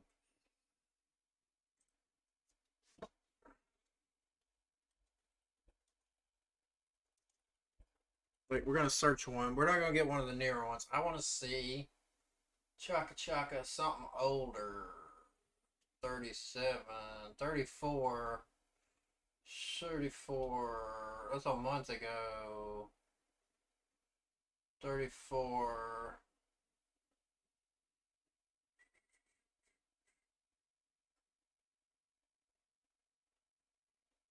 34, chapter 128, Glen Line Review.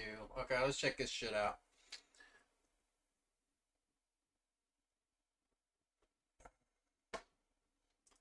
Alright.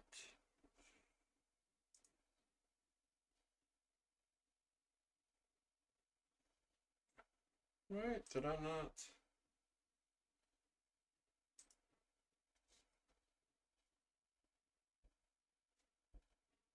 Cool. Skip ad. Online review, your source for everything One Piece. My name is Liam, and I don't know, something to do with toast. Toast, activate! While we're waiting for that, I thought we'd talk about some One Piece, perhaps a certain chapter, I don't know, let's say 1028, which is, yes, a very specific number, and the out-of-context summary for it is as follows. Conspiracies are brewing. Allegedly, the world government is planning on invading an island of fictional samurai, and I know that this has to be true because the guy with the pigeon told me so. Was it the pigeon with the guy who told me? No, it doesn't matter. What matters is that Brachiosauruses are not only not extinct, which is a double negative, but we're about to make that a triple because they are also not Brachiosauruses. They are snakes. So there you go. You've learned something from a strange man on the internet today. But if I may teach you one more thing, it would be to subscribe to the Groundline Review. In fact, our subscribers of the day are Cecilia Kinlo, Smiling Sloth, and C***, all of whom did an amazing thing, which was press the subscribe button for the Groundline Review, which, by the way, doing so will result in consistent injections of One Piece culture administered directly into your YouTube feed. So if you want to be our next subscriber of the day, then hit the button and please do say hi in the comments below if you are a new member of the Grand Fleet. Welcome. But we're going to start rather uncharacteristically for us from the beginning, because there was a lot of Sanji and Queen fun, but the biggest takeaway I have from What did this guy start doing? Like, how the fuck? I mean, I get, like, a lot of these people did Who's the better vice captain? Zoro? Better shit about, when did he start his channel? 2015. Way after I started doing videos. Son of a bitch. Almost 4 years ago. This motherfucker. Yeah, I guess I could have been somebody. I could have been a contender.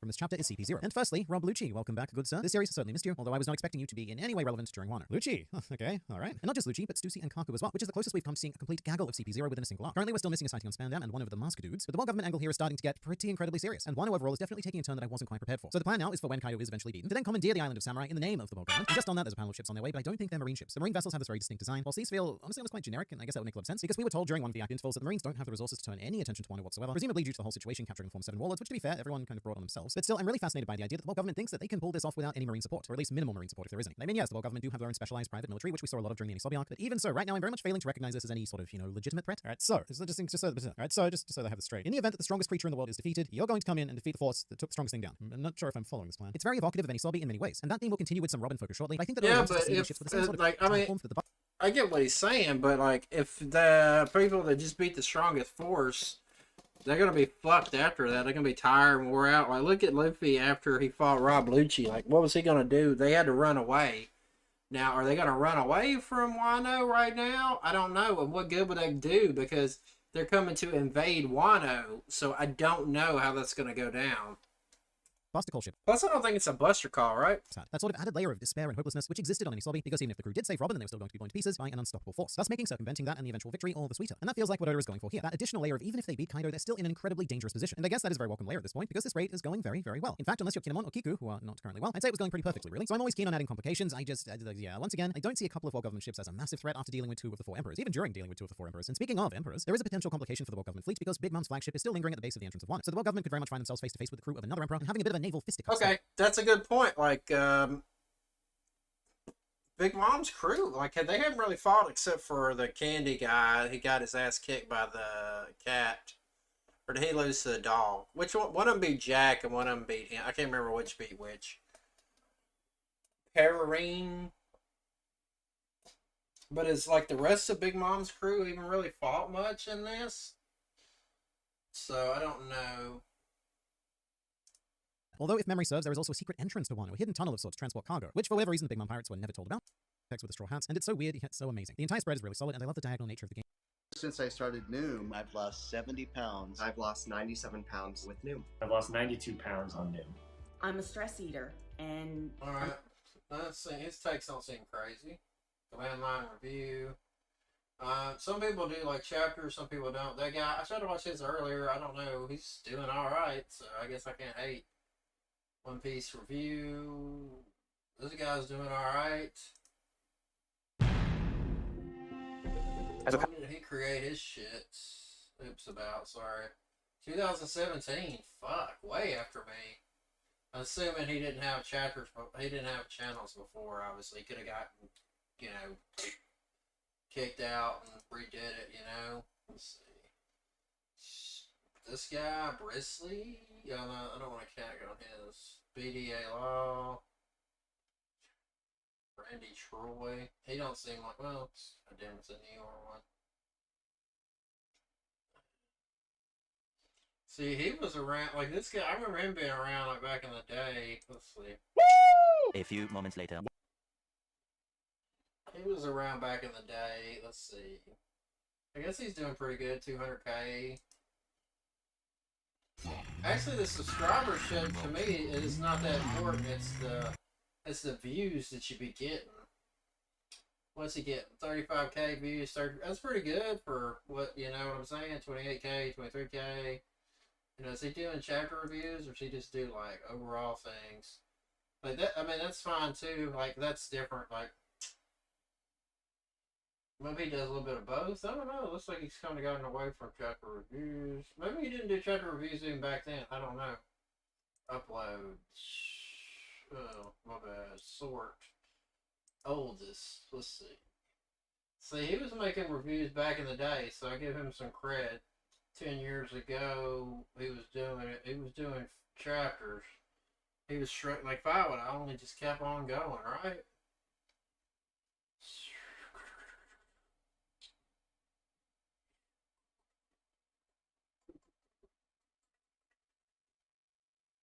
Chapters. So he did chapters for a long time. Okay. Within similar. But maybe had I not quit all that shit, it would have fell off. I fell off. Maybe some of these other people wouldn't have came up with how that was. No, I don't know. I'm just kidding. Alright. I'm going to call it for here today. Maybe I'll do this some more. But, like, I didn't get that many watches, so whatever. Boom, boom, boom, boom, boom, boom, boom. Only got 2, like, whatchamacallit, like, spam things today. Impressive. So we'll call it there. Let's see what we come back with next. I thought this will be more interesting, but I guess nobody gave a fuck. Peace out, motherfuckers. Oh, I'm on the. I pieced out one, but I didn't piece out the other. It's pretty bad when I'm streaming on 2 different platforms at the same time.